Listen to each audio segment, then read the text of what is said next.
guy didn't. The same two guys drove home. One guy wore his seatbelt. One guy didn't. One guy made it home. The guy not wearing his seatbelt didn't. Don't risk it. Click it or ticket. Paid for by NHTSA. This summer, click into cordless power with Memorial Day savings at the Home Depot. Tackle more than half an acre of grass with the convenience and gas-like power of the Ryobi 40-volt battery-powered mower. And keep your flower beds fresh with a 40-volt cordless string trimmer. Then clear debris with the 40-volt jet fan leaf blower. Click into Memorial Day savings happening now at your cordless power source, the Home Depot. How doers get more done.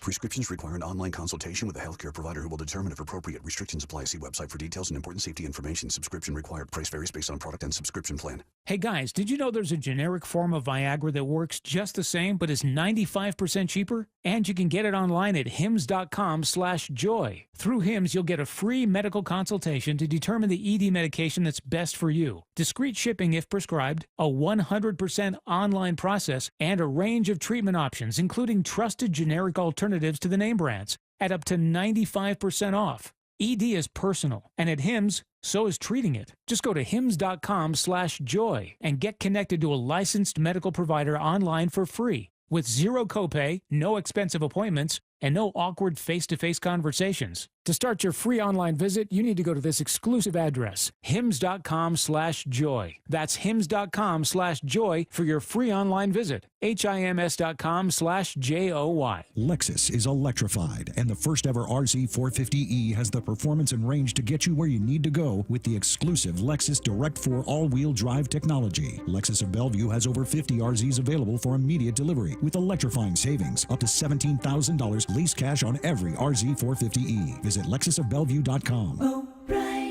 On approval of credit through TFS, lease cash from Lexus available on select 2024 RZ styles. Must take delivery by June 3rd, 2024. A documentary service fee up to $200 may be added to the purchase price or capitalized costs. See dealership for details. Hey, it's Mike Salk here, and I know you've heard me talk about Window Nation for a few months now. It's Window Nation's semi-annual sale, and it is a big deal. Right now, you can get 50% off all windows, along with no interest for 5 years, plus bonus savings when you schedule a consult today. If your windows leak, get foggy or hot, or you're paying high utility bills, now's the time to call Window Nation. With their semi-annual sale, you can replace your windows and save big. Schedule a no-obligation in-home estimate. Call 866-90NATION or windownation.com. Let's go!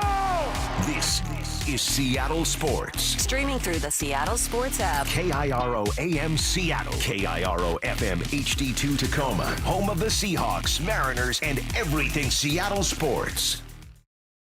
Seattle Sports Snapshot. After splitting a series with the Yankees, the Mariners are in D.C. today taking on the Nationals. First pitch is at 3:45. George Kirby is on the mound. Game 2 between the Dallas Mavericks and the Minnesota Timberwolves is tonight. The T-Wolves look to even the series at 1. Tip-off is at 5:30.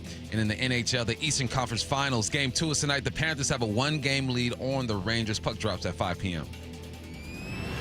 Snapshot, brought to you by Miller Lite. When it's game time, it's Miller time. This is Bump and Stacy on Seattle Sports. Streaming through the Seattle Sports app and at seattlesports.com. Now, here are your hosts, Michael Bumpus and Stacy Ross. Here we go now. I think you can say it's been a decent road trip so far. You know, I took a road trip a couple years ago down the coast, the west coast of California, and going down. Well, there is no east coast of California. Well, you know, that's true. I'm in the west coast of the United States is what I wanted to say. Thanks, Coach. That's how you come in hot, baby. Let's get this Friday going. I'm going down the west coast of the United States of America, Curtis. Yes, and going down was great. You know, we stopped in Northern Cali, Redwood Forest, all that good stuff, and made all these other random stops. On the way back, that's when it was bad because everyone was asleep, and I was the one with the driving duties and had to stay focused this whole time. 10-2. 10-2 at all times. I even, you know what? Usually I ride with my seat back at a little bit of an angle. I was at 90 degrees. I'm like, you got to stay focused, be locked in, focus up. So we're looking at this East Coast trip so far, and I feel like it's okay. It hasn't been bad. It has been great. We've learned some things about these Seattle Mariners, but here's what John Morosi, Curtis, thinks that we know about these M's now. I think the last week affirms what I believe to be the case with this team, which is they're a good team and a cut below the best teams. If Julio's going, it's possibly a different story. If you had told me at the start of the year that Julio had a 618 OPS around Memorial Day, I would say the Mariners are in trouble. And they're not in trouble. They're playing decent baseball. That's the one thing right now in my mind that's stopping me from saying this team belongs right there with the Yankees and Orioles. I think they can be there if they're clicking on all cylinders, but they're clearly not there right now. They can be there if they're clicking on all cylinders, and I think the first person we look at to get this thing rolling and clicking and make this team able to hang with the Yankees and the Orioles is who, Curtis? It's number 44. 44. It's the guy in center field. It's Julio Rodriguez, two-time All-Star, two-time Silver Slugger, the only player in baseball history to have a 25-25 season in his first 2 years in the big leagues. We're talking about one of the game's very best, right? Right. Like, you can't say that Julio Rodriguez isn't a star-level player in Major League Baseball, which makes the start to his 2024 season all the more shocking, all the more stunning, all the more surprising in that here we are going into Memorial Day weekend, and Julio Rodriguez only has 7 extra base hits in 51 games. And the first at-bat he had of this season was an extra base hit. It was a double. So since at-bat number 1, he only has 6 extra base hits since then. Man.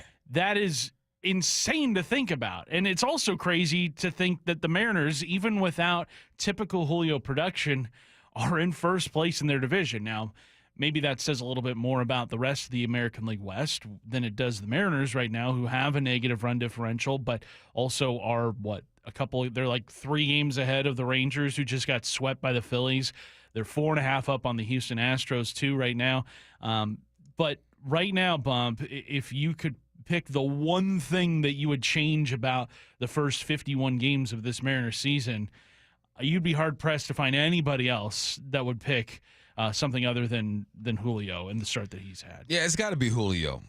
We've mentioned several times this week, everyone else has had their time to shine. Julio did put together, a 7-8 game hitting streak, but a lot of his hits were like bloopers into the outfield. He's beating out some infield plays, and we're thankful for that, and I'm thankful for his speed, because without his speed, a lot of those hits would not have happened, but you're looking for a bit more from this young man, and naturally so. His hard rate percentage is down this year.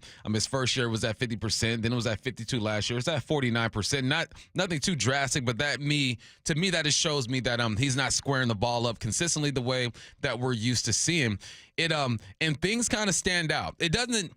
It's not amplified when a guy like Urias doesn't have himself a good series. Okay, we expect him to have his ups and downs. Even a guy like Rojas, with the great stretch that he had when it came to hitting the ball, when he's down, we say, okay, we expect moments like this. But when a guy like Julio is not getting it done, it's amplified. Mark DeRosa speaks on that. I used to say this all the time, and I still do to this day. I never was asked to hit 2, 3, 4 in a lineup at any point in my career, and I can't imagine that type of pressure. I was always matchup based, or guys that hit, 6, 7, 8 in a lineup.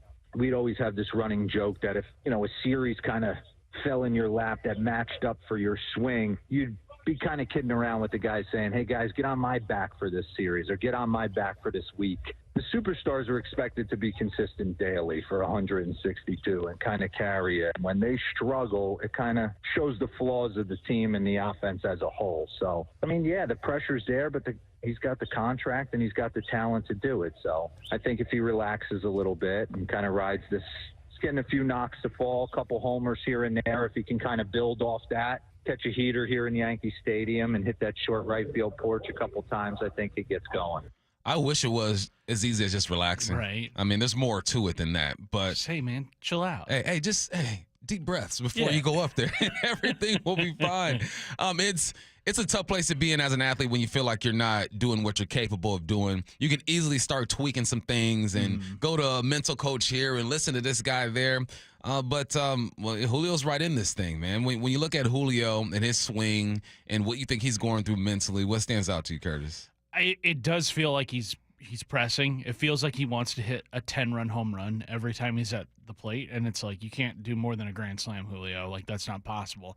And even in those situations, it feels like a grand slam is probably the goal when he's up with like the bases loaded and whatnot. It looks like he's trying to hit out of his slump with just one big swing. And that's not what it's going to take. It's going to take multiple big swings, and that means you can't just sell yourself out, just to think that you've rid yourself of this slump that you found yourself in. Like, this is the most prolonged slump we've seen him have in his big league career. And he has been able to hit out of every single one that he's been in the past, and it's taken a couple of weeks. I think last year to start the season, people were probably surprised at how long that one lasted too, where it lasted until about the All-Star break, and then finally after that he was able to look like the Julio that we all know and love around here. That to me is the most concerning thing about this slump, is that this is the longest one. This is the most sustained slump he's ever had in his career. 2 home runs on May 24th. 5 doubles. That's it. Like, that's all he has done with the bat right now. And I get I get that putting the onus of the Mariners' offensive struggles on him isn't fair, because he's not the only bat underperforming. Mitch Garver, Mitch Haniger, Jorge Polanco, those guys were going to be relied upon this season, and they have not lived up to their expectations, to the expectations we had of them. So it's not squarely on Julio's shoulders, but his bat, when it is going, does far more damage than any of those bats. Yep. And that's why it's the most important thing for Julio to get going. He's got to get going. And what do you do? Do you change your approach? Blowers has some thoughts on that. I think one of the problems he was having is he had a tendency to drift forward. In other words, his body was going towards the pitcher, and he was getting jammed up inside quite a bit. I think even though they're still pitching him inside, they're still trying to do that and then get him out of the way. I think he's staying on his backside a little bit longer, and that's helping him get the barrel to the ball. And hopefully that means, bigger things are to come, because he is getting his hits, and I'm sure his confidence is a lot better for him right now. And if he can start hitting the ball out of the ballpark, then that's the guy we want to see. Believe it or not, Curtis, I'm no swing guru. I'm not. No? I could have been, but I blew my knee in 9th grade and changed the trajectory of my career. That's what impacted your swing technique? That was it right there. But what Blowers is saying makes complete sense, right? You're drifting a little bit. You want to stay balanced. If you just know how to coach athletes, you realize that balance is everything. When you commit too far to one side, whether it be left, right, up, down, your balance is off. The chances of you executing whatever technique you're trying to execute, they just go down a bit. And as Blowers is saying that, I'm replaying some of Julio's ABs in my head, and I see that lean that he's talking about. Yeah, I do too. And it's interesting because Julio every year has kind of entered the season with a new swing, and you kind of wonder, like, why did you veer from how you ended the season? Now, I wonder if it was the struggles that Julio had in the month of September last year, where he kind of came crashing back down to earth, or not really crashing back down to earth, but he definitely was not hitting the way he did in August last year to finish out the season. In fact, I think that final homestand, he had a bunch of offers, which really kind of nuked the Mariners' playoff chances. Obviously, that game 161 that Luis Castillo pitched, that was the end of it. But I think Julio is so, like, he works so hard in the offseason. And he works tirelessly, and he puts in the effort. And, like, the struggles that he's had this season are not effort issues. They are not that at all. Like, it is just mechanical. It is just something that just the slightest adjustment is going to unlock everything. But the problem is, Bump, you know this as a former athlete, is that if you teach your muscles to do one thing over and over again, it is so hard to teach them to unlearn that, to fix that, to get back to a base level and then, improve from there. Like, baseball and really every sport is just muscle memory. And when you teach your muscles to work a certain way, it's so hard to get them to adjust, especially in the middle of a season when you don't have the luxury of, working out all day long the way you do during the off season. There are some things that we can look at to say maybe this is going to allow Julio to get out of whatever he's in. His average exit velo this year is 92.4. Last year was 92.7. On average, he's still hitting the ball pretty hard. His max exit velo is 114.5. Last year, it was 116.7. So there are some numbers that you can look at to say, okay, he might come out of this thing. Sayers believes the same. He's still hitting the ball really hard. He hits the ball like 115, 116, 117. Those are the types of numbers that you've got maybe 5-10 guys in baseball that can do that. He hasn't really turned that into as much game power as you'd want. That's kind of his raw power. Right now, he's not lifting the ball as well. But I think that's just a small adjustment away. And we saw how quickly that can turn for him. So I have every belief in him that he's going to turn it around.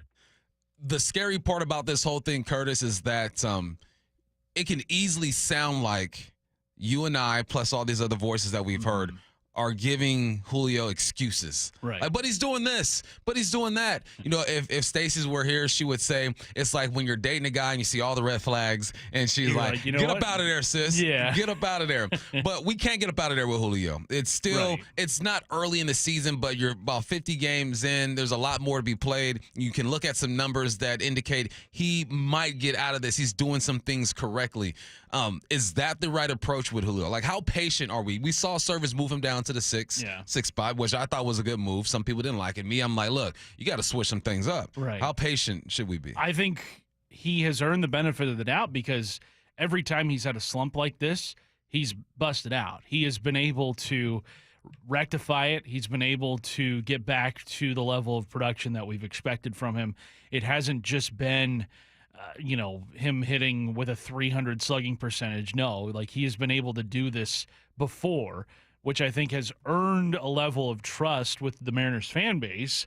If you're bailing on Julio now, I mean, I hate to break it to you, but he's got a lot of more years in a Mariners uniform. Like It is not going to just be somebody that, come year 6 when he's arbitration eligible, you non-tender him. No, like he's going to be, I have confidence that he's going to be fine over the long haul. I have confidence that Julio Rodriguez is going to be a better hitter than what he has shown to start this season.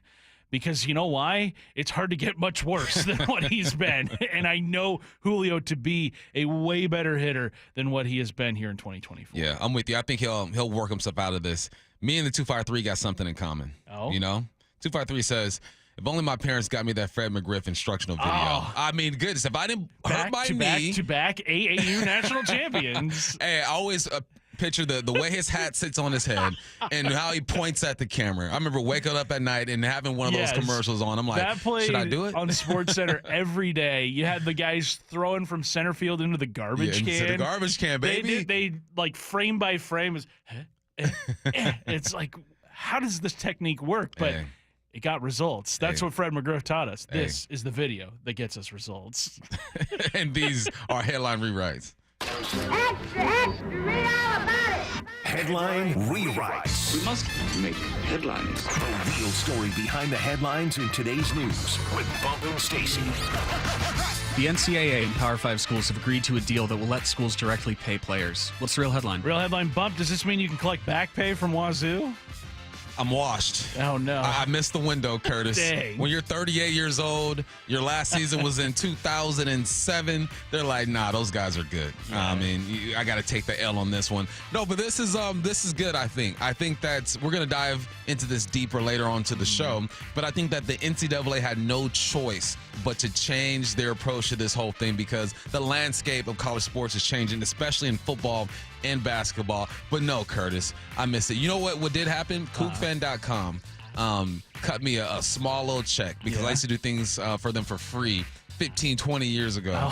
And they hooked me up. So KookFan.com, I appreciate you. Right. That's as good as it gets for me, though. Yeah, I mean, this deal effectively neuters the NCAA. Like, they have no governing power over collegiate sports anymore. So what's the point of having them around other than their great basketball tournament every March? But, yeah, this is going to effectively change college sports forever and ever, and we're going to see a huge ripple effect from this. Do you think there's a divide between the Power 5 and the Group of 5 schools now? Right. With this in place? And remember, this is just the Power 5 schools. So the ACC, the SEC, the Big 10, the Big 12, and the Pac-2.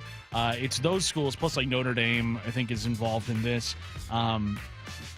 There's going to be an even greater divide between those conferences and the conferences that are like the Mountain West, that are the Conference USA, that are the Sun Belt, those kinds of conferences.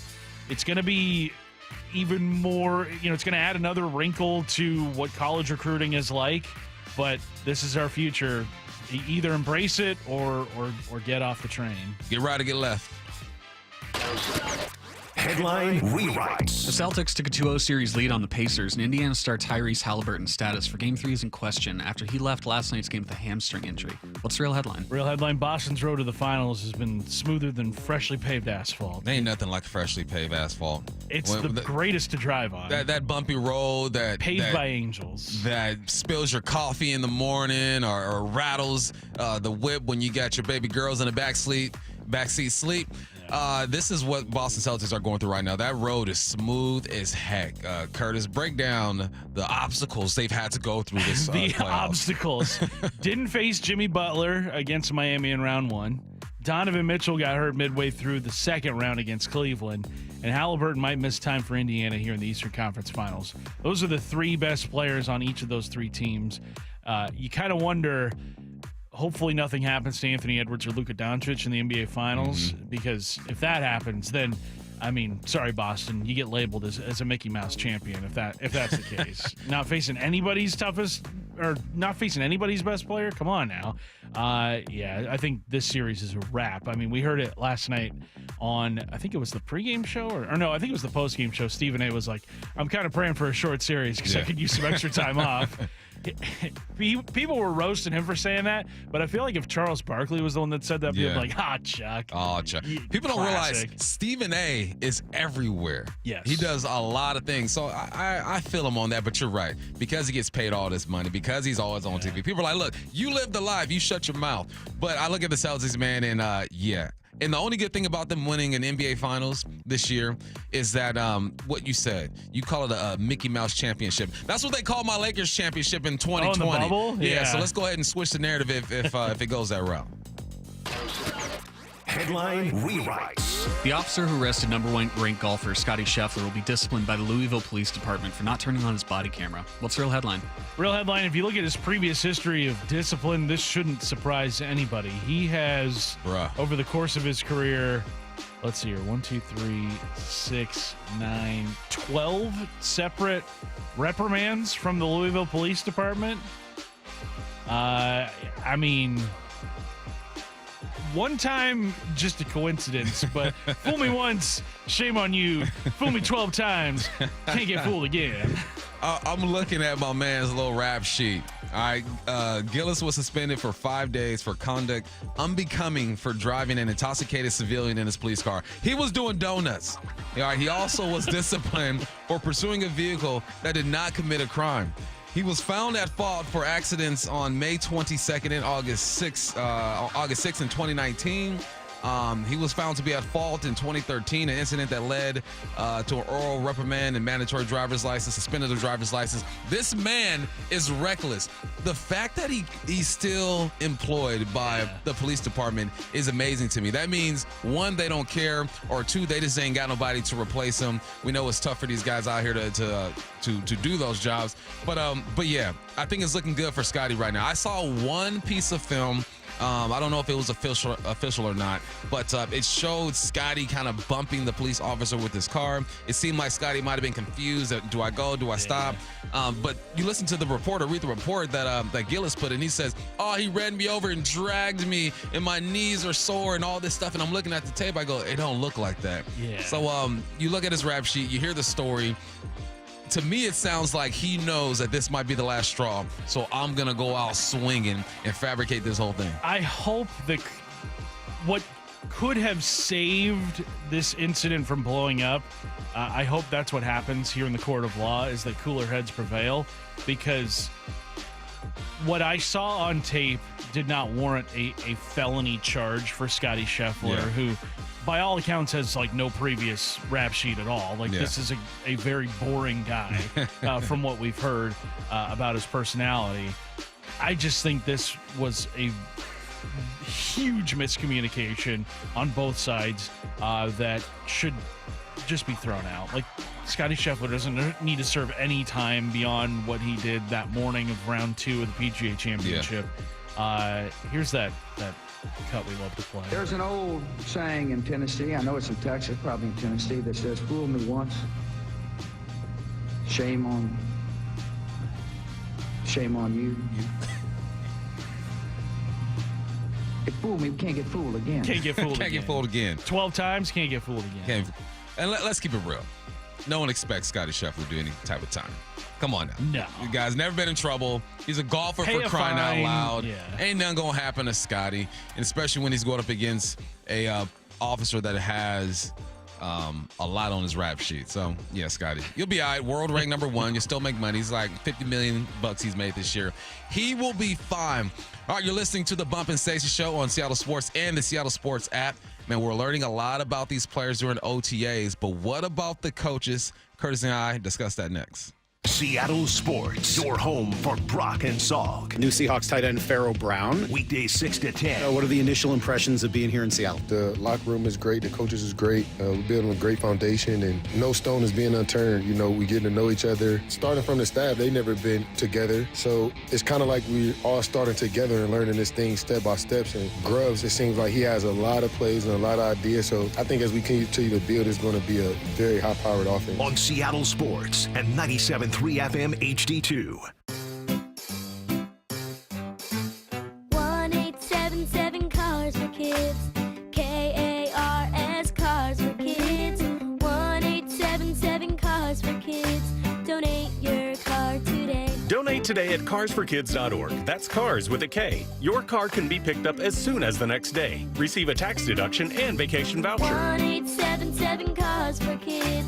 Donate your car today. Now accepting donations of land, homes, buildings, or any kind of real estate. Prostate cancer has been in the news recently as several famous men have battled or unfortunately succumbed to prostate cancer. It's the second most common cancer among men and the number 2 cause of cancer death for males, according to the American College of Surgeons. It's very important to note that when detected early, prostate cancer is curable. Locally, several treatment options offer care for prostate cancer patients. One of the most advanced options is Swedish CyberKnife, and it's offered right here in Seattle. It's also one of the shortest, requiring only 5 treatment sessions, each lasting less than an hour. Swedish CyberKnife is non-surgical, non-invasive, and patients report a better quality of life both during and after treatment compared with other options. Swedish CyberKnife physicians publish a 97% effective rate. So if you or a family member are diagnosed with prostate cancer, I encourage you to look into treatment with Swedish CyberKnife. Give them a call or look them up online at swedish.org/cyberknifeprostate. Hey, it's Mike Salk here, and it was about a year ago that I started Eastside Weight Loss Clinic. April 1st was my first day.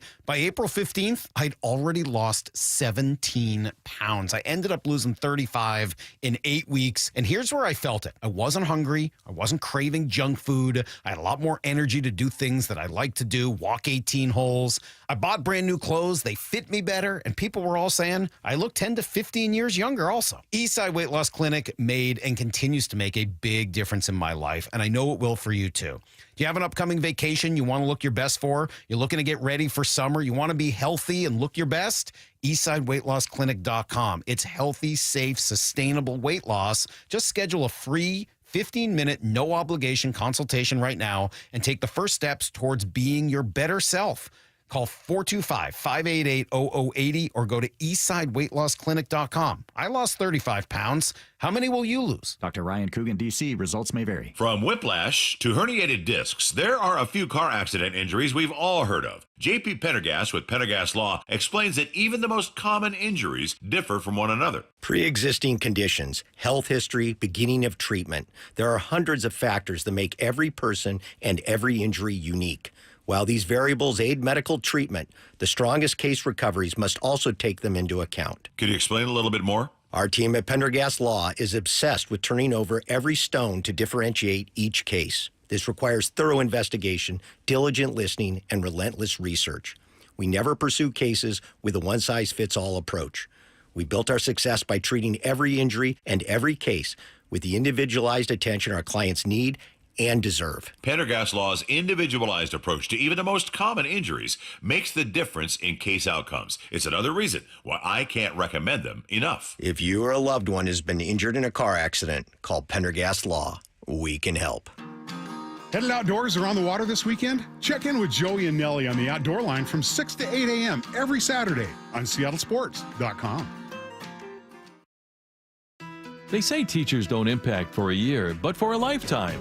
Hi, this is Rick Riz. Join WSECU, your local credit union, as we celebrate those who give so much with the Teacher of the Week program. Nominate a teacher you feel has changed a life in our community. Each week throughout the season, we'll honor one teacher with a $500 grant, plus a $500 classroom grant for their school, courtesy of WSECU.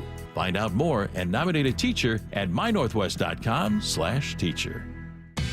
A slow network is no network for business. That's why more choose Comcast Business. And now we're introducing Ultimate Speed for Business, our fastest plans yet. We're up to 12 times faster than Verizon, AT&T, and T-Mobile. And existing customers could even get up to triple the speeds at no additional cost. All from the company with 99.9% network reliability and advanced cybersecurity. It's Ultimate Speed from Comcast Business, powering possibilities. Don't miss out on our fastest speed plans yet. Get started with internet and security for $49.99 a month for 12 months with a 2-year contract. Plus, ask how to get up to an $800 prepaid card with a qualifying internet package. Don't wait. Call 1-800-501-6000 or go to ComcastBusiness.com to switch today. In 6/23/24, restrictions apply. New customers only with 150 megabits per second internet and security edge. Eco bill and auto pay required. Equipment, taxes, and fees extra. Compares Comcast Business 1.25 gig to 100 megabits per second of Verizon 5G Business, AT&T Wireless Broadband, and T-Mobile for Business. Up to 3 times download for existing essential and standard internet customers. Calling all drivers. Here's why Polestar 2 is called the driver's EV. With all-electric performance and a range of up to 320 miles per charge, Polestar 2 has the power and handling to change your perceptions of EV driving. But the best way to find out for yourself is a test drive. Visit Polestar Bellevue to test drive Polestar 2 today. 320 mpg range based on model year 24 Polestar 2 long-range single motor variant and EPA standard. Visit Polestar.com for full details. You're listening to Bumpin' Stacy Weekdays 10 to 2 on Seattle Sports and 97.3 FM HD2. Welcome back to the Bump and Stacy Show. Curtis Rogers filling in for Stacy on this Friday, the last dad podcast of the week. If you guys missed anything, man, go to the Seattle Sports app, download that podcast, rate us, show us some love. You can even hate, I don't care, man. Just say something. You know, just leave us a 5-star review if you do hate. Yeah, leave the 5-star and then hate as much as you want. There we I go. am not mad at 5 you. stars only. That's 5 all we stars care only. about. Yeah, we love it. All right, man. OTAs, man. This is a time of the year where you're evaluating your players. You're getting to know who can do what, especially in a situation like in Seattle where you have a brand new coaching staff, new offense, new defense. A lot have changed and a lot have stayed the same, but it's not always just about the players. We are going to talk about the players, but I think it's only right that we focus on these coaches so far. You got Mike McDonald, who's a first-year head coach. He's a defensive coordinator, but he's training Dirty to do that as well. Dirty is the DC, but obviously Mike is going to call the plays this year. And then you have Ryan Grubb on offense. So McDonald was asked, how are these guys doing so far? Yeah, we're in a great spot. I think we hired two great people, 2 really good football coaches, working more hand in hand with AD on a daily basis, just getting the defense organized and installing and things like that. But really excited about AD's the connection he's been able to make with the defense, how he orchestrates the front. We've been able to bounce a lot of ideas off one another, so that's been really fun.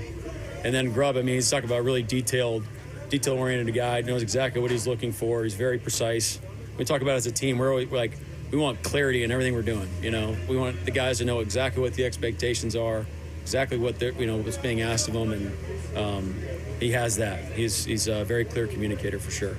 Now, Curtis, Pete was here for 14 seasons, And he did have a few defensive coordinators that were in there, different names, different ideas. You also had a few different position coaches. Yeah. Turnover happens, but when you jump into a situation like with Pete Carroll, 14 seasons, it's clockwork. You know what to expect. Right. You know how OTAs is going to go. We go from this drill to that drill. This is how much time we spend.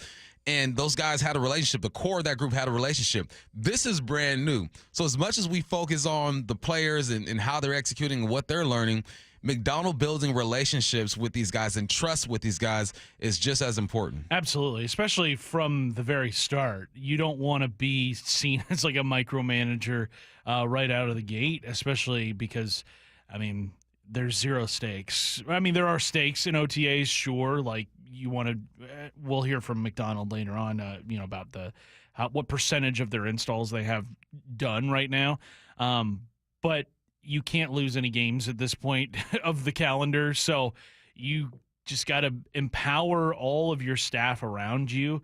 And I think McDonald has done a good job of that so far. It sounds like things are pretty hunky-dory around the VMAC right now with the new coaching staff. But one question we had earlier this week was kind of like, what will Ryan Grubb who will Ryan Grubb lean on this year? Because if you look at the defensive side of the ball, you heard McDonald say that he's working, hand in hand with Adden Dirty. Leslie Frazier's on that side of the ball too. Yeah. Whereas Ryan Grubb, it's kind of his offense. Like there's nobody else that is above him on the organizational chain that has a bigger say in what this offense looks like. So kind of like where is Ryan Grubb kind of leaning on, or who is he leaning on? Because to me, it's kind of like, well, he's kind of on an island right now. Yeah. You have to, on offense, you have to lean on that offensive line coach. So I would assume that him and Huff are at VMAC late. They're there early. They're in constant communication. You're always checking in to see how things are going. What do you feel needs to be fixed? You have to have a great relationship with that offensive line. I've coached at the high school level, obviously not the NFL or college level. And my best friend, me being an outside guy, quarterbacks, wide receivers, running backs, was the offensive line guy. Because if you cannot protect, you're in trouble. If guys aren't assignment friendly when it comes to run game, you are in trouble. If the offensive line does not perform at a high level, your offense stands no chance to get it done. Good thing about Huff is that he's coached multiple positions, quarterbacks, receivers. He's done offensive line. It's his offense, so he can go from group to group and kind of mentor these guys during practice. It's not like he's stuck to one position. Obviously, as an offensive coordinator, you should be able to do that. So I assume that he's leaning on Huff. Get that offensive line right. We've had a relationship already. We know what to expect from each other when it comes to the way they teach and how they teach. It has to be the offensive line guy. Yeah, and Grubb has been on that offensive line before, so I imagine he recognizes the importance of that. I look at just what is at stake this season offensively for the Seahawks. Like, you've got to make sure that those receivers are taken care of. You've got three of the best, one of the deepest wide receiver rooms in the entire league, 1 through 3. You got to make sure that those guys are taken care of. And look, last year at Washington, Grubb was able to do that when he had a three-headed monster of his own, Dunze, McMillan, and Polk. All those guys were able to get theirs. Like, there was nobody in that wide receiver room that was left wanting more, because there was enough throws to go around. I think that is going to be a big thing of importance for Grubb going into year one as an offensive coordinator in the NFL. So hopefully he's got enough help on that side of the ball to execute the plans that he has for everybody on that side. I think he does, man. I think they're going to be fine. Obviously bumps in the roads, but that just comes with the territory. So now let's focus our attention on the players themselves. And OTAs, you're installing your offense, you're installing your defense. And the way these athletes pick up the install influences how much you give them and how quickly you move through the playbook. Here's McDonald talking about the install so far defensively. It's a challenge right now. We're still installing. We're going to be installing defensively throughout. Install 2 is today, and we'll evaluate it as we go. So if the guys, like, we're a little slow to make some checks today, anticipating things, so we'll make some decisions so it doesn't pile on, so we don't get too far behind. But I'm not really worried about the pace of how fast we get everything in. we want a really good foundation for when we get into camp. So we have a schedule, but we'll adjust as we go. How much is in so far, Mike? Today was install 2, so 20%. That's interesting. I don't know how many install days that they have. Install day number 2, 20%. That sounds about right. Who knows how much is really installed at this point? I think that just sounds like a number that makes sense for install 2. And the way that we hear that McDonald teaches this defense and the way he connects things, it feels like it's going to be slow in the beginning, but then once you get the terminology, then you start picking up things a lot quicker, and then they'll give these guys a bit more. Yeah, just maybe from the player perspective, Pump, when you are learning a new offense or learning a new defense or teaching a new offense or teaching a new defense, how long is that typical learning window? Is it something that, some guys maybe pick up quicker than others, or is it just kind of trial by fire, trial by error? Like, how long does it normally take to get everything in place? It's just like school, man. There's some guys who don't need to study to pass a test. They just retain it all in the classroom and they're good to go. There are some guys that need the board work, and then you have your individual work, your homework, and all that stuff. I remember when I was in the league, there was one concept I just could not pick up. It drove me crazy. Typically, my whole career, I was good with the playbook. There's this one, it was like an ace tight, so 2x2, and the receivers are close to the line. And I remember Hasselbeck had an audible to where we switched, and all we did was switch what we were doing as far as my route. I ran the inside guy's route, he ran my route. But the first day, for some reason, my brain just couldn't make it make sense because space-wise, it made no sense to me. But, you do it a couple times, then you pick it up. It all depends on the personnel, man. And then, the more talented you are, the more patient they're going to be with you. Right. I guarantee you, if Devin Witherspoon is having a week where he is just struggling, picking something up, they're going to be like, sorry, dog, we got you. Calm down. Now, that free agent or late-round pick, if they're not picking it up, they're like, we got to move on from you, dude. Yeah, if you're not picking this up, you have to move on. So it's just like teaching. I'm sure your kids are different, right? You got to talk to them differently. You got to teach them in different ways. Yeah. Same thing on the football field. Definitely. Willa is much more quick to rage, I guess, quick to her temper, whereas Blair is much more even keel. So you got to parent them in different ways. Yeah, exactly. And that's exactly what you do on the football field. Parent these guys. All right, man. OTAs, you got to love it. Take away their treats. Hey, take away the iPad. Yeah. Take away the treats, and you're going to sleep early. They ain't doing all that, but same concept. All right, a reminder, you are listening to the Bump and Stacy Show. We got Curtis Rogers filling in. Man, the Power 5 conferences and the NCAA have come together to allow institutions to pay their athletes directly. What's going to be the ripple effect? Let's talk about it next. Seattle Sports, your home for Wyman and Bob. We've talked about this lineup being a bit cold, and when you do have a couple of hot bats, I'd prefer to see him in there regardless of whether there's a lefty or righty on the hill. You don't have that luxury. Hey, we can sit him and bring in this other guy who's been tearing the cover off the ball as well, so we're fine. You don't have that luxury. I'd rather leave the guy who's feeling good about himself, who's on to some sort of roll, whether we're talking about Dylan Moore or Luke Raley or Rojas when he was really rolling. Just leave him in there. Leave him in there and let's see what they do. On Seattle Sports and 97.3 FM HD2. Hey, Mike Salk, and it's Window Nation semi-annual sale. It is a big deal. Right now, get 50% off all windows along with no interest for 5 years. Plus, bonus savings when you schedule a consult today. Call 866-90-NATION or go to windownation.com. With King LASIK, you can ditch the glasses and contacts and get LASIK from the Northwest's most experienced team. King LASIK has performed over 250,000 procedures, and this month saved $1,000. Start with a free Zoom consult at KingLASIK.com. Access to quality healthcare is an important topic. So, let's talk about it. Optum Care Washington is here to make the health system work better for everyone by making quality primary and specialty care easier and more affordable. From Tacoma to Bellingham, you can see their top local doctors at more than 45 locations and get care on your schedule with innovative on-demand services. Learn about healthier care that's focused on you at Optum2024.com.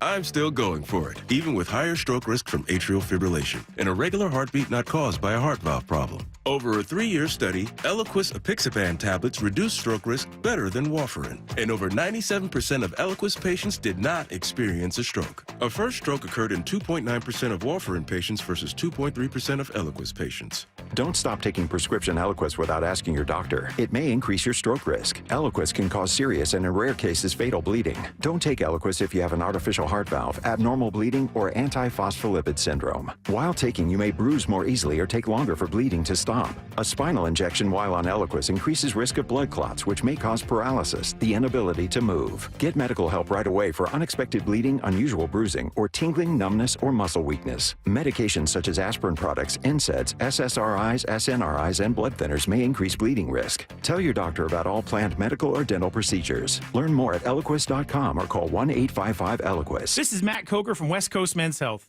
I'm proud to let you know that nationwide, our clinics have a 4.7 out of 5-star rating on Google. This tells you that our patients are really seeing results. Here's what some of them are saying. The results are close to phenomenal. On top of that, the staff and the scheduling are top-notch, and my technician is a consummate professional. Another patient said, I called numerous clinics, and West Coast was by far the best. The other places wouldn't give me any information over the phone, but West Coast answered all of my questions. My wife and I were skeptical, but we've already noticed the difference. This was a game changer for us.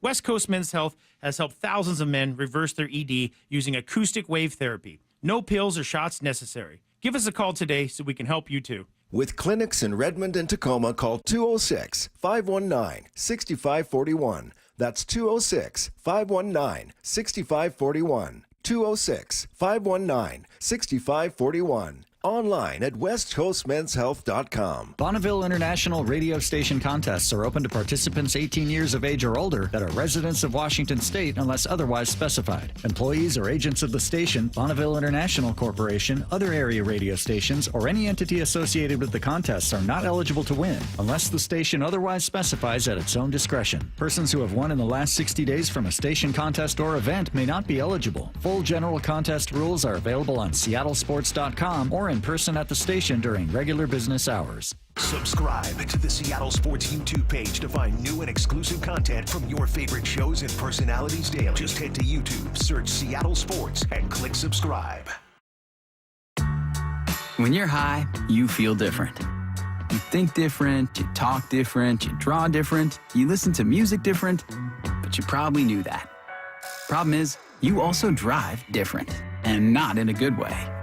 That's why driving high is illegal everywhere. So if you're high, just don't drive. Make a plan to get a sober ride. Because if you feel different, you drive different. Brought to you by NHTSA and the Ad Council.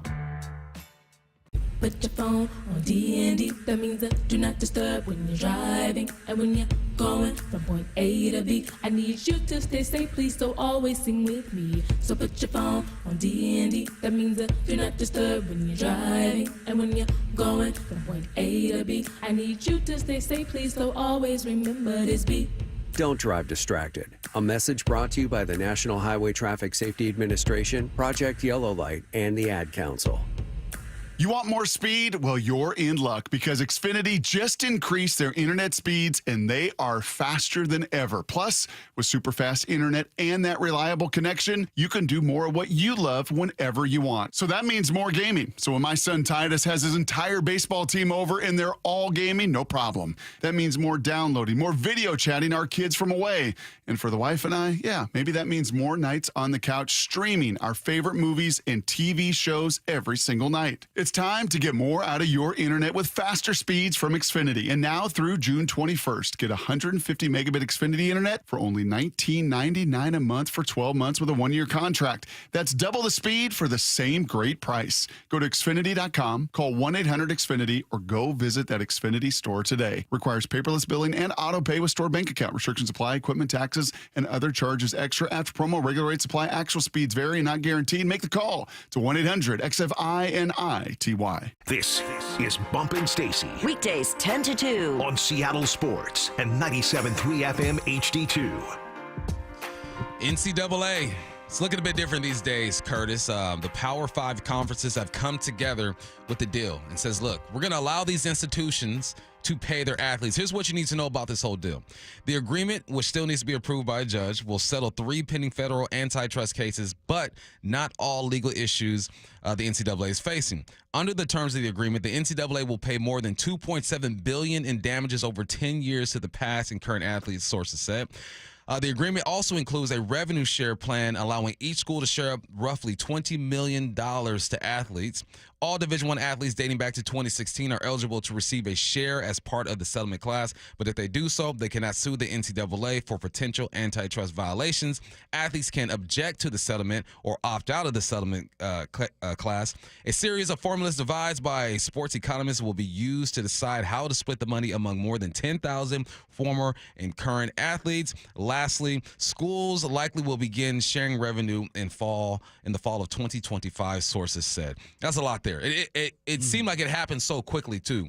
As soon as the NIL deals were able to be done, as soon as that transfer portal started opening up, the NCAA says, we have to do something. We have to change with what college sports is today. So when you read all this, Curtis, and we've listened to these experts talk about this, what are you hearing about this whole thing? I'm hearing that the NCAA has very little, if any, power anymore over these schools, because that was kind of their whole thing, was just enforcement of the rules. And a big rule that they would enforce is athlete compensation.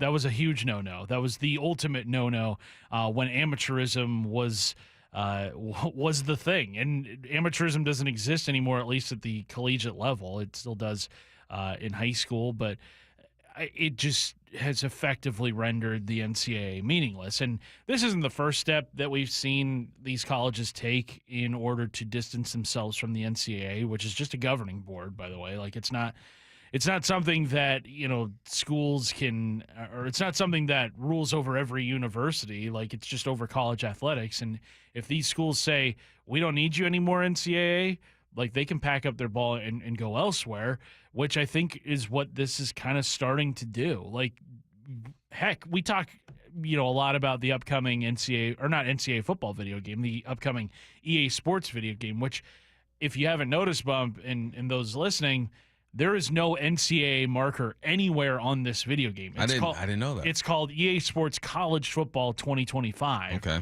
So there's no NCAA anywhere in this game. All the schools have got together to agree upon this game, and all the athletes have opted in, but there's no mention of the NCAA anywhere in this game. I think that was a big thing in these colleges being like, yeah, we don't need the NCAA anymore. The only thing that the NCAA has power over is the NCAA tournament, which is the biggest moneymaker in college sports, even more so than the college football playoff.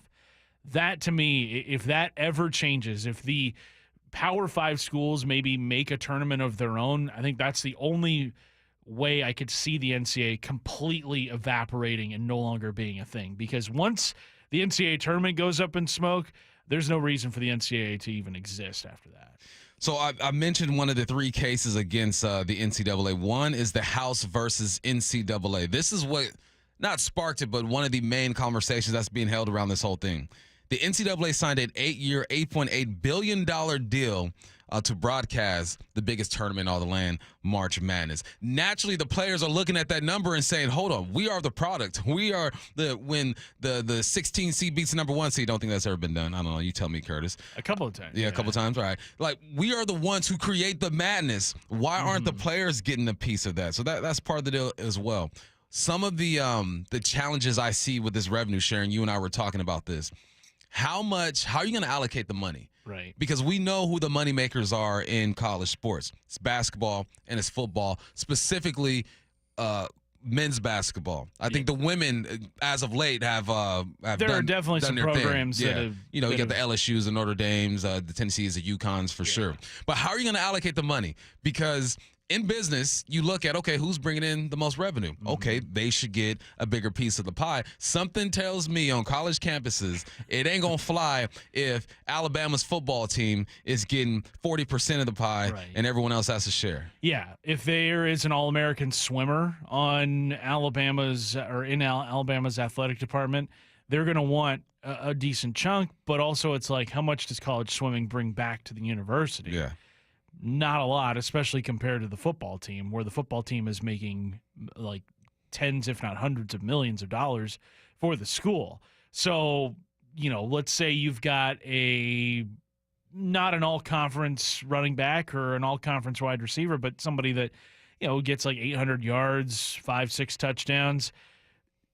just based off of how much revenue the football team brings back, that person's probably going to end up making more than your best swimmer. And while that is unfair because they both have signed on to play their sport at the University of Alabama, it's just the facts that the football team is the biggest revenue generator in that school, and it's not even close. You're also going to see, I think, a greater divide between the Power Five and the Group of Five. I think schools like Tulane, or schools like Marshall University or Akron or Troy, those lesser schools, the Boise States of the world, Colorado States, what have you. I don't know if they're going to be able to compete anymore with the Power Five schools. Right. I really don't. I wonder if they're going to have to create their own kind of subdivision of college sports where they compete against each other. It kind of in between the Group of Five and in between the FCS level. Maybe there's another level that's about to get built. You know what this does for the Pac-12? Makes it more attractive to save this thing, because those schools like Boise State and Colorado State, now this 2-year period where Washington State and Oregon State are pretty much dating the Mountain West, you say, look, you want to be a part of this deal? You want to be able to share your revenue and recruit these players? Go ahead and join the Pac-12 and let's get this thing going. Another problem I see, Curtis, is all right, you can share up to $20 million in your revenue with the athletes. I'm looking at just the programs that bring in the most money. Ohio State is at the top. Last year, they brought in $251 million. Their expense to run all their athletics is $225 million. I don't see $20 million to play with. I look at Texas at number 2, $239 million. You got $225 million in expenses. I don't see $20 million to play with. I'm sure they're going to have their financial people look at it and mess with the books, checks and balances and all that stuff. I get it, but it's going to be a challenge. Either way you slice this, it's going to be a challenge. The Pac-12 looks more attractive to me now in trying to save it, to get these other schools in. But you're right, it's still going to be tough for these schools to compete. Yeah, this kind of breathed life into Oregon State and Washington State in a roundabout way, because now they can dangle that to all these schools that they're trying to recruit to join what is left of the Pac-12. Because before this ruling yesterday, they didn't have the promise for these schools that, hey, you can pay your student athletes from this pool of $20 million that we're all getting from the NCAA. Now you've got that. You've got a TV network that could use some elbow grease, to put it lightly. You've got this treasure chest of money that was left behind by the 10 departing schools of the old Pac-12. So maybe this kind of gives hope to Oregon State and Washington State. I know it's kind of hard to see it right now, especially considering that they're entering this gray area. Like, who are we as a football team? Who are we, as conference members? But maybe there's a day, and using this as leverage, that the Pac-12 can be rebuilt in a new way, in a new light.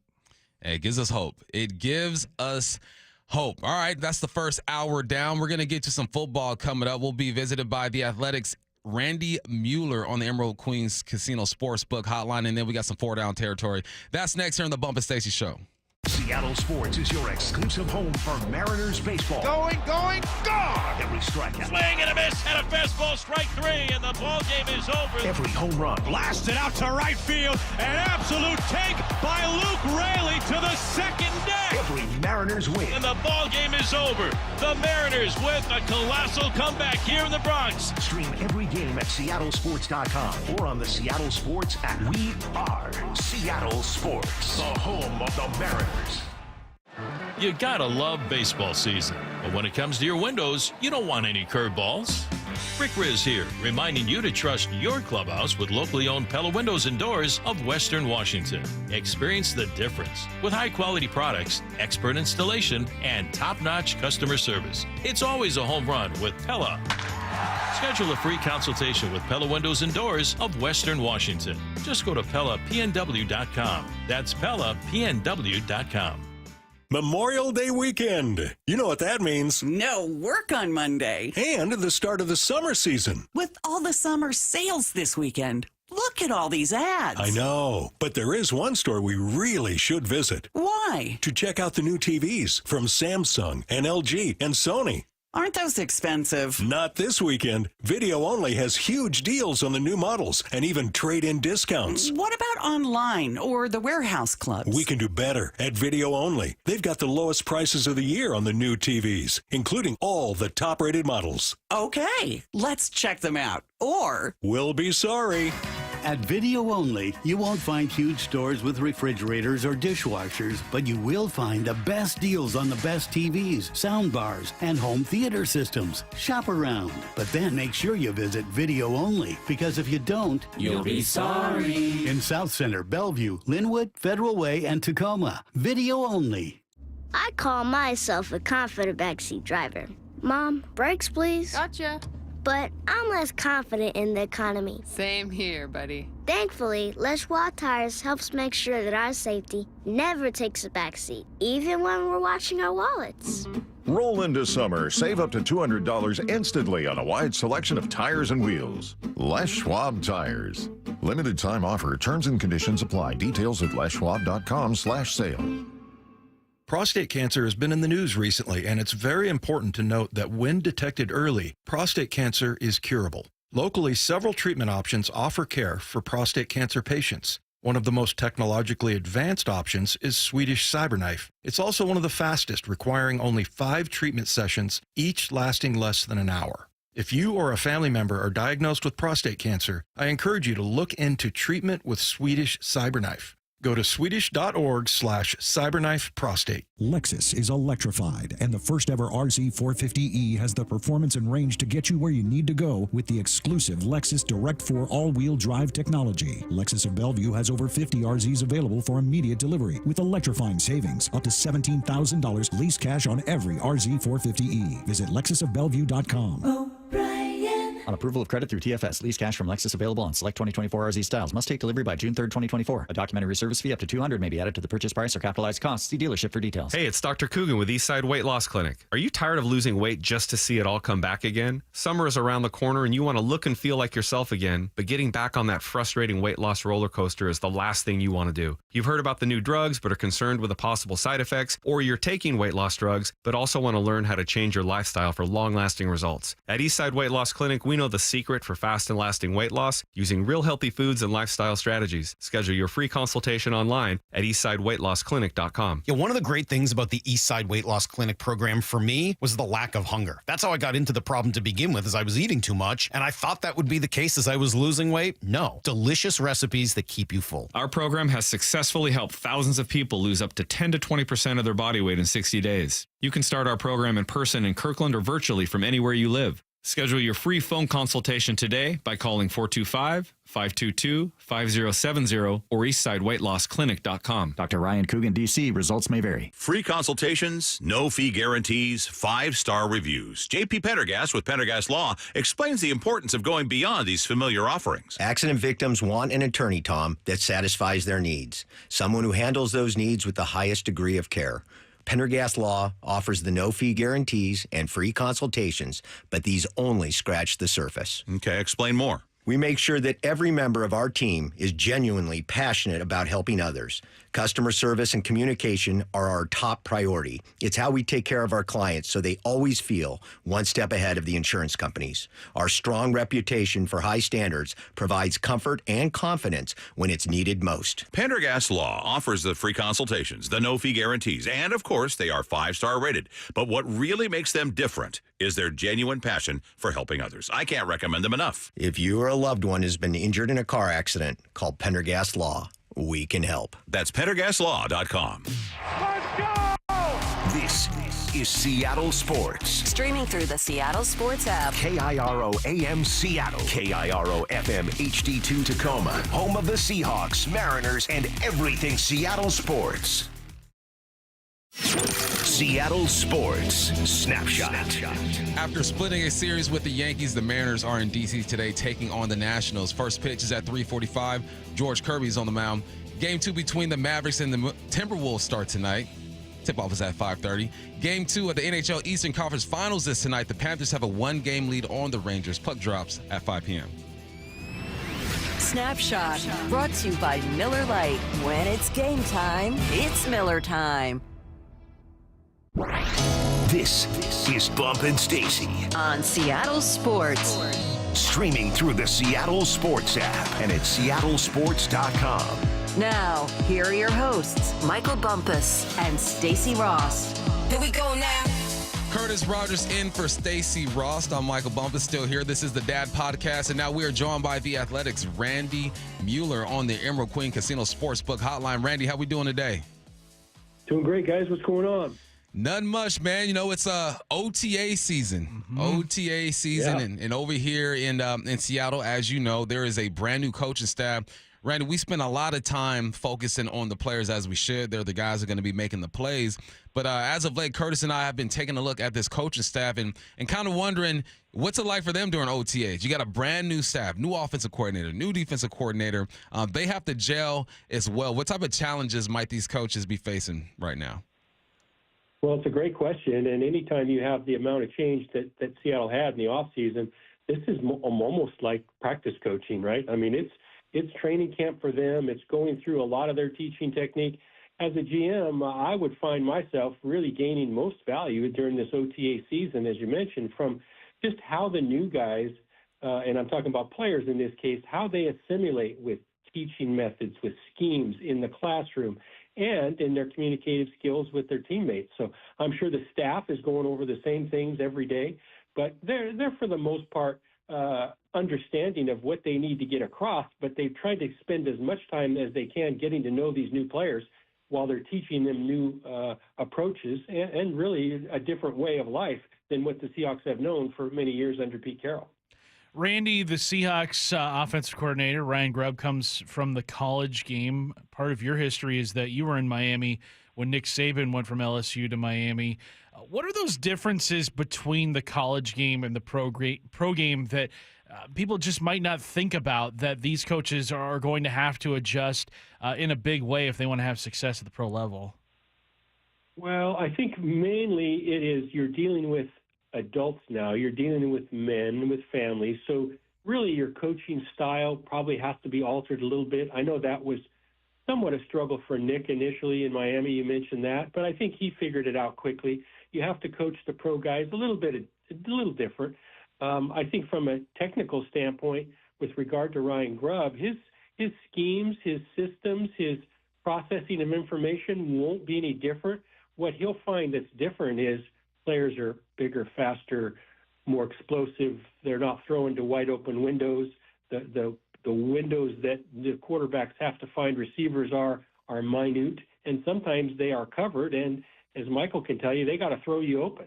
And so that's part of the new scheme, but also the new mindset of a college coach. You'll just find that everything you do, the margin for error is a lot less. What's the relationship like with a GM and a new coaching staff? I mean, Schneider's been around the same group essentially for so long, and you know it seems like him and Mike McDonald have a great relationship, but they're still learning each other. I think you're right on, but I also think it can be so refreshing and so new. My guess is if you gave John some truth serum, he would say, I've loved it. It's a different communication. We all need a little freshness in our life, and I think this does that for the front office. They're getting to know each other, but I'll tell you what, since the hire, if this has gone like I think it has, they have spent hours and days and airplane trips and everything together, probably more so than even John and Pete would have spent the last couple of years. So that bond, that relationship building is all part of it. But I found it to be really a cool time for new staffs and the holdover people in a building to kind of communicate and just get to know each other and bring everybody together even more so. There's no agendas per se. Everybody's kind of got the good of the team. There's no old history that has to be really considered or washed out. And I think it's an exciting time. And really, the Seahawks are going to benefit from this even short term. Randy, over the years, we've seen NIL kind of blow up at the college level. And then yesterday we got that kind of groundbreaking ruling that the Power 5 conferences will get to pay their students directly. I want to know from you, as someone who's been in NFL front offices and has had to evaluate collegiate talent throughout your career, how would that have changed the way you would view some players, guys who may have already gotten a nice payday while in college, and they come in and maybe aren't starting right away and aren't used to riding the bench to start their career? How would that have changed maybe the way you would have looked at some guys? I think the dynamics change totally in regard to how it's done this day and age. I think evaluating players is one thing, but then valuing players and team building is something that's totally different. And I've said for the last few years that NIL is really a license to do whatever you want without any accountability. They need to put a cap on it so that these programs have to figure out who to spend the money on, and then we'll see who can build a team. And that's really what the NFL is, because they have constraints, they have caps, they can only do so much, and then it's up to each program to divvy up the money how they want. So I don't know what this latest revelation is going to do to it. I find that the NIL, let's just use Caleb Williams for an example, the first pick in the draft, USC's quarterback. I kind of found it okay that this guy may have made $6, $7, $8 million the last couple of years. So when we get him in the NFL, it's not a shock to his system. He knows how to deal with money. He comes with the people around him that have helped him get this far already. So I think it assimilates them more and quickly into the pro game. Now, everybody doesn't have quality people around them, and I think that has to be probably part of any evaluative step now, is who are the people advising the prospects, because you're really not getting just the player now, you're getting a team of people for the most part. That would be the hardest thing for me to have to sort out as a GM right now. Randy, as you're answering that question, I start thinking about just the relationship between players, coaches, and GMs. Obviously, the players who you expect more of have a closer relationship with the head coach, coordinators, and GMs. And I see that relationship shifting a little bit because, like you mentioned, Caleb Williams is coming in with all this money. He has his team with him or whatnot. How patient are GMs and head coaches with players, or how patient do you think they're going to be with players who come in and they've made this money already? I've seen a lot of guys come in and have a lot of money, get a lot of money up front, and just not put in the same work. How do you think that dynamic is going to change when it comes to these new guys coming in and these new personnel, this new money? It feels like just a different athlete these guys are dealing with. It's definitely a great point, and it's the downside to the point I made earlier as well. It's nice to have these guys understand what the value of money is and not have to worry about their lives changing when you dump a boatload of money on their laps. But there are some who now come with expectations of this, and like you mentioned, maybe some entitlement. That's part of the equation. But I think that's always been part of, as a scout or as an evaluator, I would always ask our guys, hey, what's this guy going to do when he gets a boatload of money? Does he have a bunch of people he's going to have to take care of? Is this going to be a burden on him doing his job every day? So those questions have always been asked.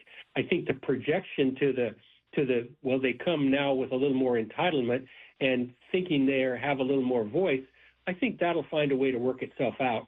Maybe a little bit more NBA-ish, if that makes any sense, than what we're used to in the NFL, but I'm not sure that's bad either. Randy, just kind of scanning the list of available free agents in the NFL right now, there's still a lot of safeties that were cap casualties prior to free agency opening up, and just kind of guys at other positions. But do you see the Seahawks getting involved in any of the free agents that are available? I know you had your top, I think, 100 free agent list on The Athletic earlier in the offseason. Do you see the Seahawks getting involved in that market? Well, I would hope so. I think part of your job as a GM is to keep your ear to the pavement out there to find out what kind of deals are kind of coming full circle. There's no doubt at this time of the year that you're looking for value, that it is a buyer's market for the most part. And there are, like you mentioned, in my opinion, a bunch of good players still out there. So I think it just takes time to find the right fit. I would always be trying to tweak my roster a little bit, and if it meant signing a Justin Simmons, a safety that Denver let go, or somebody like that, where we had a need still, especially after our mini camps and OTA are complete. I don't necessarily need those guys here for that. But if I could add a veteran or two between now and the time training camp opens, I think the good teams will find a way to always keep that information at hand, and they can always say yes or no down the road. Randy, we tried to get you on a couple weeks ago, and you were busy, man. You're like, look, I'm meeting with folks. I'm doing my podcast. And I go, do your thing, Randy, because you're going to have so much knowledge for us when you do come on. So I'm going to lean on that, man. Everyone's trying to predict what teams are going to do. You're looking at the strength of schedule. I believe the Seahawks are tied for the 24th weakest, I believe, schedule when it comes to this year. And we're trying to put a number on wins and losses. I'm not going to ask you to put a number on wins and losses, but just what are your overall expectations for this team? Do you think they're a playoff team? I think they are a playoff team. I think they have probably, in my opinion, underachieved a little bit the last couple of years. I think they're better than where they ended up. I do think a new voice, and obviously the head coach is going to go a long ways toward new messaging. I think at some point that can get stale, so I do like that from a standpoint of everybody's going to be learning something new and exciting. So yeah, I do think they're a viable, in my opinion, playoff team. Now, who's to say how injuries go, how things go in the second half of seasons?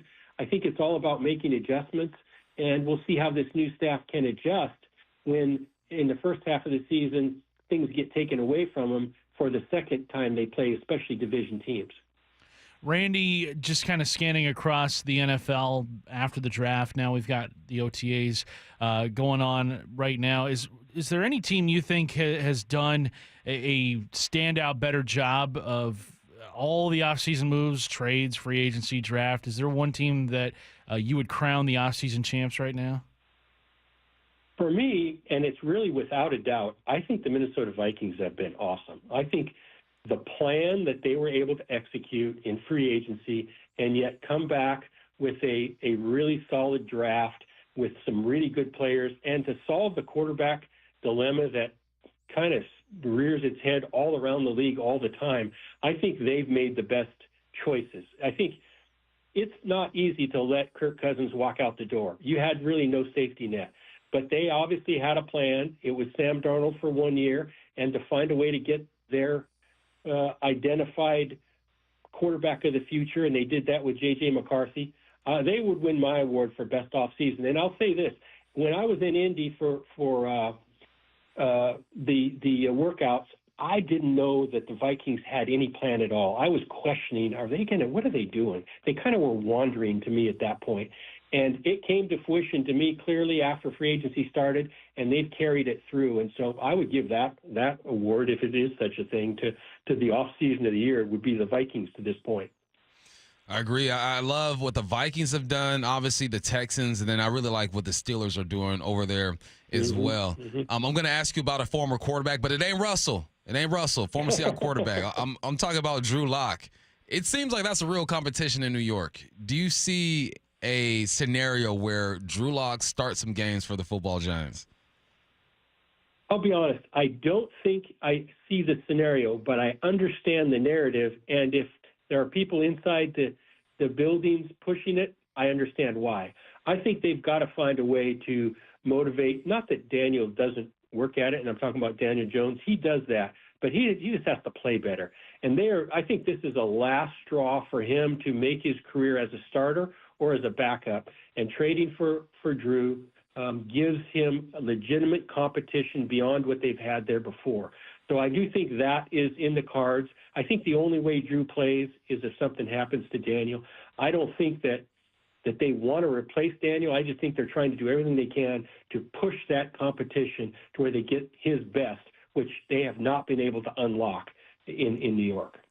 Randy, what else you got going on? We know you write for The Athletic. What's your podcast? Podcast comes out every Saturday morning, guys. It's called The Football GM. I do it with Mike Sando, a friend of yours, I'm sure. Yes, sir. And we always try to spin it a little bit into Seattle because we both live here. So we got that going, and a couple columns coming out next week. I'm going to dive into the Trevor Lawrence, Trevor chess, so to speak, and try to figure out why he hasn't developed like everybody thought for next week. So a lot of good topics for sure. I like it. Love that. Easy Athletics, Randy Mueller. Randy, we appreciate your time, man. Talk to you soon. Thanks, Randy. Thanks, guys.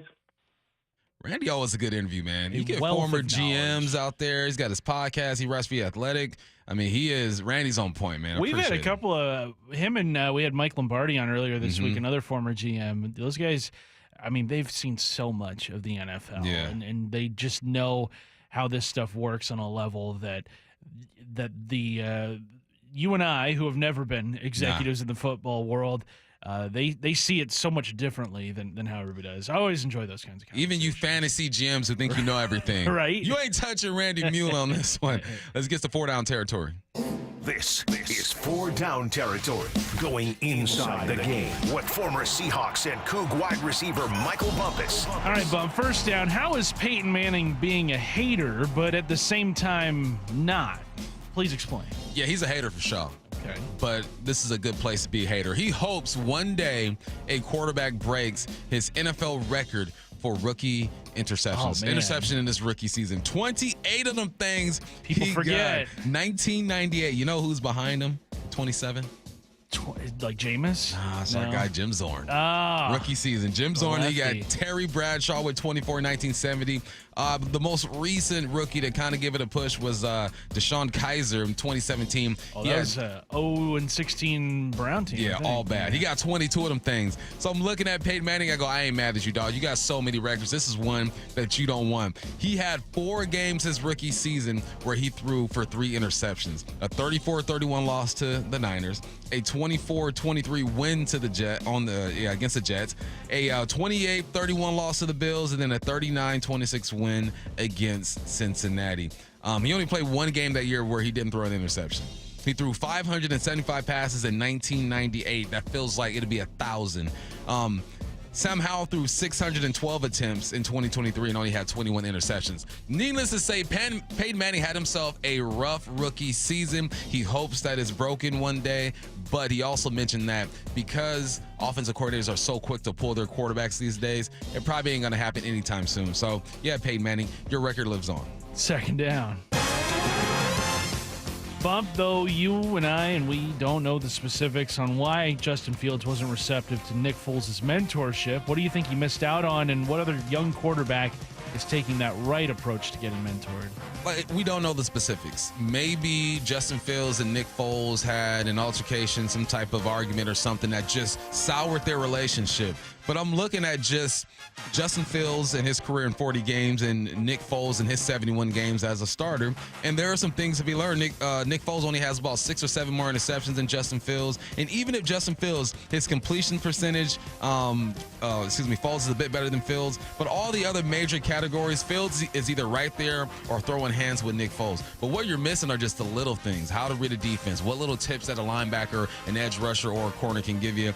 I'm disappointed in that, but who knows what really happened between those two. But then I hear Anthony Richardson talk about he's learning so much from Joe Flacco. Joe Flacco was played in 188 games. He has a record of 103 and 83, 43,000 yards in this league. Anthony Richardson has only played in 4 games. And I think he's taking this right approach. You have a guy who resurrected the Cleveland Browns last year, got them to the playoffs at the age of 38. He knows a little something about something, Curtis. Anything is possible. Anything is possible. You learn from that man, Joe Flacco. I like Anthony Richardson's approach. Third down.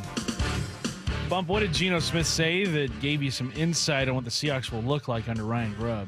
Geno said this is a drop-back offense. Now, this is what I assume he's talking about. When I break down my offenses, there's dropbacks, there's quick game, there's screens, and then there's runs.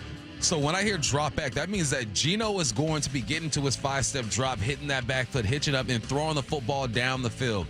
Geno loves to throw the football down the field. He's really one of the best when it comes to doing that. So I hear shots. I hear explosive plays. I'm looking at what Grubb did with the University of Washington, and I'm saying he's bringing that over here to the Seattle Seahawks. So when Geno says, I like this offense, it's very intricate. Grubb has, he pays attention to a lot of details, and this is a drop back type of offense. I'm not saying they're not going to run quick game, they're not going to throw screens or run the football, but shots will be taken down the field. I know Geno Smith is excited about that. I'm excited about that because I feel like they have the personnel to do that at a high rate. So Geno, go ahead and do your thing. Learn this offense. Shots down the field. That makes me think of Lil Jon with Yes, we need them. Everybody, you gotta somehow get into the audio at Lumen and say, look, Just a before pass over 30 yards. Yeah, shot. Play shot, this, please. Shot. 4th down. Bump, what's a loophole that some college football players have discovered? They discovered it. Universities have discovered it. There's this DB who's transferring from University of Colorado to, I believe, like Florida or something like that. I forgot. Last name is McCormick. What he has done, Florida had, I think it's Florida, correct me if I'm wrong, anyone on the text lines, but that university he's going to had no more scholarships left. So you know what they did? They signed a great NIL deal that is going to pay for him to go to school and pay this man on the side. So now, here's another way to get you some top athletes. You want to have a guy come over late, transfer over late, you have no more scholarships, you talk to your alum, you talk to the local businesses, you say it's going to cost him $100,000 to go to school this year until we can get him a scholarship. You go ahead and help us out with that, and we'll scratch your back somehow. Again, another way NCAA is changing. This is crazy to me. I'm not mad at him. Go ahead and do your thing, young man. You ain't happy in Colorado? Go ahead and do your thing, because you know Dion will cut you if you ain't doing your job. Yeah. But yeah, here's another loophole. We talk about the Power 5 conferences coming together. You can share revenue now. If you don't have scholarships, go ahead and sign a big NIL deal. Have them pay for your school. These people will think of anything. It kind of reminds me of back in the Butch Davis years at Miami. I learned this from watching the U, where they were on probation, so they couldn't have a full allotment of scholarships. So what they did is their skill position guys, they would have the track team recruit them and give them scholarships so they could get a full ride track scholarship, but then also play football, because those seasons were the opposite years. Football was in the fall, track was in the spring semester. So like guys like Santana Moss, he went to Miami on a track scholarship, but was clearly there for football. Was a great sprinter on the track team, but obviously ended up having a tremendous college career, was a first-round pick in the NFL. That's another loophole. Man. Whenever you see guys on the track team, they might be playing other sports too. You know, my guy Jeshua Anderson, who's now the sprint coach at UW, went to Washington State, won the NCAA 400-meter hurdle championship like 4 times in his career. I don't know who gave him the Scully, football or track, but both benefited from it, for sure. You are listening to the Bump and Stacy Show on Seattle Sports and the Seattle Sports app. When we return, we will hit up the timeline. Charles Barkley has some strong words for his bosses, and an umpire just won't get out the way. We'll talk about it next. Seattle Sports, your home for Wyman and Bob. You know, this is a part of the season where there's some decisions that Scott's going to have to make in regards to this lineup. Weekdays 2 to 7. You've got guys like Garver and Rayleigh and Josh, and they're starting to heat up. Now, all of a sudden, I feel better about the offense because they're not going to climb up into the top 10, but if they can just back up the pitching and have different guys getting hot at different periods of time, then that's as good as going and getting a bat. On Seattle Sports and 97.3 FM HD2. At State Roofing, we don't just install roofs, we build peace of mind. Hi, I'm Sam Thomason, owner of State Roofing, and we stand firmly behind our work, protecting your investment for years to come. Backed by warranties that offer you protection, reliability, and trust long after the project. Take advantage of our 0 down, 0 payments, and 0 interest today. Call 866-ROOF-ROOF or visit stateroofing.com for a free estimate. State Roofing, the last roof you'll ever need. Access to quality healthcare is an important topic. So, let's talk about it. Optum Care Washington is here to make the health system work better for everyone by making quality primary and specialty care easier and more affordable. From Tacoma to Bellingham, you can see their top local doctors at more than 45 locations and get care on your schedule with innovative on-demand services. Learn about healthier care that's focused on you at Optum2024.com. Want to listen to Seattle Sports on your smart speaker? Hey, smart speaker, play Seattle Sports. This message is powered by the EQC Sportsbook at Emerald Queen Casino. Emerald Queen Casino, the entertainment capital of the Northwest. At Fisher Investments, we may seem like other money managers, but we're different. Are you really that different than the rest of us? We are. As a fiduciary, we always focus on what's best for our clients. What services do you offer besides investing? We have a team of specialists in financial planning, estate planning, and more. Your clients rely on you for all that? Yes, we ensure clients receive unparalleled service at every step of the relationship. Okay, but you still sell commission-based products, right? No, because we believe that's a conflict of interest. We prioritize service over sales goals. So, then how do your fees work? We have a simple and transparent fee that's a percentage of our clients' portfolios. So we do better when our clients do better. Wow, we're more different than I thought. At Fisher Investments, we're clearly different. Learn more at fisherinvestments.com. Investing in securities involves the risk of loss. This is Seahawks Game Day host G. Scott. The 2024 season is here. This team has it all. Young talent, proven vets, and swagger. Secure your seats now at Seahawks.com/tickets. Let's bring it, 12s. You want more speed? Well, you're in luck because Xfinity just increased their internet speeds and they are faster than ever. Plus, with super fast internet and that reliable connection, you can do more of what you love whenever you want. So that means more gaming. So when my son Titus has his entire baseball team over and they're all gaming, no problem. That means more downloading, more video chatting our kids from away. And for the wife and I, yeah, maybe that means more nights on the couch streaming our favorite movies and TV shows every single night. It's time to get more out of your internet with faster speeds from Xfinity. And now through June 21st, get 150 megabit Xfinity internet for only $19.99 a month for 12 months with a 1-year contract. That's double the speed for the same great price. Go to Xfinity.com, call 1-800-XFINITY, or go visit that Xfinity store today. Requires paperless billing and auto pay with store bank account. Restrictions apply, equipment taxes, and other charges extra. After promo, regular rates apply. Actual speeds vary and not guaranteed. Make the call to 1-800-XFINITY. Headed outdoors or on the water this weekend? Check in with Joey and Nelly on the Outdoor Line from 6 to 8 a.m. every Saturday on SeattleSports.com. At Progressive, we know how much you love your recreational vehicles, so we decided to record this commercial in an RV. With a family on vacation. Mom, who are these people? Oh, that's Flo and Jamie. They're recording a commercial, sweetie. Don't they do that in the studio? Normally. No. But we wanted to feature a family who bundled their home and RV and saved with Progressive. Yeah, it looks like you're all out of chips. Okay, I think we'll just drop you off at the next gas station. Bundle your home and other vehicles with Progressive. Progressive Casualty Insurance Company, affiliates, and other insurers. Not available in all states or situations.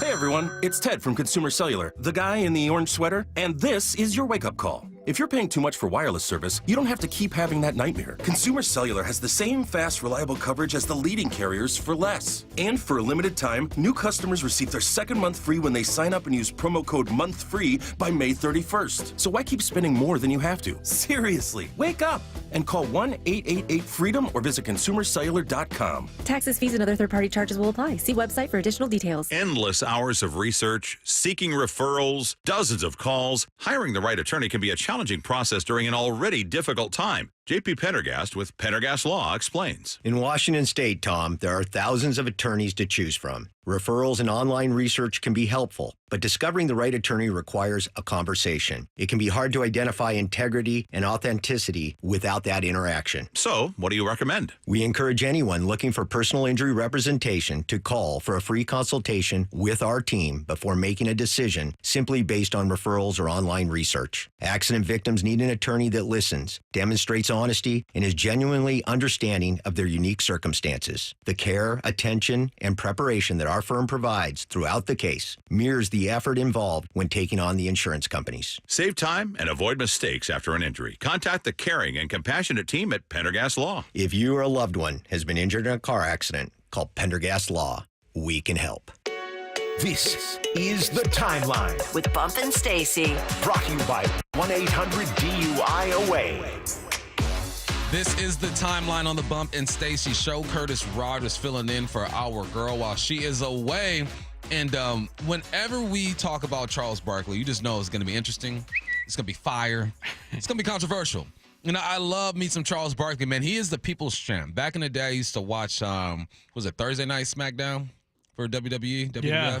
And it was all about The Rock. He was the people's champ. And that's who Charles Barkley is for me these days at the tender age of 38, man. I lived through Charles Barkley. And what he did, if you didn't know, TNT has one more year of covering the NBA. And with that, you lose basketball on TNT, obviously, but you lose Charles Barkley, Big Shaq, Ernie, Kenny. I mean, it's the greatest sports show on TV. And Charles Barkley had some words for his bosses. How did TNT mess this up? Well, I think the first thing is, they came out and said we didn't need the NBA. So I think that probably pissed Adam off. I don't know that, but I'm saying because when we merged, that's the first thing our boss said, we don't need the NBA. Well, he don't need it, but the rest of the people, me, Kenny, Shaq, and Ernie, and the people who work there, we need it. Exactly. The people who are actually putting on the show, who are feeding their families. And I know what people are going to say. Well, Charles has made X amount of dollars. So what? It's still his job. Yeah. He might have made X amount of dollars, but I'm sure he's not saving all that stuff. He's got to put money out and pay for his lifestyle. And I get all that. It's probably better than ours, but he still needs this to make money. Yeah. And I mean, getting rid of the NBA, like Ernie Johnson, we talked about, is almost 70 years old. Like if ESPN was like, hey, we will pay you guys X amount of dollars to join our network, but you got to move to Connecticut or you got to move to LA or whatever their studios are going to be based. Like, if you're Ernie Johnson and you're that age, you don't want to move. Nah. And Ernie Johnson is like Atlanta through and through. His dad used to be the voice of the Braves back in like the 50s and 60s. Like, he is an Atlanta guy. I believe he graduated from the University of Georgia. Like, he's not moving, especially at this age. I imagine like Kenny and Charles are pretty comfortable with where they're at. I know Charles is from the South originally. He went to Auburn. Yeah. So I don't think he would want to, really uproot himself either. Shaq lives all over. Like, Shaq is everywhere. But yeah, you are asking a lot of these guys if you do want to have them move at this stage of their lives. And I get that the paycheck will make that not hurt as much, but like, still, you got to uproot your life because of some decision that somebody sitting in some ivory tower somewhere that was like, I don't need the NBA. Like, I think Charles makes a great point. Like, you don't need it, but I need it. Yeah. And all my coworkers need it. Like, what is inside the NBA without the NBA? Like, exactly. And I think Charles is speaking for the people you don't see. The people who put on the show, the production folks, the producers, the grip crew, camera, all those guys, man. And he says morale just ain't good right now. Morale sucks, plain and simple. I just feel so bad for the people I work with, Dan. These people have families, and I just really feel bad for them right now. These people I work with, they've screwed this thing up clearly. And we don't have zero idea what's going to happen. I don't feel good, I'm not going to lie, especially when they came out yesterday and said we bought college football. I was like, well, damn, they could have used that money to buy the NBA. Yeah, Barkley mentions the deal that TNT brokered with ESPN where they're going to broadcast, I believe, 2 of the first round of the college football playoff, 2 of those first-round games this year. So it's not like TNT doesn't have the money to make this work. Yeah. I think just ego got in the way where they were like, the NBA needs us this bad. But when you think about TNT, Bump, like outside of their NBA coverage, I just think of like Law and Order reruns. Yeah. Or movies that are in theaters but are edited down to get all the swearing out. So, like, you know how many times I've seen Friday on TNT? I know. Shawshank Redemption. Yeah. You see all these same movies time and time again. But it's TNT needs the NBA, I think, more than the NBA needs TNT. And I think this was just kind of hubris on their part to be like, yeah, we don't need our flagship program, something that has been in the fold at TNT for like 40 years now. TNT, that is who you are. Yeah. You are the NBA. Exactly. Yeah. I can't even think of any original programming they have besides the NBA. Was it like Rizzoli and Isles or something? I don't know. Sure. Yeah. No idea. TNT, you messed this up. Thank you Charles Barkley, for bringing light to that. Next on the timeline. Man, the White Sox lost to the Orioles on one of the worst base runner interference calls ever made. Listen up. And Benintendi pops it up on the infield. And Henderson will make the catch. They called infield fly rule. No, they called interference. They're calling him out. I believe they're calling a game over. Wait a minute. They're calling game over. They're saying Andrew Vaughn interfered with Henderson at short. One of the worst calls I've ever seen in my life. Curtis, break it down for us. So there was an infield fly rule, and shortstop Gunnar Henderson was trying to get to the ball. Andrew Vaughn was the runner, and Vaughn was looking up at the ball, needing to know whether or not he needed to go back to second base or not. When he moved to go back to second base, him and Henderson kind of got in each other's way. And it was not even like obstruction. It was just kind of like, oh, excuse me. Like, it was real quick. Yep. On your right. And he did not even impede his path to the ball. Henderson ended up making the catch. And even though he still made the catch, the second base umpire ruled the runner Vaughn out for interference, making it a double play to end the game. And the White Sox had a shot. I think they had the tying run on first base. There was runners on first and second. Just a wildly bad call. Somebody that I think was trying to flex their rule book knowledge, and it went a little too far. Man, it's like in football. I'll break it down for us football heads. It's like there's a run to the left, and there might be a hold far right from a receiver trying to block a DB. The DB's not even putting forth any effort to get there. He just grabs his jersey a little bit. And the ref calls back a 20-yard gain because of that foul, right? That penalty that did not affect the play at all. This had nothing. It did not affect what the outcome of that play, which is ridiculous. And Andrew Vaughn has some words to say about it. No, they didn't tell me anything, actually. They just said it was out.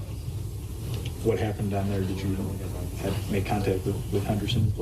So I was reading the play, saw the pop-up, knew it was an infield fly, read it, started shuffling back, and then he kind of breezed by me on the right side. And then, he went and made the play, and then umpire called me out. What was your level of surprise at that call? Yeah, I thought it was a big spot. I mean, I didn't feel like he was, deterred from making the play. It was a high pop-up. We were all reading it. As a runner, I got to read it, make sure I can get back to the bag. So I was shuffling back to the bag. Let them play. Yeah. Let them play. That's ridiculous, man. The play was not impeded on. He made the catch. He still made the catch. Now, if he bumped into him, dropped the ball, okay, let's call it. But it happened the way it was supposed to happen. Yes. Blows my mind. What was the runner to do? Oh, my God. All right, time for the IRG injury report, brought to you by IRG Physical and Hand Therapy. Taylor Salcedo began his rehab assignment yesterday in Tacoma. He threw a perfect inning of relief with one strikeout. Mariners' top prospect, Colt Emerson, has a small foot fracture after fouling a ball off it this week. His estimate recovery time will be 4 to 6 weeks. All right, when we return, let's get back to some baseball. There are some opportunities for the Mariners to get it done against D.C. Let's check it out. Seattle Sports is your exclusive home for Mariners baseball. Going, gone! Every strikeout. Swing and a miss, and a fastball, strike three, and the ball game is over. Every home run. Blasted out to right field. An absolute take by Luke Raley to the second deck. Every Mariners win. And the ball game is over. The Mariners with a colossal comeback here in the Bronx. Stream every game at seattlesports.com or on the Seattle Sports app. We are Seattle Sports, the home of the Mariners.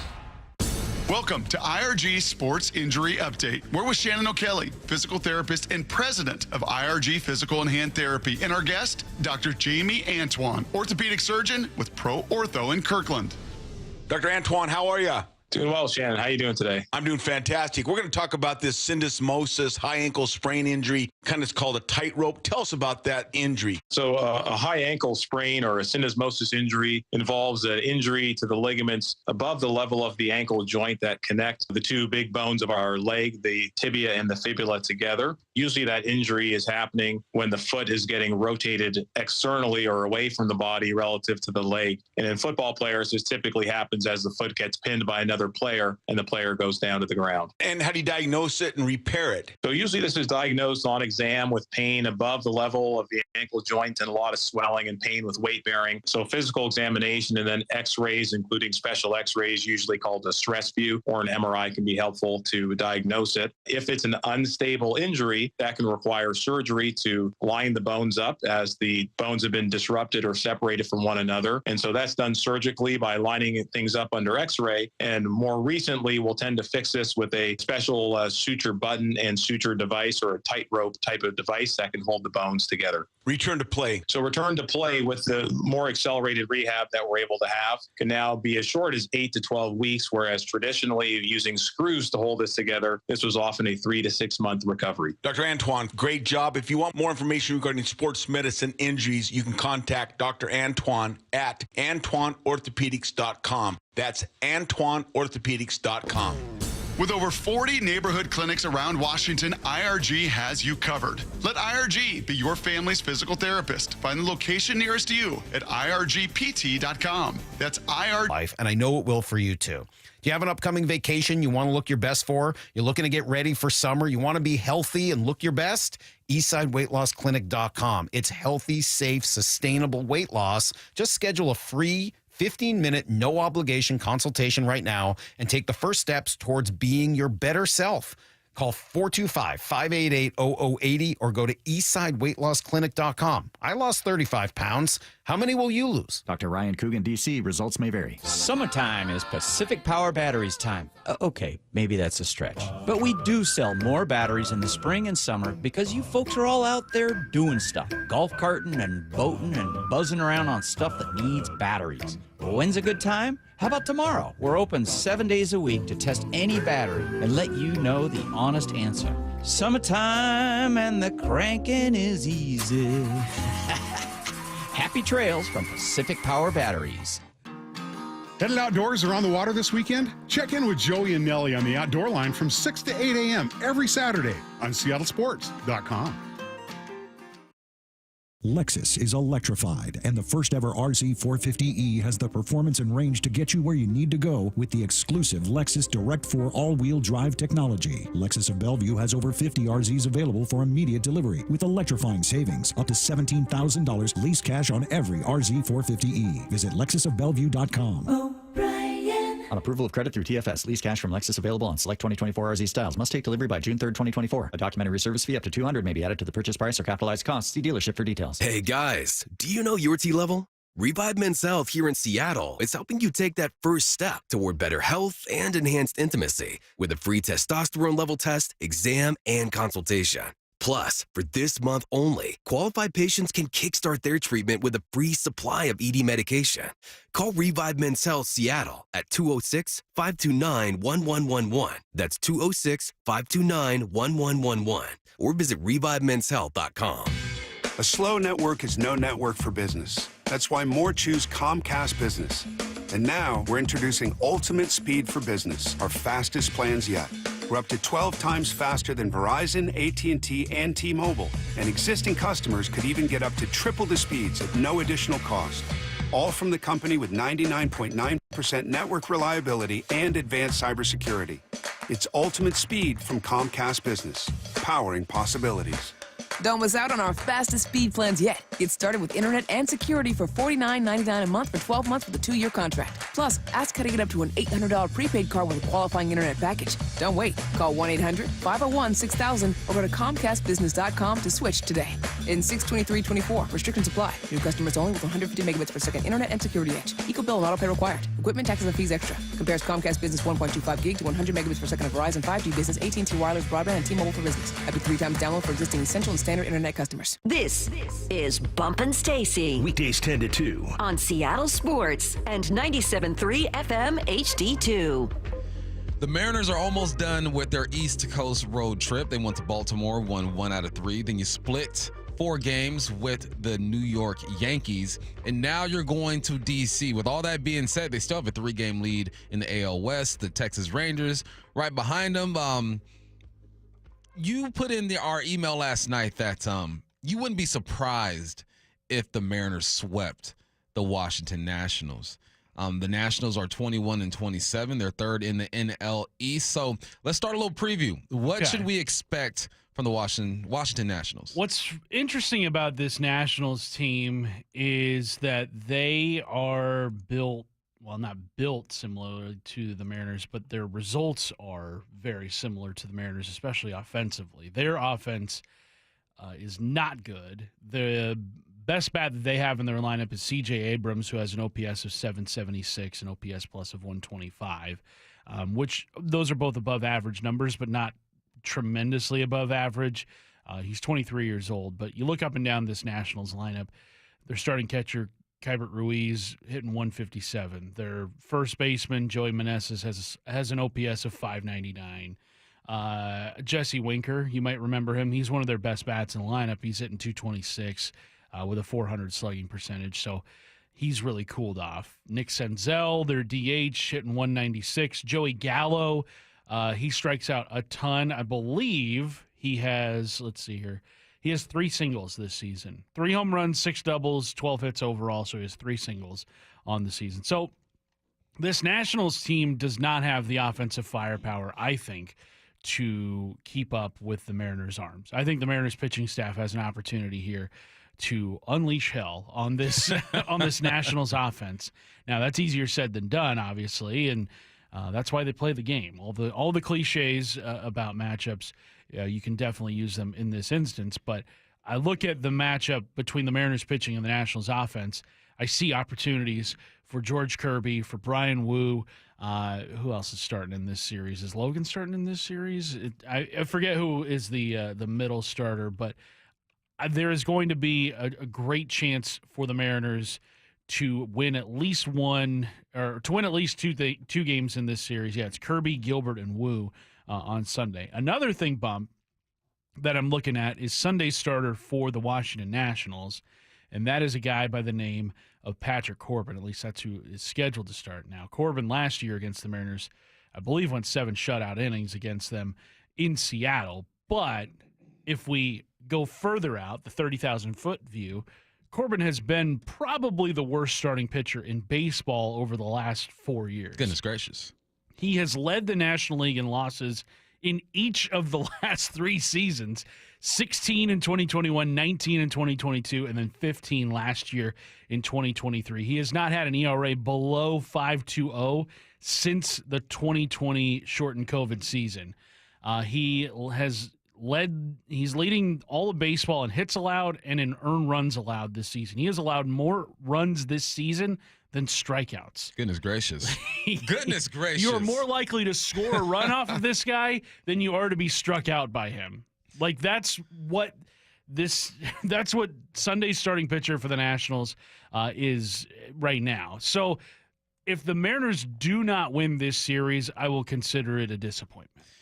You know what? I see this series as one of the few series where you don't have to be anything other than who you are. If the Mariners are just who they are, a team with some good pitching, a team that will put up 3 to 4 runs, you should be okay in this situation, but you know how this game goes. It's all about who you are on that day. So, yes, I look at this series the same way, Curtis. I go, all right, man, well, you split a series with the Yankees. I don't think many people expected that. Right. Once you went up 2-0, you thought they could possibly win that thing. It was disappointing the way it ended, but you walk away from there 500, you're good to go. Baltimore, I felt like was a toss-up. We shall see. First real test on the road that these guys had. But you look at this Nationals team and you go, you're better than this. We heard Cut from Morosi talking about, look, we found out that the Mariners are a notch behind the Yankees and the Orioles. I think you look at everything on paper, you look at everything that's been done this season, it's safe to say that this is a series you expect this team to win, the Mariners to win, and possibly sweep these guys. Just be who you are. Yeah, and but it feels like they could be in first place by a much more comfortable margin had they gotten off to a better start offensively.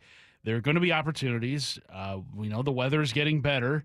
I know that the next, 10 days around here, it's going to be kind of the same in the 60s, which is a little bit better than what it was in April, where they had the second coldest average starting temperature in baseball behind, I think the Cubs were the coldest team out there in the bigs. But yeah, this National Series is ripe for the taking.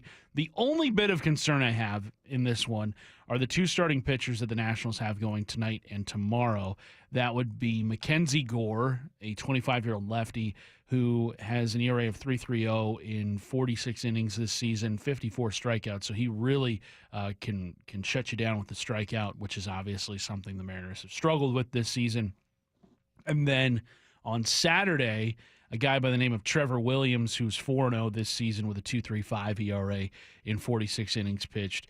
He has been really good for this Nationals team. They've got 2 good starting pitchers going tonight and tomorrow, but then Patrick Corbin on Sunday, who has been the worst pitcher, or at least the worst starting pitcher in baseball over the last 4 years. So take care of tonight and tomorrow. You've set yourself up great for Sunday. You know what? This is setting up, after listening to your analysis of this baseball club, it should be, or could be, a series where you see our guy Julio just get things going a little bit. There's opportunity here. That's the hope. That is what everybody wants to see from Julio. And, I mean, you're going to have opportunities. I think Nationals Park isn't necessarily the worst hitter's park or anything like that. I mean, we've seen great hitting. We've seen great hitters in that ballpark perform well. We're just asking for one, Julio. We're just asking for one home run. One home run and one double this weekend. That'd be nice. Maybe a couple RBIs too. Yeah. I'll take a solo shot. Sure. But then I'll also take, with that double, let's get an RBI double on that thing too. Is that too much to ask? I don't think that's too much to ask. It's starting to feel like it is, though. A little bit. A little bit. Because I was looking at his numbers during his 9-game hitting streak or whatever. He had the home run against the A's, but that was like the only extra base hit he had during that whole thing. I hope that we see, a multiple extra base hit game by Julio. Maybe we'll get to this in Hype Train later on today, because we didn't get to Hype Train yesterday because of the Mariners game. Maybe we do a Hype Train of Julio gets multiple extra base hits against the Nationals pitching. Okay. I'd love to see it. I can already tell you what I'm going to say, but I'll save it for the Hype Train. But you know how I get down when it comes to putting positivity into the universe. I prayed to the universe last night that Matthew would come in with a smile on his face, but it didn't work. He came in the same old grumpy Matt, but, you're consistent, though, Matthew. I appreciate you for that. I'm consistent in my I hate being here.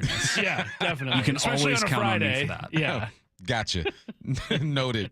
All right, man, we come back. We're going to get to some football, man. The legend Lofa Tatupu's going to join us. That is next here on the Bump and Stacy Show. Seattle Sports, your home for Brock and Salk. New Seahawks tight end Pharaoh Brown. Weekdays 6 to 10. What are the initial impressions of being here in Seattle? The locker room is great. The coaches is great. We're building a great foundation, and no stone is being unturned. We getting to know each other. Starting from the staff, they never been together. So it's kind of like we all starting together and learning this thing step by step. And Grubbs, it seems like he has a lot of plays and a lot of ideas. So I think as we continue to build, it's going to be a very high-powered offense. On Seattle Sports and 97.3 FM HD2. Memorial Day weekend. You know what that means. No work on Monday. And the start of the summer season. With all the summer sales this weekend. Look at all these ads. I know, but there is one store we really should visit. Why? To check out the new TVs from Samsung and LG and Sony. Aren't those expensive? Not this weekend. Video Only has huge deals on the new models and even trade-in discounts. What about online or the warehouse clubs? We can do better at Video Only. They've got the lowest prices of the year on the new TVs, including all the top-rated models. Okay, let's check them out. Or we'll be sorry.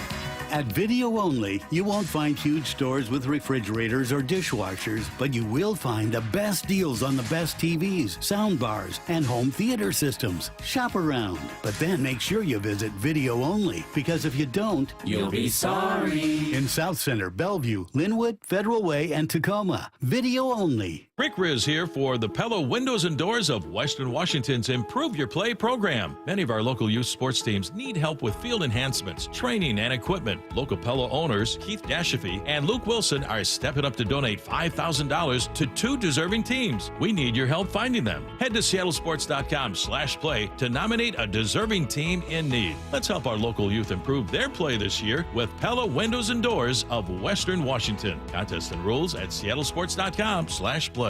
Tired of a boring backyard? State Roofing's expert team can help you create the perfect deck before summer hits. We'll make sure your deck is the envy of the neighborhood. Call State Roofing at 866-ROOF-ROOF or visit stateroofing.com for a free estimate. That's stateroofing.com. Calling all drivers. Here's why Polestar 2 is called the driver's EV. With all-electric performance and a range of up to 320 miles per charge, Polestar 2 has the power and handling to change your perceptions of EV driving. But the best way to find out for yourself is a test drive. Visit Polestar Bellevue to test drive Polestar 2 today. 320 mpg range based on model year 24 Polestar 2 long-range single-motor variant and EPA standard. Visit Polestar.com for full details. I call myself a confident backseat driver. Mom, brakes, please. Gotcha. but I'm less confident in the economy. Same here, buddy. Thankfully, Les Schwab Tires helps make sure that our safety never takes a backseat, even when we're watching our wallets. Roll into summer. Save up to $200 instantly on a wide selection of tires and wheels. Les Schwab Tires.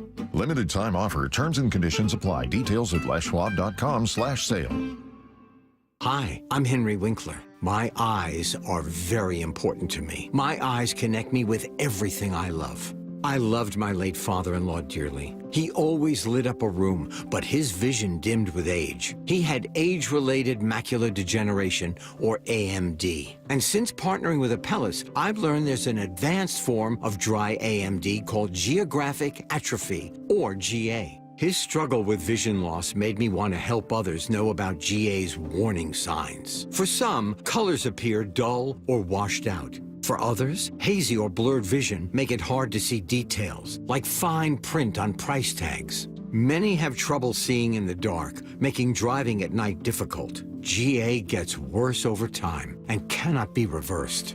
If you think you have GA, don't wait. Treatments are available. Ask a retina specialist about FDA-approved treatments for GA and go to GAWon'tWait.com. The IRS is the most powerful collection agency on earth, and if you owe back taxes, the news isn't good. The IRS is raising the interest rate it charges on unpaid taxes, and further rate hikes are expected. Most people don't know it, but the IRS adds interest charges to your tax debts daily. So if you owe the IRS today, you'll owe even more tomorrow. And it doesn't stop until you get right with the IRS. The good news is getting right can start with one phone call to Optima Tax Relief, America's #1 tax relief firm. Optima's tax professionals specialize in the Fresh Start Initiative, a powerful IRS program that can save you thousands if you qualify. In fact, the experts at Optima have resolved over $1 billion in tax debt for their clients. Call now for a free consultation. Call 800-343-6460. 800-343-6460. 800-343-6460. Optima Tax Relief. Some restrictions apply. For complete details, please visit OptimaTaxRelief.com. Hey 12s, this is Seattle Seahawks head coach Mike McDonald. Our team can't wait to experience the best home field advantage in all of football. This year, we're going to need everybody. Let's break a new world decibel record in 2024. Get your tickets now at Seahawks.com/tickets. This is Seattle Sports. Streaming through the Seattle Sports app. KIRO AM Seattle. KIRO FM HD2 Tacoma. Home of the Seahawks, Mariners, and everything Seattle sports. Seattle Sports Snapshot. After splitting a series with the Yankees, the Mariners are in D.C. taking on the Nationals. First pitch is at 3:45. George Kirby is on the mound. Game 2 between the Dallas Mavericks and Minnesota Timberwolves is tonight. The T-Wolves look to even the series at 1. Tip-off is at 5:30. And let's go to hockey. Eastern Conference Finals tonight. The Florida Panthers have a 1-game lead on the Rangers. Puck drops at 5 p.m.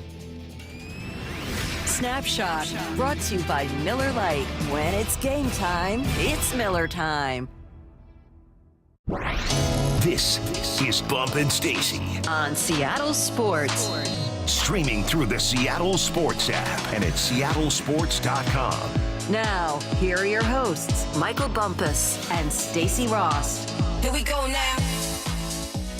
We're getting back to football here, and why wouldn't we bring on one of the best to do it, man? The homie, Lofa Tatupu on the Emerald Queen Casino Sportsbook Hotline. Lof, how we doing? Bob, Stacy, what's happening? We got Curtis in today. Hey, Lofa, this is Stacy. Feeling really good today. Yeah, your voice changed. I said, I'm a bad coordinator, man. I told you, we were running zone left and we audible to right. I didn't get you right, Lof. A lot That's of on confusion me. out there. That's on me, man.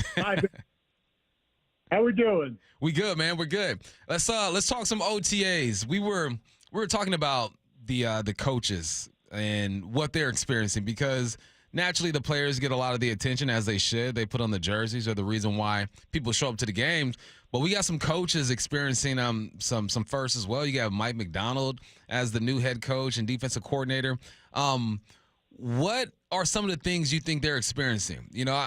You've had the same head coach when you were here in Seattle, obviously Pete Carroll, but I'm sure there were some new coaches, filtering through as you were LB here. What do you think they're going through? Yeah, definitely. It's an adjustment, right? Just like for the players, this is a new setting for them.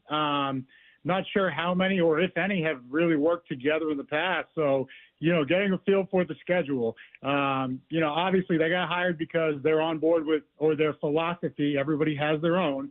I learned that from Pete Carroll, but it aligns very similar with, the head guy's philosophy. So now, even just getting the timing down of the drills and where you're going to be on the field, it's all new to them. So, I'm sure it went well. I don't put a ton of stock into OTAs without the pads. You know what I'm saying, Bump? But all reports were that guys flash and they look good. So, but yeah, probably just as big of an adjustment for the coaches as it is for the players.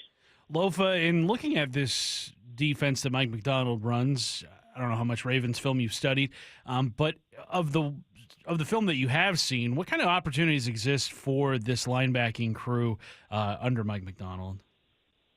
Oh, I mean, he had two of the best in the business over in Baltimore with Queen and Roquan, and they seem to be free a lot of the time. So I'd imagine that, our guys got to be excited about seeing that because they're definitely watching some of that film to see how to play the system, not just, that.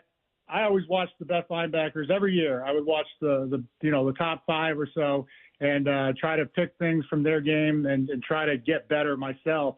So I'm sure they're digging in, watching the film. But every time I watch, man, those guys were running clean, which means the big dogs up front were doing their job, and they were laying big hits and having fun. So I anticipate a lot of fun, ahead for this linebacking core. Lofa, I know why you don't put much stock in OTAs, because you're a linebacker. You don't get to do your job completely as a linebacker. Me on the outside as a receiver, that's where we shine, baby. I'm making every catch. It's a 50-yard gain every time. I mean, the offense shines doing OTAs. How frustrating is it to play linebacker and have to ease up on the running back? And then how do you impress these coaches? Because you don't put much stock into it. I'm with you 100%. But then again, they're still looking at that film. Yeah, I know. And you receivers, you love to talk about all the catches you made when we couldn't hit you. So, but it's, so just in terms of, I think that's more of a personal thing. I remember some of the things that were written about me as a second-round reach, is what they said, the media, right? And so then they saw me at OTAs, and they're like, oh, he looks small. Well, I am small. So that wasn't just a look. I was not the prototypical middle linebacker. So, but when the pads come on, that's who you see is really out there. For the coaches, this is a period of trying to learn the learner. As a coach, you're really a teacher, and so you're trying to find out how much information is can be retained by these kids. I say kids respectfully because I'm old, but you want to know how much they can retain, and then also just execute how quickly they can play. When you do give them a new blitz or a new look and other things to think about, go to different situation, red zone, all the things. So they like when I got here, they overloaded us. They gave us a ton of the playbook, John Marshall and Ray Rhodes. And so they just wanted to see, okay, how far along we are. Lofa, earlier this week, Bump and I looked at a stat that said the Seahawks defensive line had the 5th highest cap hit in the NFL this year, which is interesting because the defensive line is often one of the most criticized units on this defense. But you look at the parts now, you've got Leonard Williams under contract, Chenna Nwosu's there. You take the first-round pick and Byron Murphy. What are your expectations for this defensive line in 2024 under this new defensive staff? Yeah, I'm excited. When, I think depth was kind of the problem. Our starters, they played great, and then as the game wore on and they had to come out for a couple of plays, series here and there, that's where it kind of, showed that, we kind of lacked depth. But now you got Murphy in there too. Chenna coming back. That is such a big deal as not just a playmaker, with all the sacks, but just that from an attitude perspective and the leadership that he provides. Excited to get him back healthy. So, sky's the limit for this group. I'm not just saying that. I'm excited to see it. And just like you referenced, Baltimore's film a couple minutes ago, like if we can get to there, man, that'd be something special. the defensive line, like Curtis, I'm kind of leaning on what he said, is responsible for a lot. They do a lot of the dirty work, right? They keep you guys clean so you can run around and make tackles. They collapse the pocket, force a quarterback to step up or roll out. What are real expectations for a young defensive lineman like Byron Murphy? Because his impact is not going to show up on the stats, right? The stat sheet. It's more of you got to know what you're looking for. So what's a good year for Byron Murphy? Yeah, I mean, stat-wise, yeah, you're right. Some of the things that he's going to be asked to do will not show up on the stat sheet. Commanding a double team so that these linebackers can flow freely and just go make hits and big plays. And it's the dirty work, man. And, we'll see how we adjust. When you get drafted as an offensive or defensive lineman, other than quarterback, which is, mentally or cerebrally the hardest to play, the physical demand of playing in the trenches, down in and down out, is insane. I mean, I don't know how they do it. So we'll see. Hopefully he comes into shape, comes into camp in great shape and, just does what he did in college. It's still football at the end of the day, but just got to get that playbook down, and then that way you can play faster. Lofa, what'd you make of the Seahawks selection of Tyrese Knight in the 4th round? Comes from a smaller school in UTEP and had a big senior season. What'd you make of their decision to go linebacker in the 4th round? Yeah, I knew we were going to get a linebacker because the veterans we signed, great players, and they're on like 1-year deals, so we had to get some depth there. But I wasn't super familiar with Tyrese, and so right after he got drafted, sure enough, ran straight to the computer and looked it up, looked at the highlights, was impressed. His story really jumped out at me. Community college at a high school. I'm not sure if he didn't get many offers, scholarships. So going that route, proving it. He was all conference or all league there. Then went to UTEP, all conference there. Led the FBS in solo tackles with 80, in total 140 tackles. Made plays in coverage, tackles for loss. Everything you want. You want, really well-rounded linebacker. So I'm excited about it because he's already been through the fire, right? Like that's really what part of the draft and, evaluating kids is what have they been through in their athletic career, whether it's an injury, what kind of adversity have they been through? He's been through the fire. So I'm excited to see, what he does out there on the field. Loaf, obviously things are changing over there at VMAC, but some things are the same. I look at the way the draft went, and it screamed competition to me. We all know Pete was all about competition, compete every single day. And I saw that they draft, well, obviously we all saw it, right? They draft 2 DBs, both from Auburn. And I looked at that and I go, all right, man, they're saying, look, Reek, you had an off year last year. You're going to have to grind this year. Spoon, obviously we expect him to be out there, but we're hearing that DJ James is getting some nickel reps as well. And then you have Pritchett as well getting reps on the outside. What does that do to a player? And has that ever happened to you? You were first 3 years you made the Pro Bowl. You were All Pro in 2007. What's it like when they bring somebody in and like this is my spot, but I can't sleep because there's a youngster trying to take it? No, man, this is a business first. Let's never forget that. And I always tell kids when they're leaving college, going to the NFL, if you can be replaced for cheaper, it will happen. So. Just stay on your job, man. And like I said right there, it's a job now. There's no guarantees other than what's written in your contract. And so you just have to be a pro. And, I think maybe it does affect some guys, mentally, but hopefully it doesn't spill over into their play because, at the end of the day, we're still teammates, right? And it's just the betterment of the team. Competition brings out the best in everybody, but your only competition is yourself. You bring up competition on the defensive side of the ball. How about on the offensive side of the ball? Not saying that there's a quarterback competition, but there's somebody younger and cheaper behind Geno Smith right now and Sam Howell. How do you see that dynamic playing out over the course of this season, Lofa? Do you think there could be a point where we see Howell get some regular season reps with this team? I really don't. I am not only the biggest Geno supporter and fan, but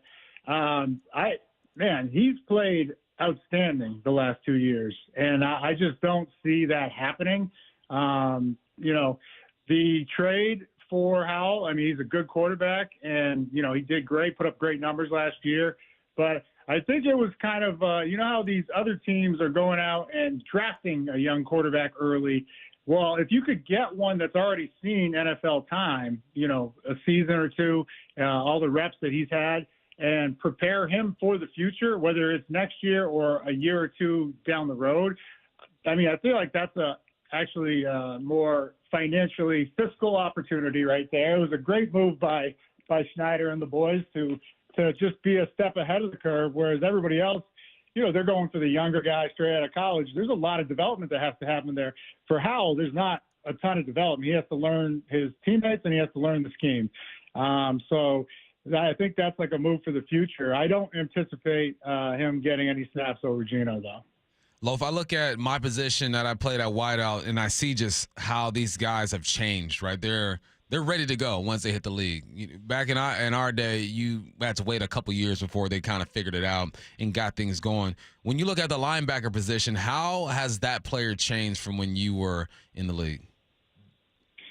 Ooh, good question.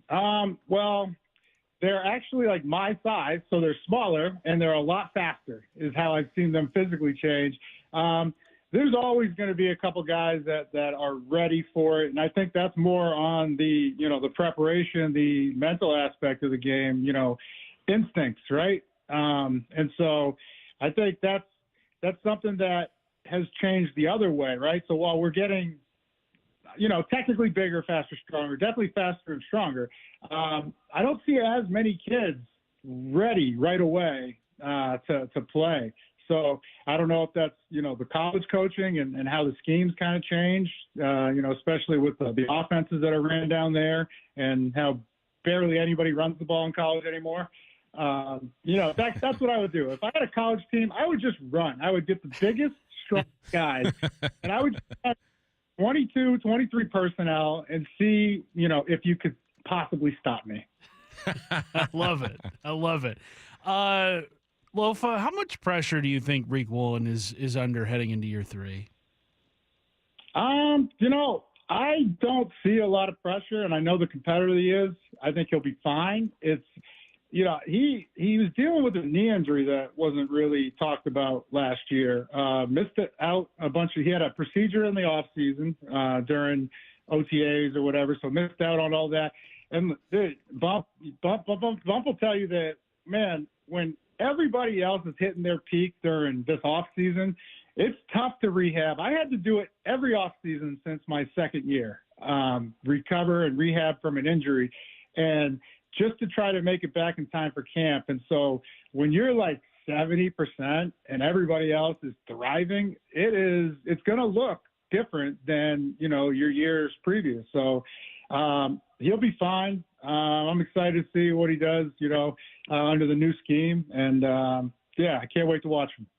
He's our guy, Lofa Tatupu. Loaf, what you got going on? Tell the people where they can find you. What's going on in your life? Oh, man, a lot. I don't know. I got a lot of stuff going on, man, so much. But I'll tell you a funny story. Right now, I'm at home with my son, I think he's playing hooky. So, yeah, not at school.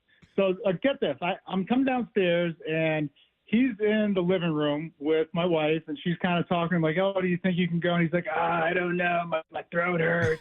I think I got – and I'm watching all this go down, right? So then she goes upstairs to do something, and I'm sitting there with him. This little guy jumps on the iPad and starts yelling at the top of his lungs at somebody. And I sit there and look at him, and he finally realizes I'm looking at him. And I was like, I thought your voice hurt, bro. I thought you. And he goes, oh, yeah, it does. So I took the iPad away, right? Yep. You know, you got to do that because we didn't get any video games when we stayed home from school. Nope. That's what I'm dealing with right now. That's the most important thing. You mean to tell me that he's trying to turn a 3-day weekend into a 4-day weekend? Unfathomable. Yeah. The nerve of this kid. We've all done it, Loaf. We've all done it. But before I leave, hey, to every service member out there, thank you so much for everything. Definitely. We appreciate you. We love you. We're grateful for you. Great way to end this thing, man. Loaf, we appreciate you, bro. Thanks, Lofa. All right. Take care, folks. Man, love me some Lofa.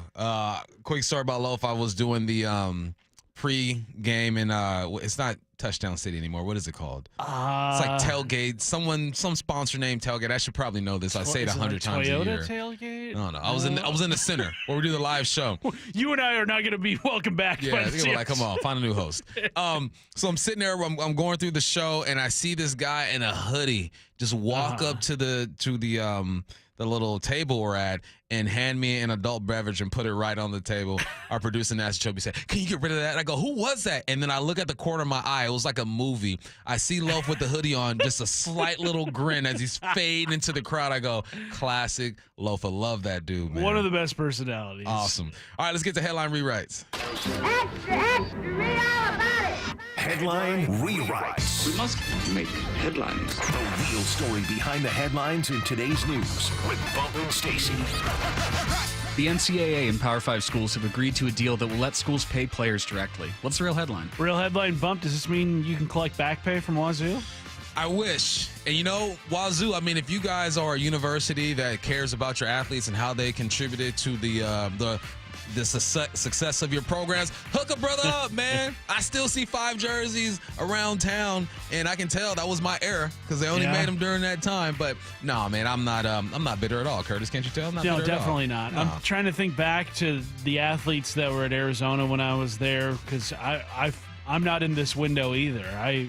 Which makes me feel old because I was not in college in the last 10 years. Nick Foles saw a lot of 8 jerseys. Yeah. He doesn't get a collect. Saw a lot of number 23 basketball jerseys for Derek Williams. Mm-hmm. He doesn't get a collect. Those were probably the 2 most popular guys on campus in terms of athletes around there. Yeah, wow. I'm old, Bump. Hey. Sometimes it be like that, Curtis. Really Sometimes it be like that. But this is just going to further put a divide between the Power 5 schools and the Group of 5. They're not playing for the same thing anymore.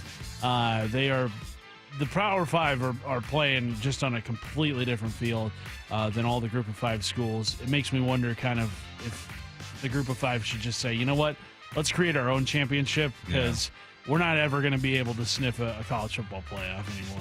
And Curtis, the text lines have saved our jobs. Oh? It is called the Ticketmaster Tailgate. Come see myself and Paul Moyer, Big Ray Roberts, Brian Walters, and you know what? Brenna Rogers is on site as well. Curtis' wife, so come holla at us. Headline rewrites. The Celtics took a 2-0 series lead on the Pacers, and Indiana star Tyrese Halliburton's status for Game 3 is in question after he left last night's game with a hamstring injury. What's the real headline? Real headline, Boston's road to the finals has been smoother than freshly paved asphalt. Ain't nothing like driving over some smooth asphalt. Oh, you feel it. You don't feel it here in downtown Seattle. Definitely I'll tell not. you that. There's a hill up here when you're just getting onto I-5 South. Yes. Cobblestones. Yes. In 2024. I'm sorry. This is not colonial America.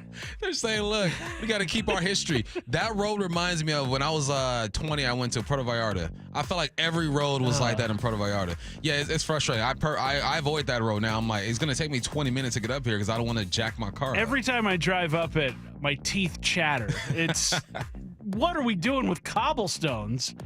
Make it just smooth pavement. That's all I'm asking. They don't want to erase the great history of this city, Curtis. It's like one block, too, of one of these hills. It's like 30 feet. In Eastlake, and still. Nope, we're sticking with cobblestones. All bad. Well, let's talk about this road to the finals Boston has had. You miss Jimmy Butler when you take on the Heat in round 1. Donovan Mitchell gets hurt in round 2 against Cleveland, and then Tyrese Halliburton now could miss time for the Pacers in the Eastern Conference Finals. You're just gift wrapping a finals appearance to the Celtics team. And look, I think the Celtics were good enough to beat these teams with those 3 players at full health. Mm-hmm. But now you're just handing them the Eastern Conference crown, I feel like. They're up 2-0 on Indiana, heading back to Indianapolis for Game 3, which is going to happen over the weekend. But I just don't see a way the Pacers can get by this Celtics team, especially falling down in a 2-0 hole. I don't see it either, dog. Headline Rewrites. The officer who arrested number 1 ranked golfer Scotty Scheffler will be disciplined by the Louisville Police Department for not turning on his body camera. What's the real headline? Real headline, if you look at his previous history of discipline, this should not surprise anyone. Not at all. My man got in trouble for doing donuts in his whip with an intoxicated passenger. Well, I wouldn't call him a passenger. They was in trouble in the back seat. He pulled over a car that didn't commit any type of crime. He gave out, I saw a stat, like 108 tickets within like a day or something like that. Wow. My man's got some issues. But like pointed out by one of the texters, that the PD union is strong. And you have to do a lot more than some of the things that he is doing to be fired from his job. But I saw a couple videos. Who knows which ones are completely accurate, but I did see a video to where Scheffler's car bumped him a little bit, and it seemed like he was just confused on where to go and what to do. The cop was in his feelings, pulls him out, boom, you handcuff the number 1 golfer in the world. And I see this as a cry for help, because he's saying in his report that, the car hit him, it drug him, his knees are all scraped up and sore. I saw the video, I go, come on, man, nothing like that happened. He knows he's probably on his last strike. This whole situation it could have been very avoidable. Yeah. Scotty Scheffler, just dismiss this case, please. Yeah. Like, I get that he may have been in the wrong and drove his car where he shouldn't have on that day, or just didn't follow police orders, but it was not worth a felony charge. Nah. And now he's got an arraignment, I think, in June or July in Louisville. So this takes away from him getting on the course. I get that, like, you don't want to give, celebrities preferential treatment, but looking at the video, it just didn't seem to me like this needs to continue on. Nah, let's get over this. Yeah. Keep making your money. He's made like $50 million in winning so far this season. Keep up the good work, Scotty, and to that police officer, man, that union's gonna have your back though. Something tells me you will still be employed. You are listening to the Bump and Stacy Show on Seattle Sports and the Seattle Sports app. Up next, we got NFL headlines coming up. A lot of quarterback talk. We'll throw in a receiver as well. That's next. Seattle Sports, your home for Wyman and Bob. We've talked about this lineup being a bit cold, and when you do have a couple of hot bats, I'd prefer to see him in there regardless of whether there's a lefty or righty on the hill. You don't have that luxury. Hey, we can sit him and bring in this other guy who's been tearing the cover off the ball as well, so we're fine. You don't have that luxury. I'd rather leave the guy who's feeling good about himself, who's on some sort of roll, whether we're talking about Dylan Moore or Luke Raley or Rojas when he was really rolling. Just leave him in there. Leave him in there and let's see what they do. On Seattle Sports and 97.3 FM HD2. We're talking with Shannon O'Kelly, physical therapist and president of IRG Physical and Hand Therapy. And Shannon, over the years, we always hear you talk about be your best self. That's for your patients, and it's also for your great staff. You're exactly right. We emphasize our staff growing both professionally and personally. We want our staff to be their best self. I'm so proud of the organization we have here and the clinicians. They are motivated to do enhanced education, advanced certifications. The quality of care they provide is just fabulous. And when you run a great business like Shannon does, you start growing. You have over 40 locations, new ones in Bellevue and Everett, and you want to add to your great team. We have a robust mentorship program. So if you're out there looking for an opportunity to join an organization that is committed to our patients, our team, and our community, go to irgpt.com. I'd love to talk to you. If you're looking for care or if you're looking for a great opportunity, just visit irgpt.com to find the location nearest you. That's irgpt.com. Hey, Mike Salk, and it's Window Nation's semi-annual sale. It is a big deal. Right now, get 50% off all windows along with no interest for 5 years. Plus, bonus savings when you schedule a consult today. Call 866-90-NATION or go to windownation.com. Are you annoyingly inattentive? Do you watch a movie and then ask a zillion questions because you weren't paying attention? Do people ask, how do you sleep at night? Then you should get a mattress from Mattress Firm. They can help anyone sleep. Get to Mattress Firm's Memorial Day sale and get a king bed for a queen price. Save up to $700 and get a free adjustable base with select Sealy mattresses, all with free and fast delivery. Get matched at Mattress Firm. Sleep at night. Restrictions apply. See store or website for details. Feeling lucky? Don't miss the Lucky Spring Classic Collector Car Truck and Boat Auction, Saturday, June 1st at Tacoma's LeMay Marymount Event Center. Up to 200 collector, vintage, and classic vehicles. Many going to the highest lucky bidder with absolutely no reserve. Get lucky, get local, and get in line. Visit LuckyOldCar.com. That's LuckyOldCar.com. Or call 206-467-6531 for bidding and consignment details. You want more speed? Well, you're in luck because Xfinity just increased their internet speeds and they are faster than ever. Plus, with super fast internet and that reliable connection, you can do more of what you love whenever you want. So that means more gaming. So when my son Titus has his entire baseball team over and they're all gaming, no problem. That means more downloading, more video chatting our kids from away. And for the wife and I, yeah, maybe that means more nights on the couch streaming our favorite movies and TV shows every single night. It's time to get more out of your internet with faster speeds from Xfinity. And now through June 21st, get 150 megabit Xfinity internet for only $19.99 a month for 12 months with a 1-year contract. That's double the speed for the same great price. Go to Xfinity.com, call 1-800-XFINITY, or go visit that Xfinity store today. Requires paperless billing and auto pay with store bank account. Restrictions apply, equipment taxes and other charges extra. After promo, regular rates apply. Actual speeds vary and not guaranteed. Make the call to 1-800-XFINITY. Mike Salk here for RiversideRoofingLLC.com, where you can enter your address and receive a hassle-free quick quote on your roof replacement within seconds. Do it this spring and save time, money, and get your project done at RiversideRoofingLLC.com, the roofing company you can trust. Listen throughout the week to the Mariners Player Spotlight. Give props to Jerry and Justin. They did a great job bringing in these good group of guys. Presented by Muckleshoot Casino Resort. At Fisher Investments, we may seem like other money managers, but we're different. Are you really that different than the rest of us? We are. As a fiduciary, we always focus on what's best for our clients. What services do you offer besides investing? We have a team of specialists in financial planning, estate planning, and more. Your clients rely on you for all that? Yes, we ensure clients receive unparalleled service at every step of the relationship. Okay, but you still sell commission-based products, right? No, because we believe that's a conflict of interest. We prioritize service over sales goals. So, then how do your fees work? We have a simple and transparent fee that's a percentage of our clients' portfolios. So we do better when our clients do better. Wow, we're more different than I thought. At Fisher Investments, we're clearly different. Learn more at FisherInvestments.com. Investing in securities involves the risk of loss. Progressive asks, what do a middle school slumber party, Let's stay up all night. Yeah! a sleep-deprived girl, an early morning paper route, and a poorly thrown rolled-up newspaper have in common? Hey, my window! They can become a fast-breaking news story. Sorry, Mr. Thompson.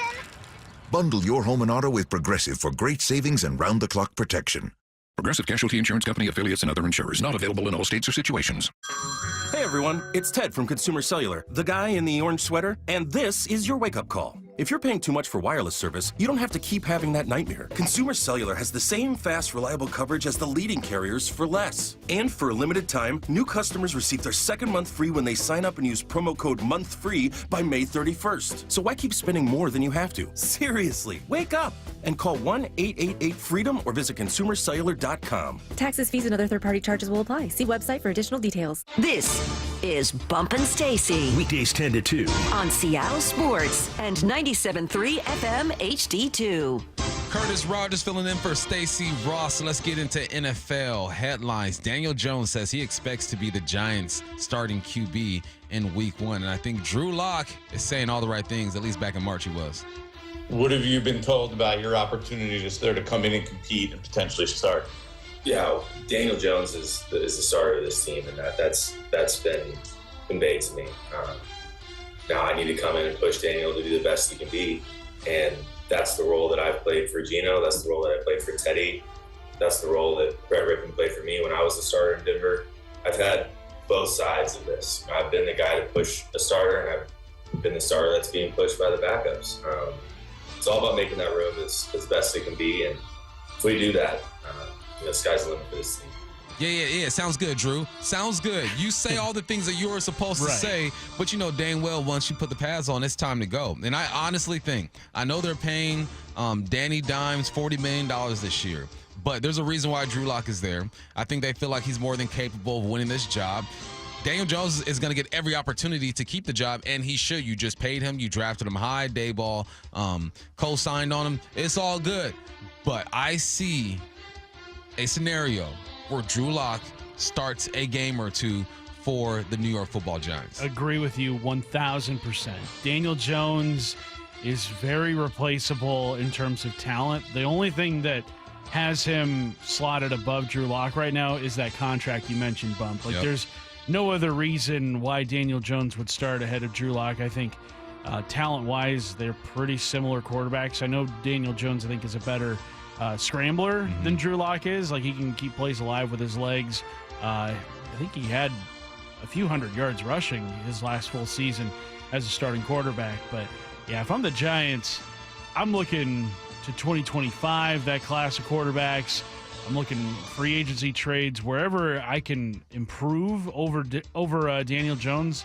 That's the avenue I want to take. I know that Malik Neighbors was a great draft pick, but I think he's going to be taken advantage of more so by the next quarterback than Daniel Jones will. You need a quarterback who is efficient in the pass game to get Neighbors involved. You know us receivers, we are going to complain. We have to rely on so many people to do their jobs for us to do our jobs. We'll see how long Daniel Jones can do his. Not wishing on his downfall, but you just look at the past couple seasons and saying, all right, he's got some struggles. We'll see what happens. All right, next up on NFL headlines. Let's go to Seattle. Mike McDonald says, look, he would consider holding joint practices in the future, just not this year. Down the line, maybe, but this year we're not going to. But it'll be fun to see those guys and see Jesse and some of the other coaches that we're familiar with. But yeah, it'll be fun to go down there and get after it a little bit. I think this might be a way for teams in the future, because we've heard Roger Goodell say he wants to go to an 18-game schedule and only have 2 preseason games. Now, you can't replicate entirely a preseason game in a joint practice, but I think this might be the route teams go in order to get more evaluation of their players against another team. Now, it's a practice. You can't give away everything that you're going to do during the season, but I think this would be very interesting to see. Now, the big obstacle in joint practices with the Seahawks is you are so geographically isolated from everybody in the NFL. The closest team, I think, is the 49ers, and you still got to hop on, a 2.5-hour flight to the Bay Area. 2 hours, So if you do have a joint practice, you are either A, paying for a team to come here, or B, you're paying to go, on a flight somewhere else. You can't just get here by train like the Mariners are doing on the East Coast right now. No, you've got to treat this as though it's a game situation.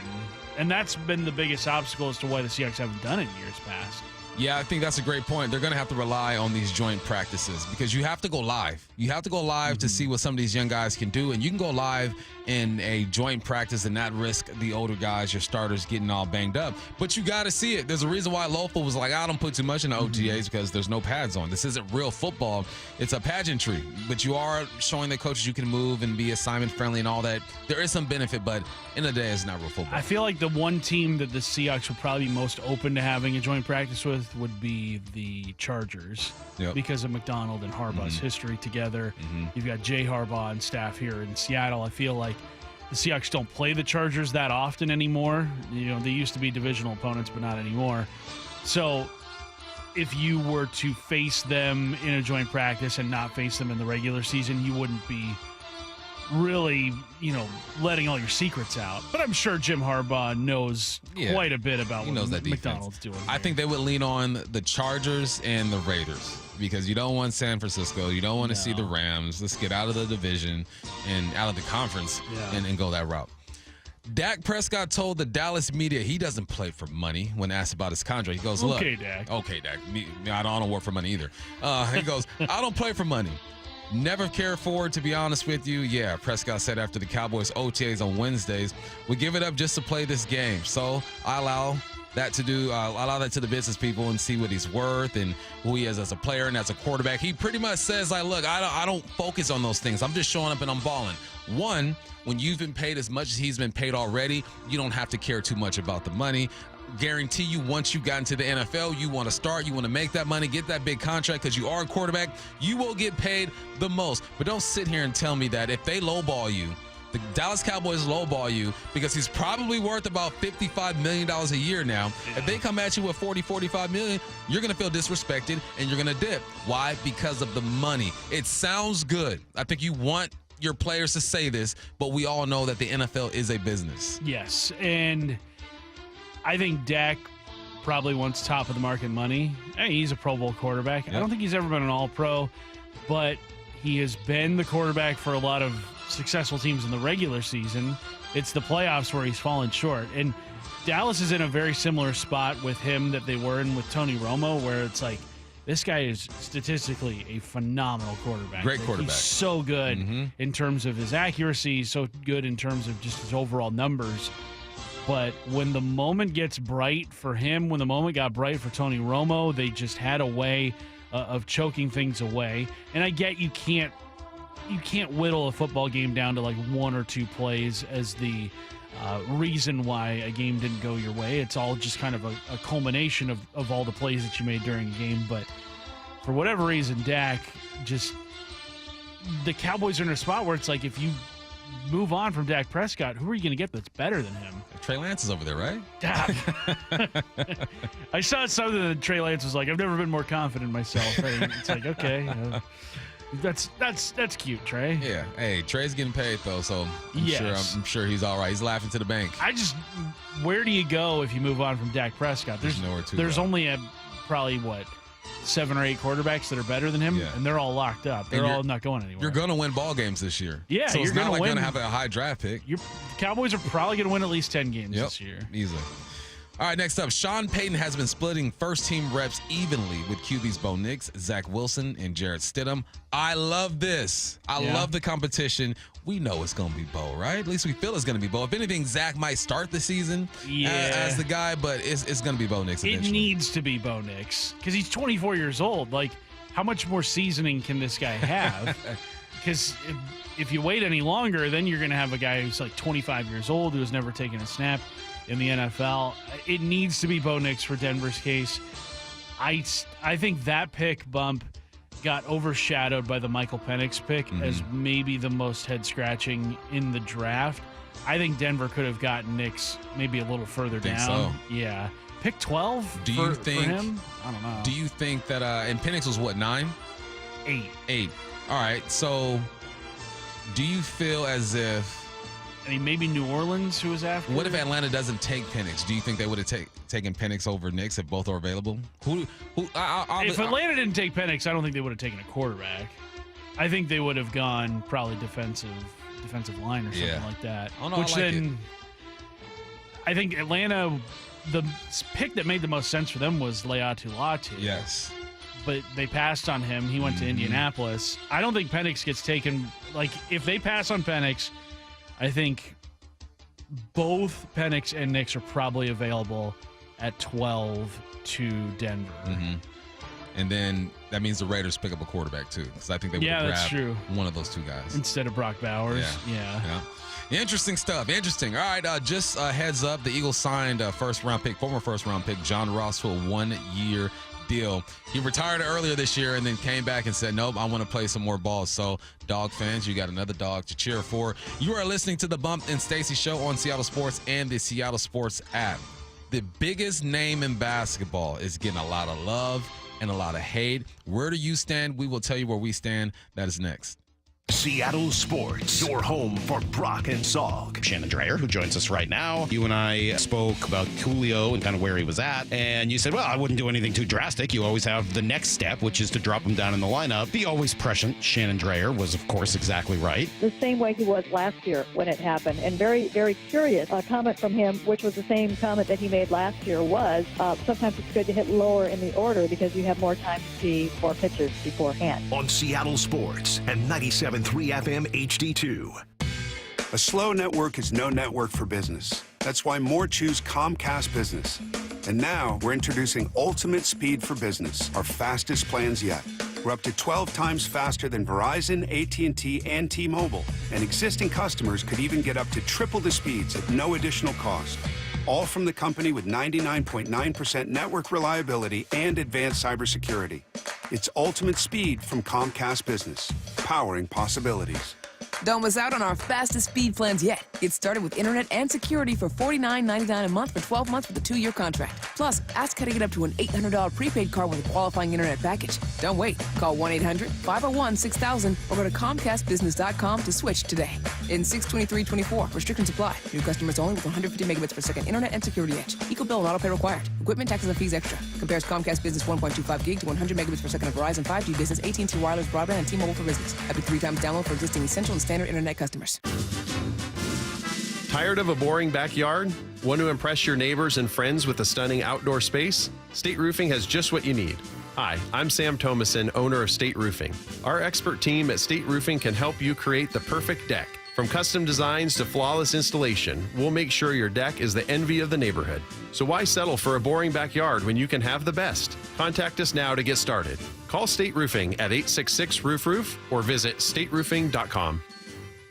Lexus is electrified, and the first ever RZ450e has the performance and range to get you where you need to go with the exclusive Lexus Direct 4 all-wheel drive technology. Lexus of Bellevue has over 50 RZs available for immediate delivery with electrifying savings up to $17,000 lease cash on every RZ450e. Visit lexusofbellevue.com.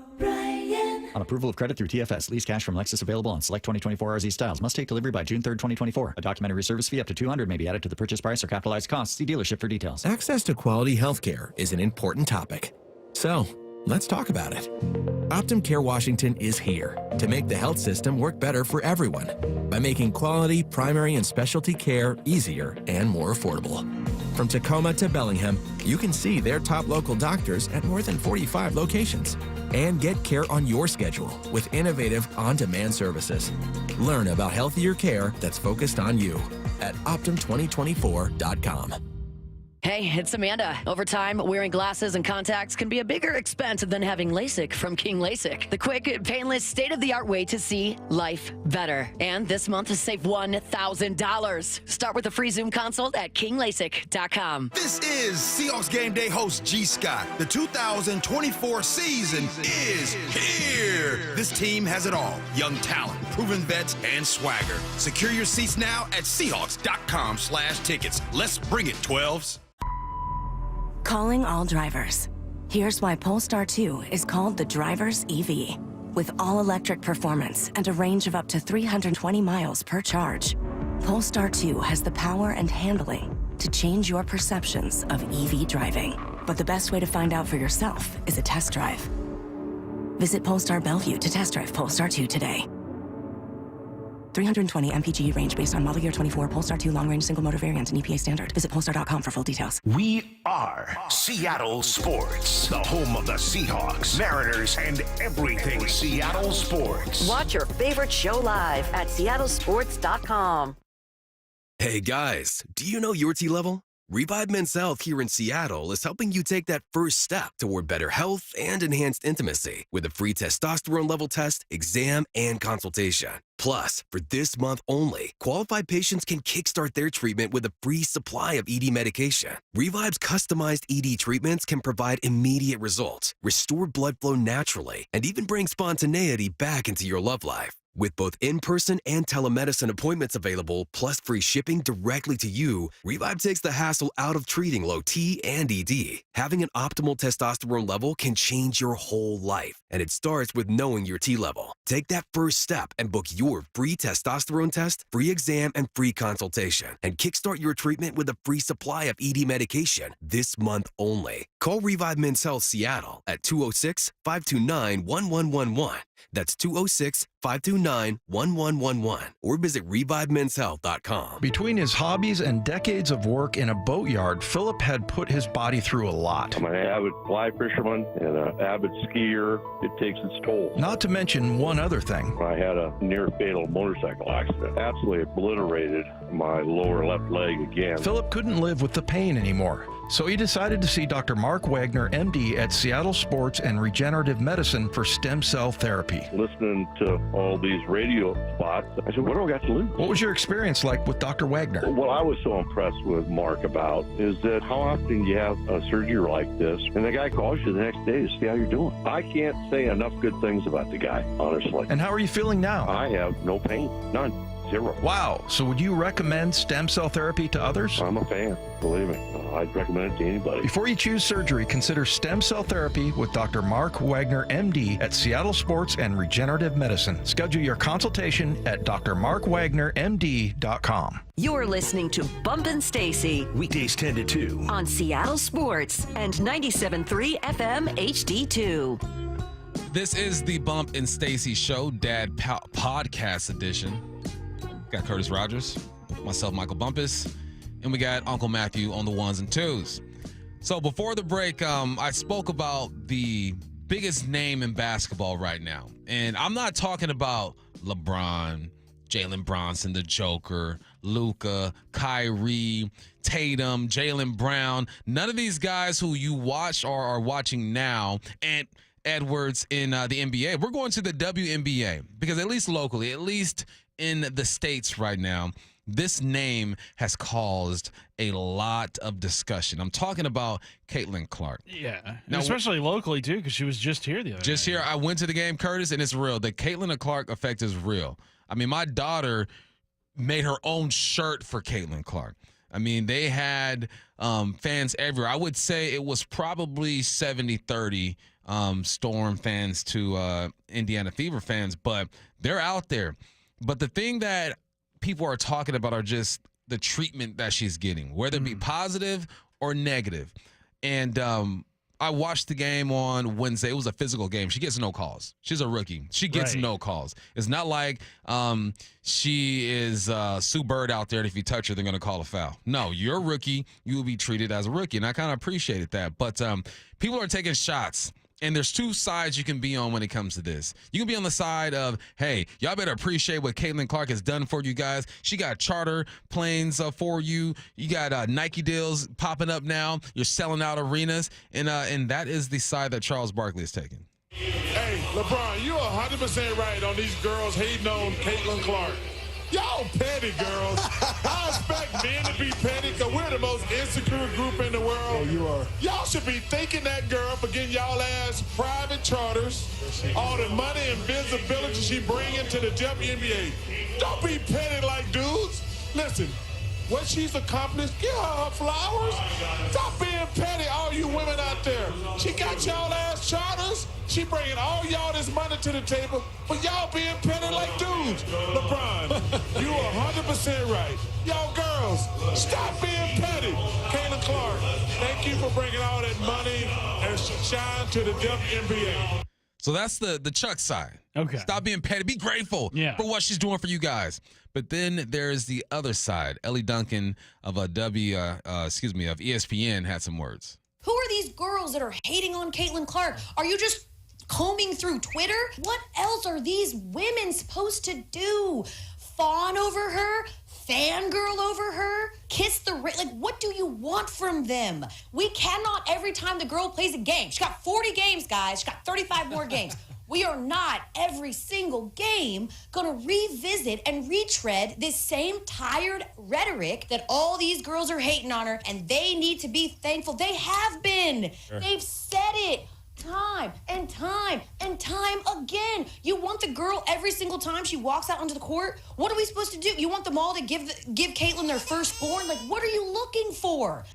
Two extreme some strong thoughts there from both sides. Curtis, where do you stand? What do you think about this whole situation? I think I fall more in line with Elle Duncan, where she's basically saying, like, the women of the WNBA, a lot of them are, they are obviously thankful for what Caitlin Clark has done for them, but these are also the best competitors in the world at their sport. And Caitlin Clark is the opposition.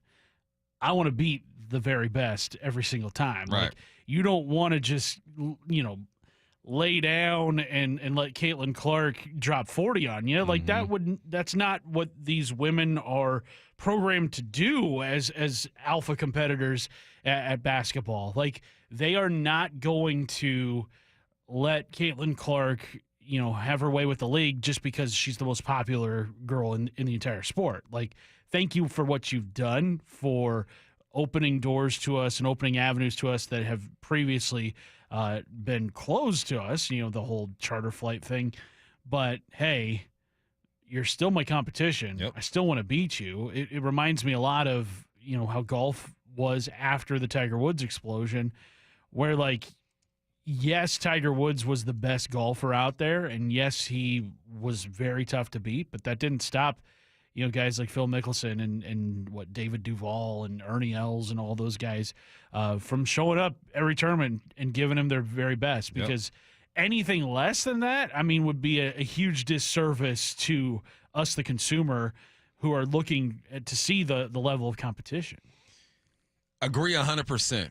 Here's the thing. You can be grateful for what she has done for the league and still want to get at her. Mm-hmm. These are alpha females. I'm telling you, Curtis, I went to my first WNBA game on Wednesday, and this ain't no soft powder puff, everyone's having fun. No, they're going for the kill, and I love it. That's what sports is about. So you can be thankful and say, you know what, Caitlin Clark, the timing of you is perfect. The timing of everything, of you and Reese and everyone else involved. You're the leading the charge of this thing, but because of social media awareness, people speaking out, the timing of Caitlin Clark is perfect. But that does not change the fact that this is a competition. It's a results business. Yeah. You got to go out there and earn yours. Now, she's having a decent year, averaging 17 points. She had 21 the night that I was out there. She's not getting calls, which I love. You got to earn that stuff. You reach the Jordan, LeBron, Kobe, and all that status. They'll give you calls, but you got to earn that. You earned the right to be the number one pick in the draft. You use your influence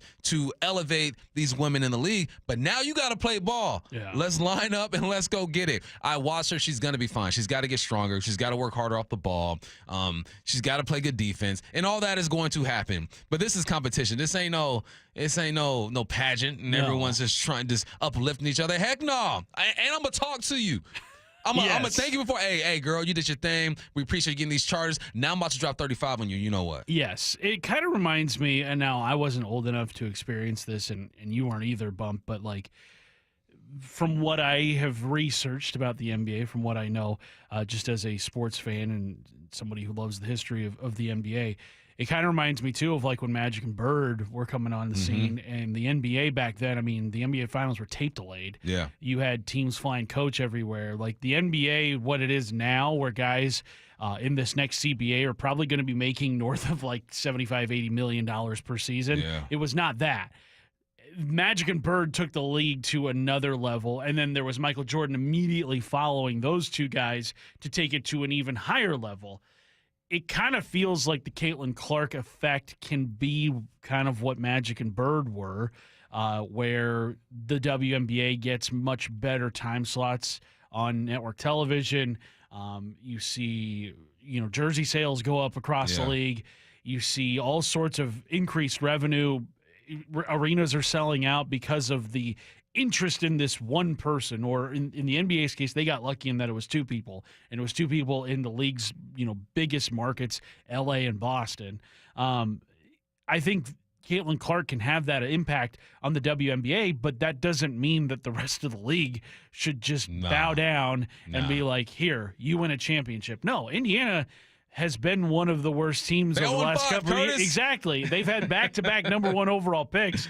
They got to learn to win themselves before they can take over the league. Yeah, I respect it. And Caitlin Clark will be fine. She'll be fine. But you got to earn that, Rook. Come on, Rook. You got to earn it. All right, man. Coming up next, we'll get back to some football. We'll speak to Tyler Lockett. That is next on the Bump and Stacy Show. We got Curtis Rogers filling in. Seattle Sports is your exclusive home for Mariners baseball. Going, gone!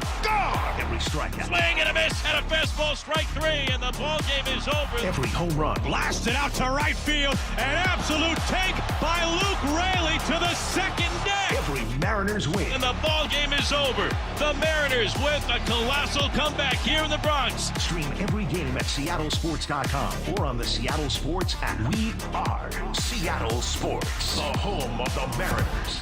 Matt Coker here with West Coast Men's Health. In the past 5 years, we've seen thousands of men at our clinics. Most guys tell us the same story, that in their early 50s, it's not that they couldn't function, they just needed help. They started taking Viagra, and it worked great at first. But after a few years, it stopped working. The problem is that their arteries had become more restricted since they started taking it, because Viagra does not unclog arteries. Here at West Coast Men's Health, we use acoustic wave therapy to target the real problem, We break down plaque and clear up the arteries so blood can flow like it did in your 20s. This restores function. And guys, listen to this. You won't have to take a pill anymore. So if this sounds like you, give West Coast Men's Health a call today and see how we can help. With clinics in Redmond and Tacoma, call 206-519-6541. That's 206-519-6541. 206-519-6541. Online at westcoastmenshealth.com. We're talking with Shannon O'Kelly, physical therapist and president of IRG Physical and Hand Therapy. And Shannon, you have over 40 neighborhood locations, so you're big in number, but you still have that small town attitude when you deliver service. That's right. I always tell people we might have a lot of dots on the map, but we're small in service. That means we want to provide care to let patients be their best self. It's also about the family and the neighborhood. We want to be in your neighborhood. We have you covered. And you make it so easy for people to take care of their bodies with IRG Direct Access. You don't need a physician's referral. You can book directly with IRG. And then with IRG On Demand, you'll come to them. Again, this is part of our concierge service, providing the best care so our patients, neighbors, and our families can be their best self. That's exactly right. We will bring the care to you, and you can start today to get better through Direct Access at IRG. Let IRG be your family's physical therapist. For the location nearest you, including new ones in Bellevue and Everett, go to irgpt.com. That's irgpt.com. Looking for a job is lonely. Endless searching, phone calls that go nowhere, applications that vanish into thin air. What if you could link with dozens of local companies who are hiring right now with just one connection? That's Express Employment Professionals. Find us at expresspros.com.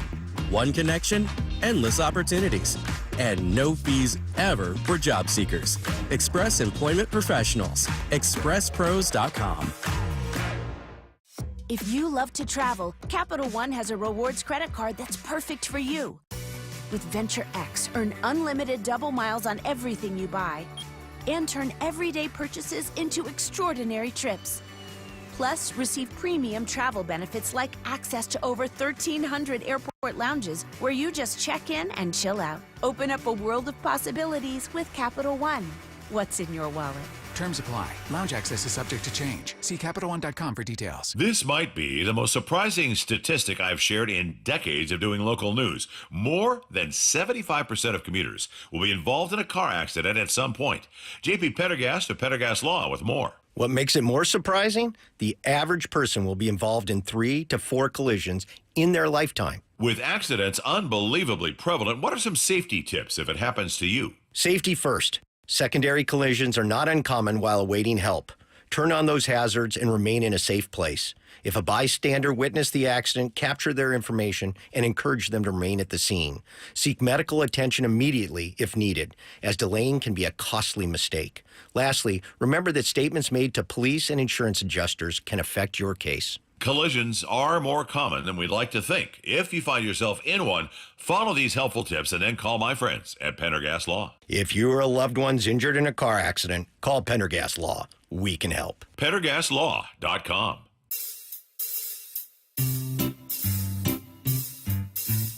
1-877 Cards for Kids. KARS Cards for Kids. 1-877 Cards for Kids. Donate your card today. 1-877 Cars for Kids. KARS Cars for Kids. 1-877 Cars for Kids. Donate your car today. Donate your car today at carsforkids.org. That's cars with a K. Your car, running or not, can be picked up as soon as the next day. You'll get a maximum tax deduction and a vacation voucher. 1-877 Cars for Kids. KARS Cars for Kids. 1-877 Cars for Kids. Donate your car today. Now accepting donations of land, homes, buildings, or any kind of real estate. Let's go! This is Seattle Sports. Streaming through the Seattle Sports app. KIRO AM Seattle. KIRO FM HD2 Tacoma. Home of the Seahawks, Mariners, and everything Seattle sports. This hour is brought to you by Mazda of Everett. Seattle Sports Snapshot. After splitting a series with the Yankees, the Mariners are in D.C. today taking on the Nationals. First pitch is at 3:45. George Kirby is on the mound. Game 2 between the Dallas Mavericks and the Minnesota Timberwolves is tonight. The T-Wolves look to even the series at 1. Tip-off is at 5:30. And in the NHL, the Eastern Conference Finals, Game 2 is tonight. The Panthers have a 1-game lead on the Rangers. Puck drops at 5 p.m. Snapshot brought to you by Miller Lite. When it's game time, it's Miller time. This is Bump and Stacy On Seattle Sports. Streaming through the Seattle Sports app and at seattlesports.com. Now, here are your hosts, Michael Bumpus and Stacy Ross. Here we go now. Welcome back to the Bump and Stacy Show. We got Curtis Rogers filling in, and right now we are joined by Seahawks receiver Tyler Lockett. Tyler, man, I was looking at your stats, and I go, there's no way Tyler's about to enter his 10th season, man. It's a blessing, man. How's the body feeling? How's the mental? There's a lot of change going on up there. Yeah, it's feeling pretty good, man. I think, overall, I think a lot of it is just being able to adapt. Psychologically, I just think it's a very interesting situation when you're used to something for 9 whole years, you know what I mean? And then literally you have to switch up everything because, the time is different coming to work. The coaching staff is different. Everything is different. So you kind of got to adapt and just create, kind of like renew your mind a little bit. That are in the locker room. Yeah, I mean, it's definitely a culture shock. When people say you can learn a new habit in, 21 days, again, it's like imagine learning a habit for 365 days times 9 years. You know what I'm saying? Like, it's one of those things where you really have to change a lot of different stuff. But, there's a lot of good stuff that comes with change as well. So, I think the biggest thing, man, that's just different is just the relationships and understanding the different type of coaching, the different types of coaching, and the way that every coach decides to go about it with their approach is different. And you just got to be able to learn that and adapt to it and learn how to be able to learn that and adapt to it and learn how to find, that comfort in all that different type of stuff. And so, obviously it's different, but when you have spring football like this during OTAs, that's when you kind of work through those kinks.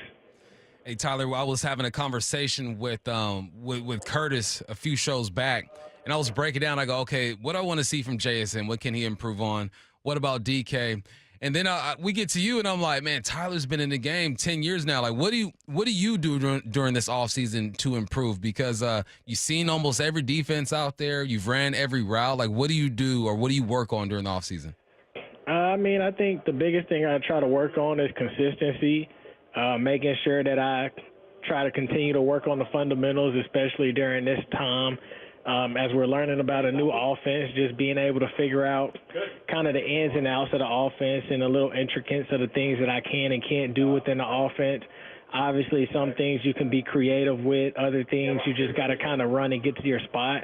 And so it's a lot different. But I think for me, it's really just being able to tune in and learn as much as I can about everything that's going on within the offense, and then just continuing to try to sharpen everything that I've been doing.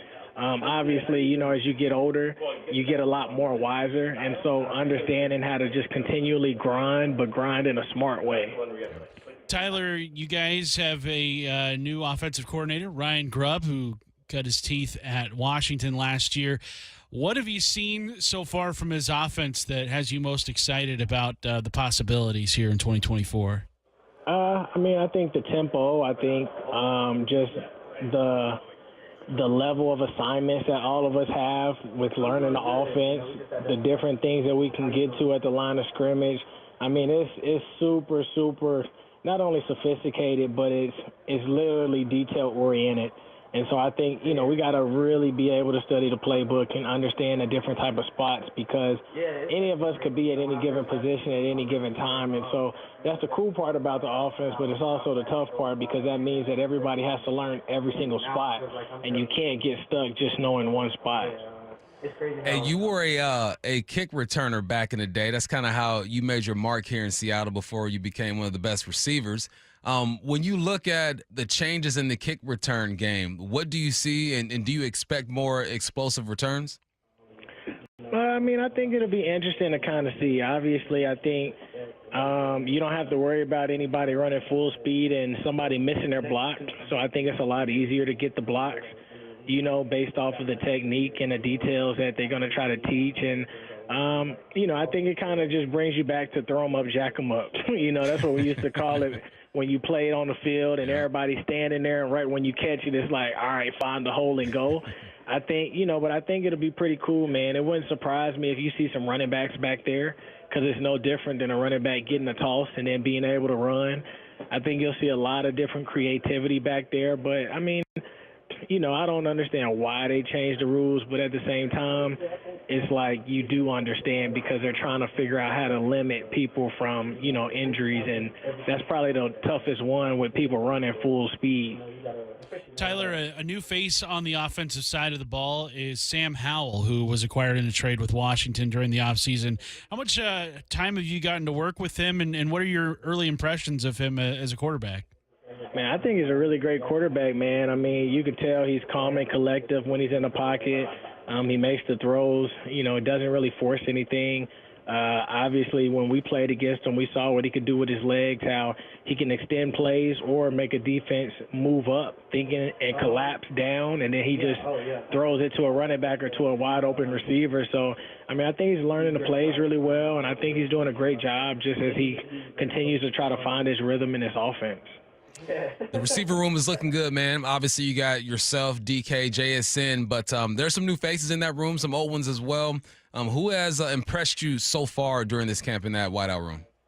I mean, I think JSN has been doing really well, Bobo, and I think Cody's been having a solid 2 days, man. Cody's been playing really, really well, and so, I mean, that's exactly what, you want to see, especially with a new coaching staff, just them having eyes on you for the first time. So I think, those are really big guys that are doing, a great job. Yeah, it's a lot different. Tyler, the running back situation with the Seahawks, you got Ken Walker, you've got Zach Charbonnet, you've got Kenny McIntosh as well. When you look at this offense and what Ryan Grubb and what Scott Huff are trying to install here, how do you see the run game going this year? Because I think a lot of people would love to see it kind of get back to what it was here in Seattle, where, really controlling the clock and controlling that time of possession. Yeah, I mean, I don't know if we're going to get to, like, being a one-sided team to where we overly pass or we overly run. I just think that we're just going to be a team that's just going to call whatever we call going into that play. And whatever approach that they want to take, I think they're going to want us to be able to excel in that. I mean, I think, as far as running the ball, I think we're going to let the running backs be who they are. So if they want to take on contact, they can take on contact. If they want to go out of bounds, they can do that. You know what I'm saying? I think, we're going to let them be who they are and just play free. And, I mean, they're doing a great job even lining up at receiver and being able to run routes and catch the ball as well. So I think there's going to be a unique type of offense and type of scheme for them when it comes to not only just running the ball but also catching the ball. You've been in the real estate game for a little bit now, man. How's it going? What you learning out there? I mean, it's going pretty well, man. I have my license in Oregon, Washington, and Texas, so just been balancing that stuff out while being able to play football, but also been getting a little bit into the commercial stuff as well. So it's been pretty exciting and pretty cool, man. Been learning and meeting a lot of great people and being able to have the opportunity to work with people as well as developers. So it's been exciting. I saw you got to help Leonard Williams find a place around here. Did you give him the friends and family discount? Oh, see, when I work with a buyer, they don't have to pay me. It's the seller. So they don't have to really worry about paying me. Man, we're excited for this year. We mentioned the change that you guys are going through, but what's the same? People always are focusing on the change, rightfully so, right? I mean, 14 years with Pete, but what still feels consistent about what you guys are doing over there?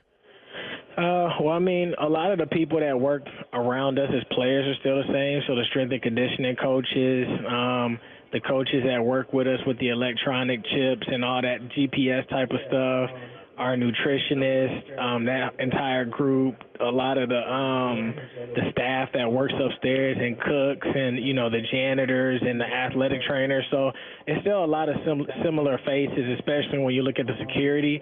It's really just the coaches that changed, and so there's still a lot of familiarity over here. It's just when you go into meetings, that's the only stuff that starts to change. And when you go out there on the field and, the type of practice that we have now, like the way that they want to go about practice, like that's the stuff that you start to see the differences in. Tyler, you got a new receivers coach, too, this year, Frisman Jackson, coming over from Pittsburgh. Pittsburgh's reputation is kind of a wide receiver factory. They've always had some very talented guys on that team. What's it been like learning Jackson and learning what he's teaching you guys? It's been pretty good, man. Even when we're out there, he has us doing a lot of different drills. And, a lot of those drills resonate into the game. We saw one of the receivers catch a big time jump ball, and that was one of the things we practiced today. So you can see how those drills are assimilated into what we might see whenever we're at practice. So it's actually been really good doing those drills, and we can kind of see how it's been showing up when we go against the defense as well. So it's been going good. Man, speaking of the defense, obviously new head coach, new coordinator, got some new faces over there. They're giving you fits. What you seeing with that defense? It's the second day that we've seen them. Obviously we've seen the defense against the Ravens and stuff like that, and I think it's a pretty unique defense. I think it's a great defense. I think we got a lot of great guys that can fit in those positions and that could be able to play those positions well, but I think the type of defense that they have, it involves a lot of communication and a lot of understanding and a lot of trusting that people are going to be exactly where they are. I think so far they've been doing a great job, and I think as we continue to learn more about their defense and as they learn more about our offense, I think it's going to do everything and help us. Tyler, last one from me. This is kind of your guys' first opportunity to work with the rookies and the undrafted free agents. Have any of them kind of asked to get some one-on-one time with you and maybe pick your brain about what life in the NFL is like? Not yet, but I think during the conversations that we have in meetings and when you're out there, I think, we have conversations here and there. I think it's a little different, and I think it's a little tricky just because right now the rookies are kind of like everything is new right now, right? So they're trying to figure out how all of this stuff is going and try to gel together and stand out as well as not stand out in a bad way, but stand out in a good way. So I think it's so much stuff going on. They're still trying to figure it out, but I think as we continue to go on, especially this week, this is the first week we're going against the defense. Once it slows down, I think more questions will start to arise, and then as vets, we just got to kind of be there and talk to them. Well, Tyler, man, we appreciate you taking time out of your day. I know this is busy for you guys, getting acclimated and doing all that stuff. We're excited for the season, man. We hope to talk to you soon. Thanks, Tyler. Thank you. No problem. All right, let's get to 4-down territory. This is 4-down territory, going inside the game with former Seahawks and Coug wide receiver Michael Bumpus. All right, first down to you, Bob. How is Peyton Manning being a hater, but at the same time not? Please explain. That's pretty special when you can be a hater and not be a hater at the same time. Pretty special. It was kind of like me when my records were being broken at Wazoo.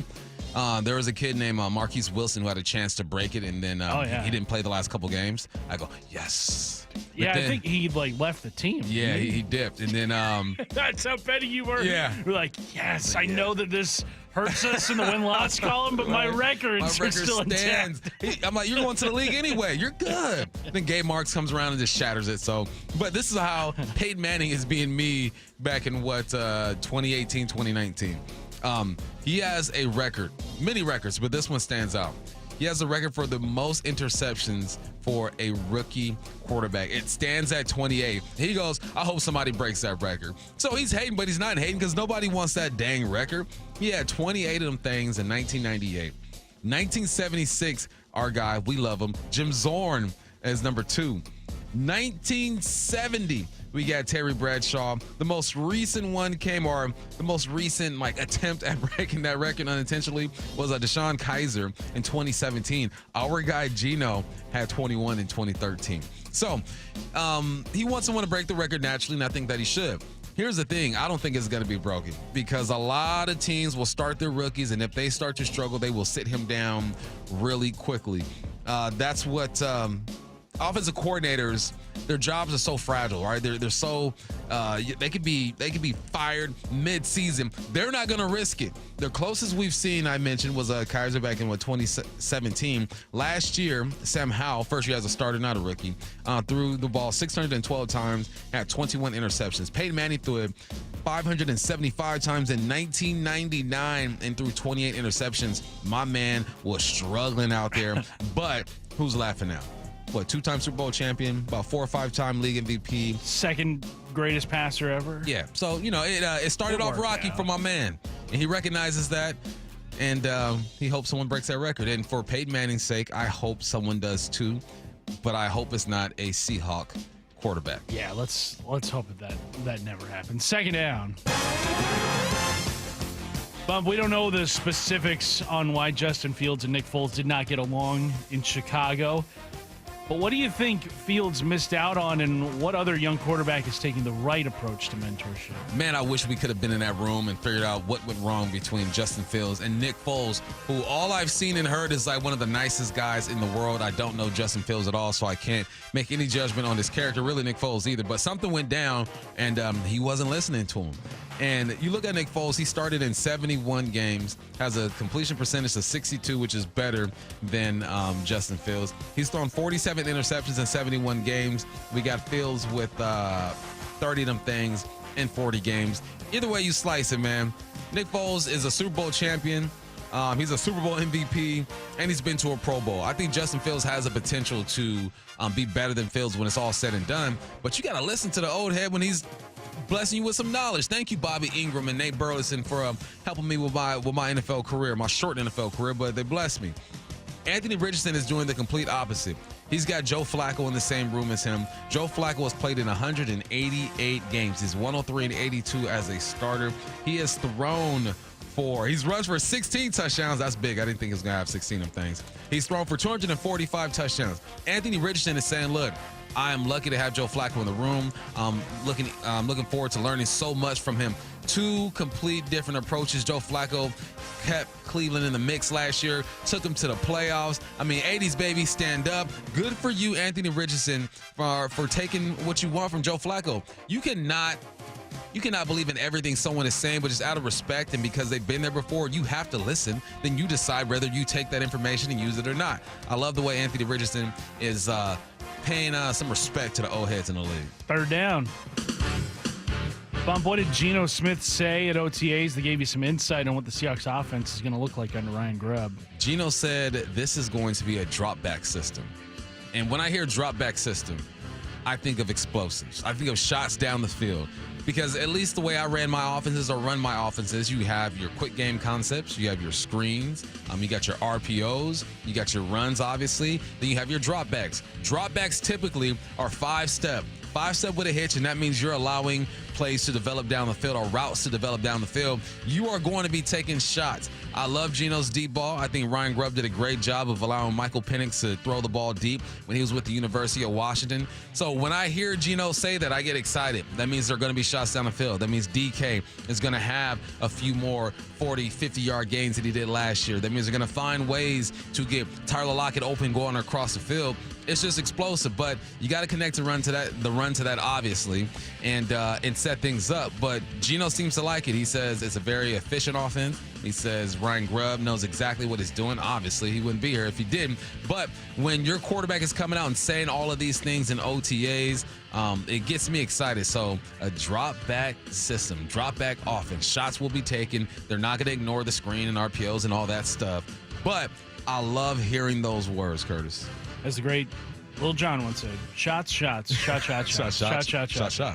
Everybody. Fourth down.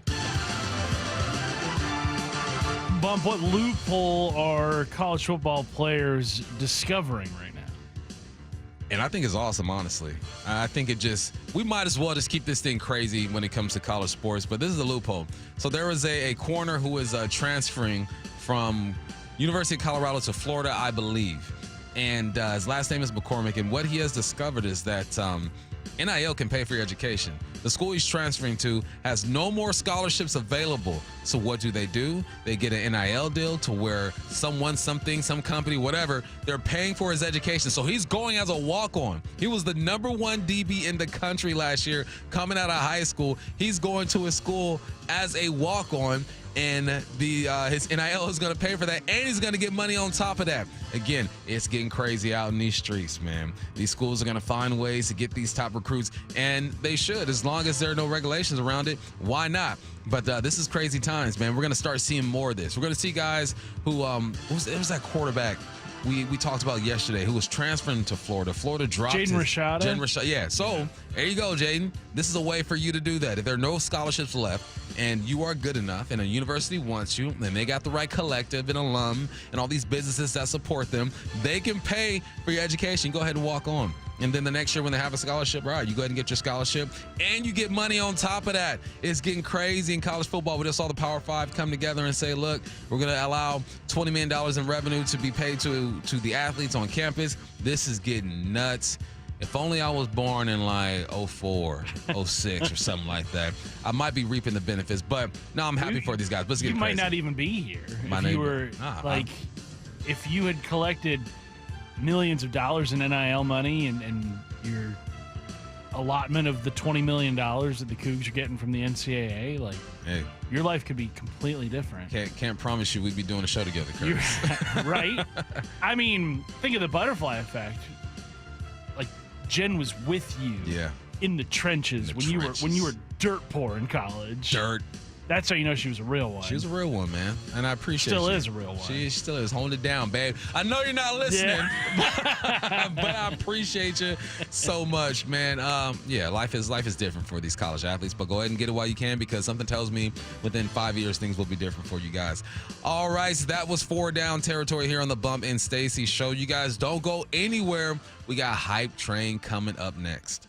Seattle Sports, your home for Wyman and Bob. You know, this is a part of the season where there's some decisions that Scott's going to have to make in regards to this lineup. Weekdays 2 to 7. You've got guys like Garver and Braley and Josh, and they're starting to heat up. Now, all of a sudden, I feel better about the offense because they're not going to climb up into the top 10, but if they can just back up the pitching and have different guys getting hot at different periods of time, then that's as good as going and getting a bat. On Seattle Sports and 97.3 FM HD2.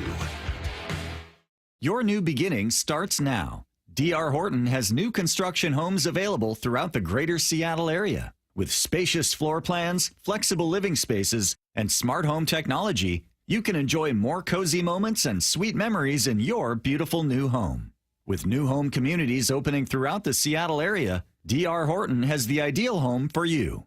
Visit drhorton.com to learn more. D.R. Horton, America's builder. An equal housing opportunity builder. Hey, it's Mike Salk here, and I know you've heard me talk about Window Nation for a few months now. It's Window Nation's semi-annual sale, and it is a big deal. Right now, you can get 50% off all windows, along with no interest for 5 years, plus bonus savings when you schedule a consult today. If your windows leak, get foggy or hot, or you're paying high utility bills, now's the time to call Window Nation. With their semi-annual sale, you can replace your windows and save big. Schedule a no-obligation in-home estimate. Call 866-90-NATION or windownation.com. Were you uninvited to game night? Do you play board games with the ferocious intensity of an iron-fisted oligarch? Have friends left game night asking, how do you sleep at night? Then you should get a mattress from Mattress Firm. They can help anyone sleep. Get to Mattress Firm's Memorial Day sale and save up to $500 on select Tempur-Pedic adjustable mattress sets, plus get a $300 instant gift, all with free and fast delivery. Get matched at Mattress Firm. Sleep at night. Restrictions apply. See store or website for details. Hey guys, do you know your T level? Revive Men's Health here in Seattle is helping you take that first step toward better health and enhanced intimacy with a free testosterone level test, exam, and consultation. Plus, for this month only, qualified patients can kickstart their treatment with a free supply of ED medication. Revive's customized ED treatments can provide immediate results, restore blood flow naturally, and even bring spontaneity back into your love life. With both in-person and telemedicine appointments available, plus free shipping directly to you, Revive takes the hassle out of treating low T and ED. Having an optimal testosterone level can change your whole life, and it starts with knowing your T level. Take that first step and book your free testosterone test, free exam, and free consultation, and kickstart your treatment with a free supply of ED medication this month only. Call Revive Men's Health Seattle at 206-529-1111. That's 206-529-1111 or visit revivemenshealth.com. Looking for a job is lonely. Endless searching, phone calls that go nowhere, applications that vanish into thin air. What if you could link with dozens of local companies who are hiring right now with just one connection? That's Express Employment Professionals. Find us at expresspros.com. One connection, endless opportunities, and no fees ever for job seekers. Express Employment Professionals. expresspros.com.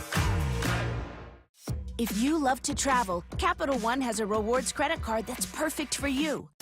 With Venture X, earn unlimited double miles on everything you buy and turn everyday purchases into extraordinary trips. Plus, receive premium travel benefits like access to over 1,300 airport lounges where you just check in and chill out. Open up a world of possibilities with Capital One. What's in your wallet? Terms apply. Lounge access is subject to change. See CapitalOne.com for details. Listen throughout the week to the Mariners Players Spotlight. Ever since I got here, I want to win a World Series in Seattle, and this city's starving for another winning team. Presented by Muckleshoot Casino Resort.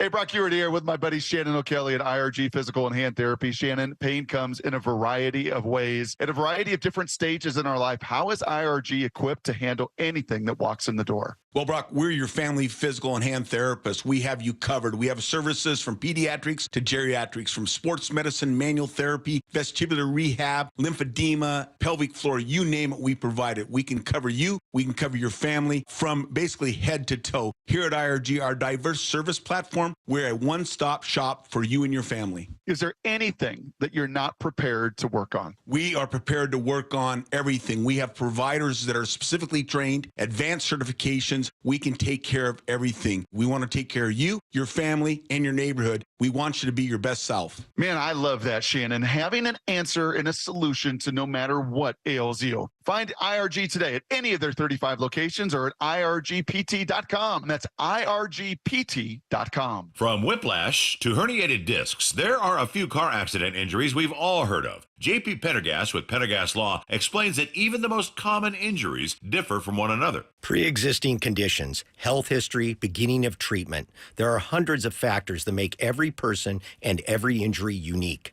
While these variables aid medical treatment, the strongest case recoveries must also take them into account. Could you explain a little bit more? Our team at Pendergast Law is obsessed with turning over every stone to differentiate each case. This requires thorough investigation, diligent listening, and relentless research. We never pursue cases with a one-size-fits-all approach.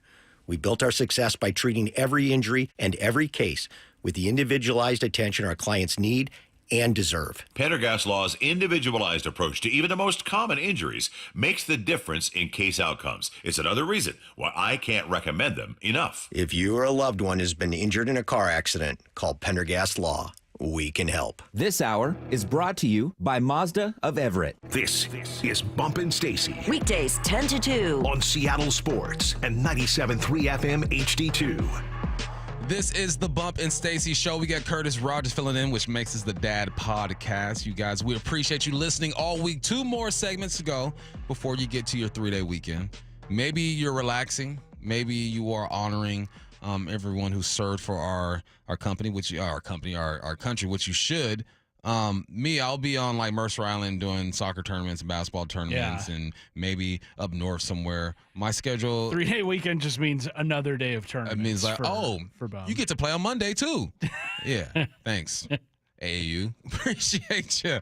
All right, but now it is time for a hype train. Let's get into it. This is how this works. All right, Curtis and I will go back and forth. We're gonna make a statement, throw a stat, whatever out there. If you agree with what we're saying, or I agree, Matthew agrees, then we're gonna board the train.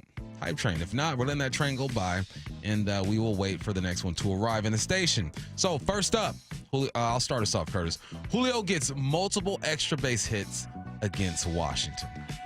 Yeah, over the course of this series, so that's, I think, multiple throughout the 3 games. And you know what? I'm boarding this train. Okay. Even though the last 51 games have told us this is not likely to happen, that was different. That was back then. Now, yeah, Julio can focus. Yeah. He's batting 6th in the lineup. Not as much pressure in the 6th spot than there is batting leadoff or batting 2nd. I think we see Julio Rodriguez get 2 extra base hits right on the dot this series. 2 of them things. I think one of them comes via the home run against Patrick Corbin in Game 3. Okay. Specific. Very specific there, Curtis. Yes. You know me. I'm all about good vibes, man. If there was any player I identified with the most last year, was clearly Gino, because he was all about the good vibes, and I'm about good vibes for my guy Julio. I'm on this train. He gets multiple extra base hits against Washington. Matthew, your thoughts? Now, something about me is that I'm a hater. Ooh. And I think I've already told this story, but one time when I was setting up a remote broadcast out at Edgar's Cantina during batting practice, I was almost killed with one of his home run balls. Oh, man. So, no, I'm not on this train. Wow. Because I'm a hater, and that really scared me. Boy. Because I scare easily. Julio Rodriguez, little did he know the impact that one changed his life. Yeah. Changed Matthew's life. Biggest Julio hater in the Seattle media, Matt Nelson. That's me. Right here. I'm going to get him a Julio t-shirt. Hook him up. What we got, Curtis? Next hype train. All right, Bump. Even though they lost Game 1 of the Western Conference Finals, the Timberwolves will still win their series against the Dallas Mavericks. Are you boarding this train? I want this to be true so bad. I love what the Timberwolves are all about. That new young team who's out there cursing in post-game interviews. They just don't care. And I like that, because I remember when I was young and I just didn't care. Then all of a sudden I started shopping at Costco, and Kirkland Signature is the best brand in the world because they make everything. And I'm different now. So I'm living through the T-Wolves. Yes. I forgot what the hype train was, but yes. They'll still win their series? Yes. Yeah. Yes, to the Timberwolves. Yes, I don't know what it's for. I'm right there with you. I think the Timberwolves can absolutely still win this series, so I'm boarding this train. I think they will. I think they lock down in Game 2. That defense comes to play. I get that, boy, Dallas's backcourt of Luka and Kyrie. Mm-hmm. I mean, Kyrie Irving kind of throwing it back to his days when he was at Cleveland as sort of that second fiddle. I think we all learned in Boston and Brooklyn, he is not meant for the spotlight. He is meant as a number 2 guy, and him with Luka is quite the backcourt. But I think Minnesota has more of a well-rounded team. I mean, they've got, obviously, their twin towers down low with Karl Anthony Towns and Rudy Gobert. You got the veteran Mike Conley, Anthony Edwards. They even have the 6th man of the year, Naz Reid. I like this Timberwolves team, even in the face of a 1-0 deficit in the Western Conference Finals. Did you see the shoes that Kyrie was wearing? Yes. It was like a shout out to his I believe native heritage, right? Yeah, they had the fringe on it. Yeah, it was kind of cool. I like that. Yeah. I like that. Matthew. Which team had the cool shoes? Dallas. I'm going with Dallas. Does that mean I'm on this train?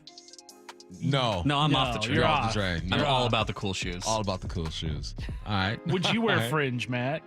No, I could not pull that off. You can do whatever you want to, Matthew. Not that. Next hype train. Someone's going to say, oh, you're still talking about him? Yes, because he's not signed, Curtis, so we're still going to talk about him. Here's a hype train. Jamal Adams is a Seahawk in week 1. So he visited with Baltimore this week. That was according to Adam Schefter. That's the only spot that we have heard him confirmed to have visited. I know that the Seahawks front office has said that they've remained in contact with Jamal throughout this offseason, which kind of makes me wonder if it's like a KJ Wright situation where KJ and the Seahawks were talking and they were talking and they were talking until the very end, and then just nothing came to fruition, and then he went and signed with Vegas. The Seahawks just don't have a lot of cap space right now, do they? I don't think they do. They've got to restructure some guys to sign some free agents. And I don't know if they're willing to restructure anybody to bring in Jamal Adams at a very small salary. So I'm going to let this train go by. I don't think Jamal Adams is a Seahawk in week 1. I've already said that I'm done seeing number 33 in a Seahawks uniform. So I'm going to let this train go right on by. Okay.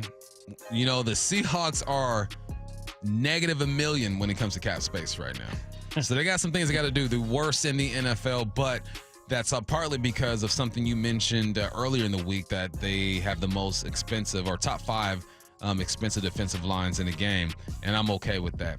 Will Jamal be a Seahawk week 1?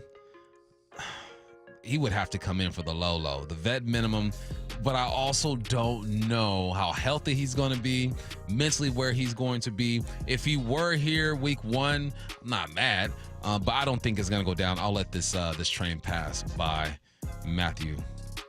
You know, I know a lot about the cap. I'm just all about the numbers. Capologist Matt Nelson. Yes. I know what the cap is. I know how it works. And so, no, he won't be a Seahawk, so I'm not boarding this train because of my knowledge of numbers. You can't get that kind of insight anywhere else. I mean, that is NFL Network, ESPN type Get Matt Nelson right hosting your shows, everybody. Matthew, let's start a podcast, man. Let's talk ball all day. I'm so desperately wants to be your friend, Matt. Why though? He's so desperately. You know, I think that we have more in common than you think. This feels like when the jock. This feels like when the jock in high school wants to befriend the nerd so he can copy off his homework. See, and I think that's it. This feels like a trap. It feels like I'm getting trapped into something, and I don't like it. And we're going to the next hype train. All right, Drew Lock. Back up in New York right now. Daniel Jones is the incumbent starter, but Drew Lock starts more than half of the Giants games in 2024. Man. Boarding that train? So you're telling me that Danny Dimes, his name should be Danny Dollar Dimes at this point, is going to struggle against the Vikings week 1. He's going to go to D.C. week 2, and Caleb is going to get him. Then he's going to go to Cleveland, and Mr. Watson is going to be the guy that we used to know. And then the Cowboys show up, and Dak is the regular season guy that we're used to seeing. I just don't see it happening. I think that they're going to force the issue, and if Drew Lock gets in the game, they're going to be like, look, all right, we're already eliminated from the playoffs. Let's just see if Drew Lock can be the placeholder for this team once we go after a quarterback in 2025. So I'm not on this train. Not on it.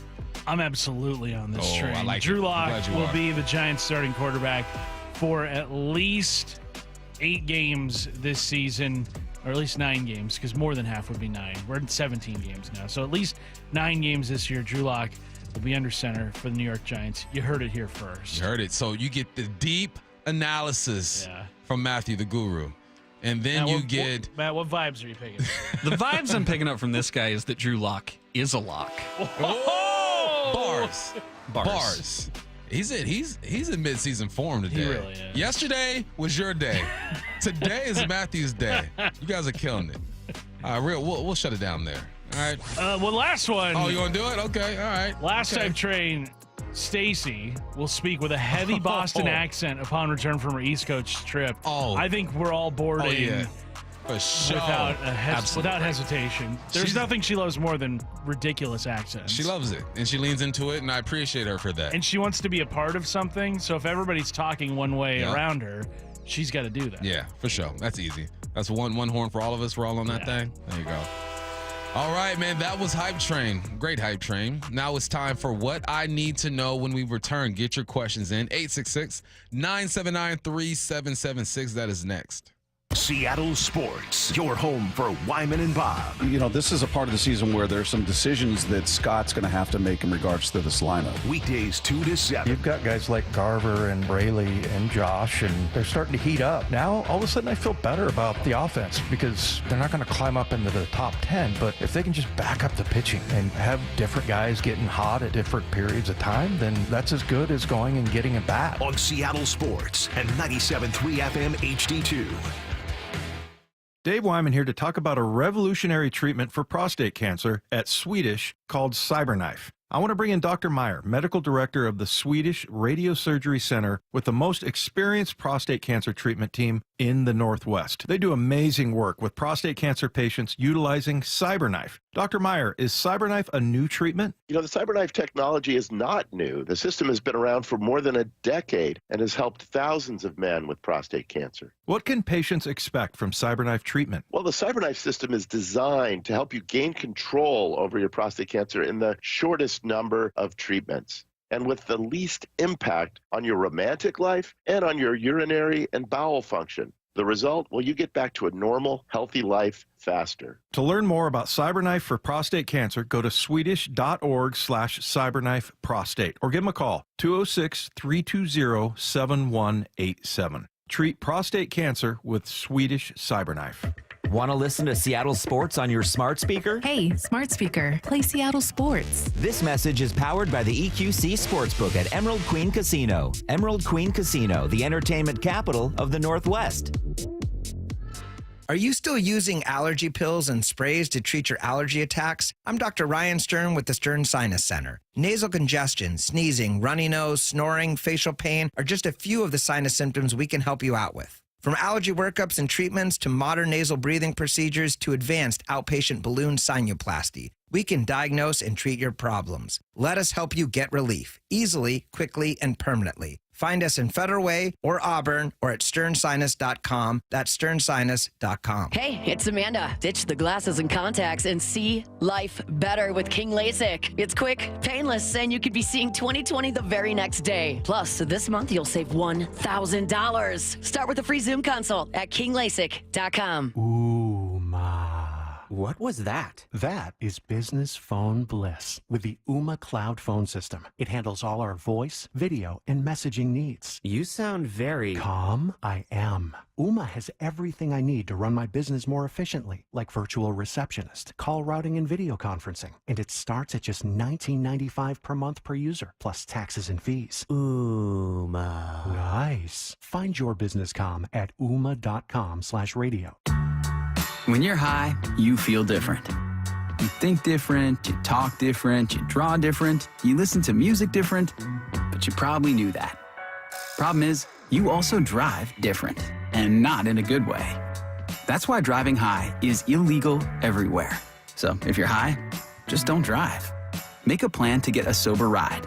Because if you feel different, you drive different. Brought to you by NHTSA and the Ad Council. I call myself a confident backseat driver. Mom, brakes, please. Gotcha. But I'm less confident in the economy. Same here, buddy. Thankfully, Les Schwab Tires helps make sure that our safety never takes a backseat, even when we're watching our wallets. Roll into summer. Save up to $200 instantly on a wide selection of tires and wheels. Les Schwab Tires. Limited time offer. Terms and conditions apply. Details at leschwab.com/sale. Subscribe to the Seattle Sports YouTube page to find new and exclusive content from your favorite shows and personalities daily. Just head to YouTube, search Seattle Sports, and click subscribe.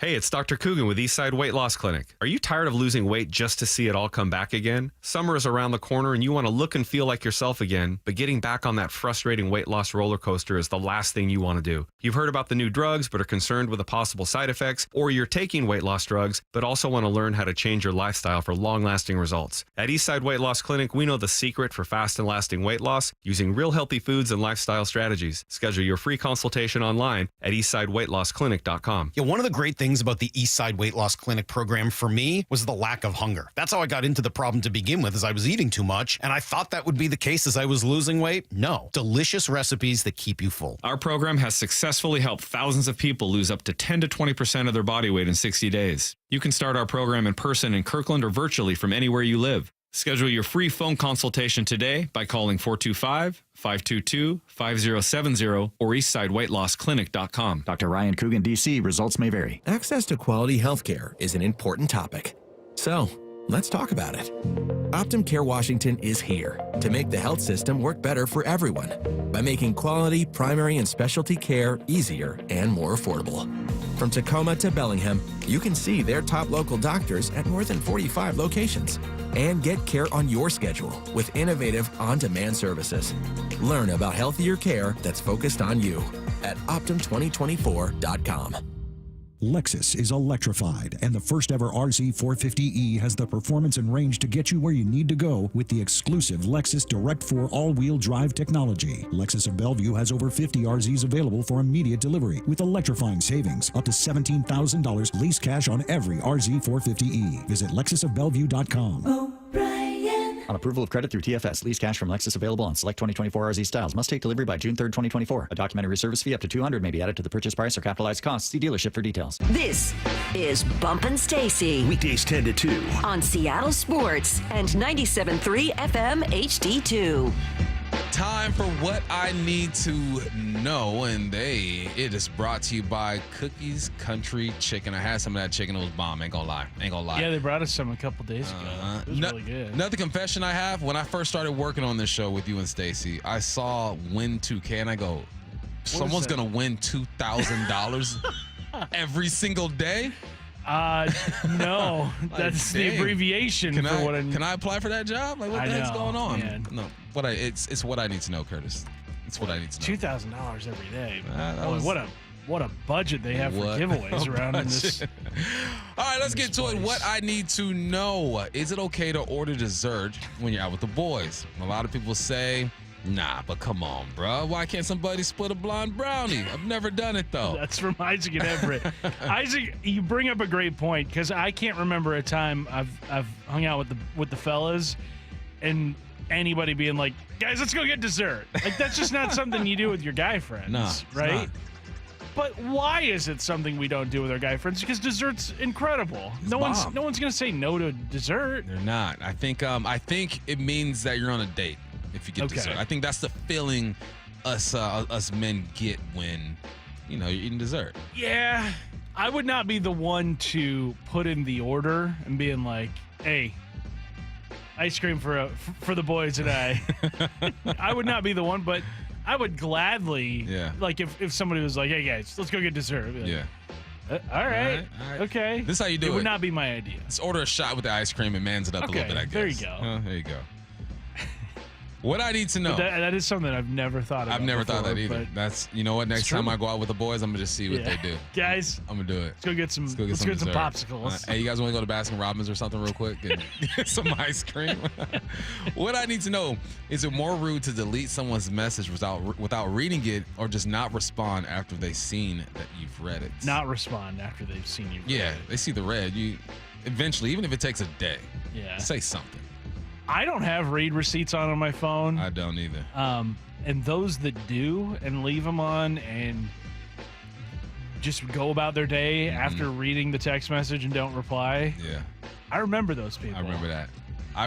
Because you have the option whether, someone can see if you read it or not. Obviously, I turned mine off, and I caught my wife up so bad one time. I know you saw my message that said you read it. I go, here's what you're wrong, dear. I have that feature off on my phone. Stop trying to get me. There are people that I've texted to come on the show before that definitely have read receipts on. And I see that they've seen my message, being like, hey, we'd love to have you on the show. Do these times work for you? Right. And just get left unread. It's like, no. It's like, oh, cool. Is it worse to be left on red or the thumbs down? Just like, no, I will not come on your show. Nope, not bad doing idea. That would hurt even more than I think. Yeah.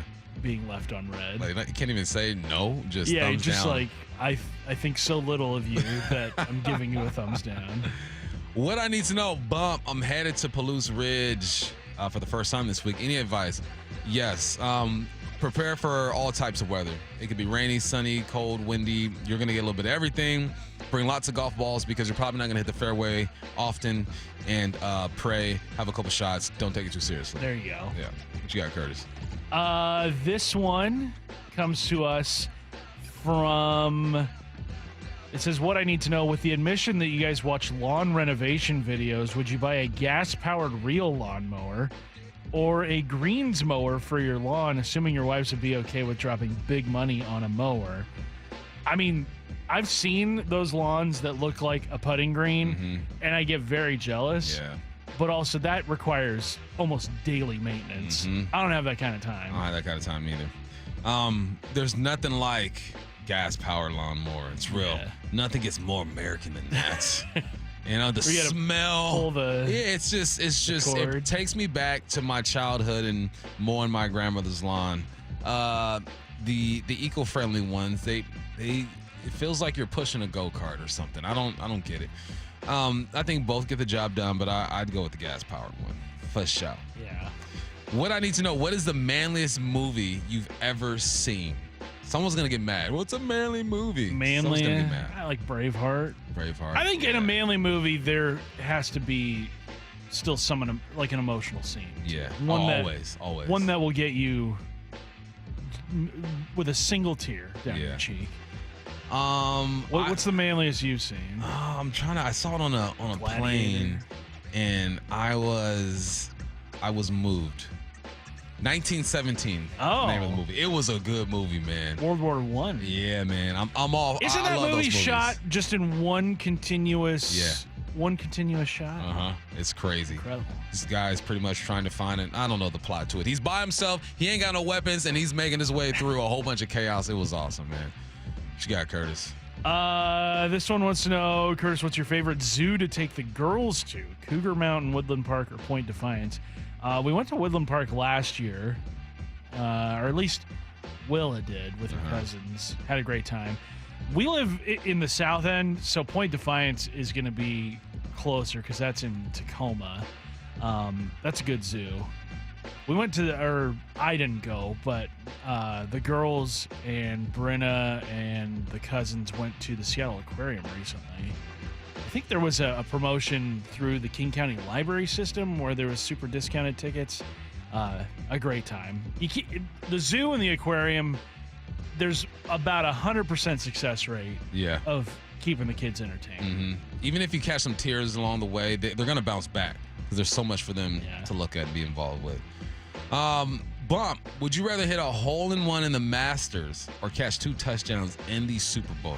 Here's the thing. If you catch 2 touchdowns in the Super Bowl, unless the quarterback went nuts, you're probably going to be the Super Bowl MVP. But the green jacket, man, I'm telling you. I love me some football. Gave me every opportunity I have today, but there's something about hitting a little ball in a small hole from 170 yards out. And on the greatest golf course of all time, I'm taking the hole-in-one at the Masters. Well, and there's a chance you win the tournament after getting the hole-in-one. Come on. You're remembered forever. Not everybody who scored a touchdown in the Super Bowl is remembered forever. Nah. Who scored one last year? You know, because you're... Didn't MVS, Marquez Valdez-Scantling, score the game-winning one? He did. Yeah. That's all I can remember, though. Jawan Jennings, he scored one, I think, for the Niners. You say so. Yeah. I think he threw one, didn't he? Sure. Yeah. My brain don't work like that. I gotta write it down. Got a few movie suggestions coming in from the families. People said The Good, the Bad, and the Ugly. That's an old school one. Yeah. Die Hard. Yeah, Die Hard. Bloodsport, that was from the 480. Yeah. The Ghost and the Darkness is the manliest movie? I'm unfamiliar. Unfamiliar. Well, I'm familiar with this music. That means that the show is over. There we go. And we get to start this 3-day weekend. Again, big love out to anyone who served our country. We appreciate you guys. It's been real. A full week of the Dad Podcast. Curtis, man, always love working with you. Matthew, 1s and 2s. Love to the angry uncle. I'm Michael Bumpus. Wyman and Bob coming up next. Seattle Sports, your home for Wyman and Bob. You know, this is a part of the season where there's some decisions that Scott's going to have to make in regards to this lineup. Weekdays 2 to 7. You've got guys like Garver and Braley and Josh, and they're starting to heat up. Now, all of a sudden, I feel better about the offense because they're not going to climb up into the top 10, but if they can just back up the pitching and have different guys getting hot at different periods of time, then that's as good as going and getting a bat. On Seattle Sports and 97.3 FM HD2. Memorial Day weekend. You know what that means. No work on Monday. And the start of the summer season. With all the summer sales this weekend. Look Look at all these ads. I know, but there is one store we really should visit. Why? To check out the new TVs from Samsung and LG and Sony. Aren't those expensive? Not this weekend. Video Only has huge deals on the new models and even trade-in discounts. What about online or the warehouse clubs? We can do better at Video Only. They've got the lowest prices of the year on the new TVs, including all the top-rated models. Okay, let's check them out. Or we'll be sorry. At Video Only, you won't find huge stores with refrigerators or dishwashers, but you will find the best deals on the best TVs, soundbars, and home theater systems. Shop around, but then make sure you visit Video Only, because if you don't, you'll be sorry. In South Center, Bellevue, Linwood, Federal Way, and Tacoma. Video Only. Febreze. So my home is also my office. And before I can focus, every room's gotta be clean. That means tidying up and spraying my Febreze Air Mist. Ooh, that's fresh. Febreze Air Mist scents are all high quality. They fight any weird funk, and they give my air an instant boost of freshness. So not only does my home smell good, I feel good too. After I Febreze, it's time to start my day. Breathe happy, Febreze, la la la la la. Memorial Day deals are here at Lowe's. Right now, save big on Scott's Naturescapes mulch. Get 5 bags for just $10. And there's more. Get up to 40% off. Plus, save an extra $50 on every $500 you spend on select major appliances. These deals are selling fast, so start shopping now. Lowe's knows summer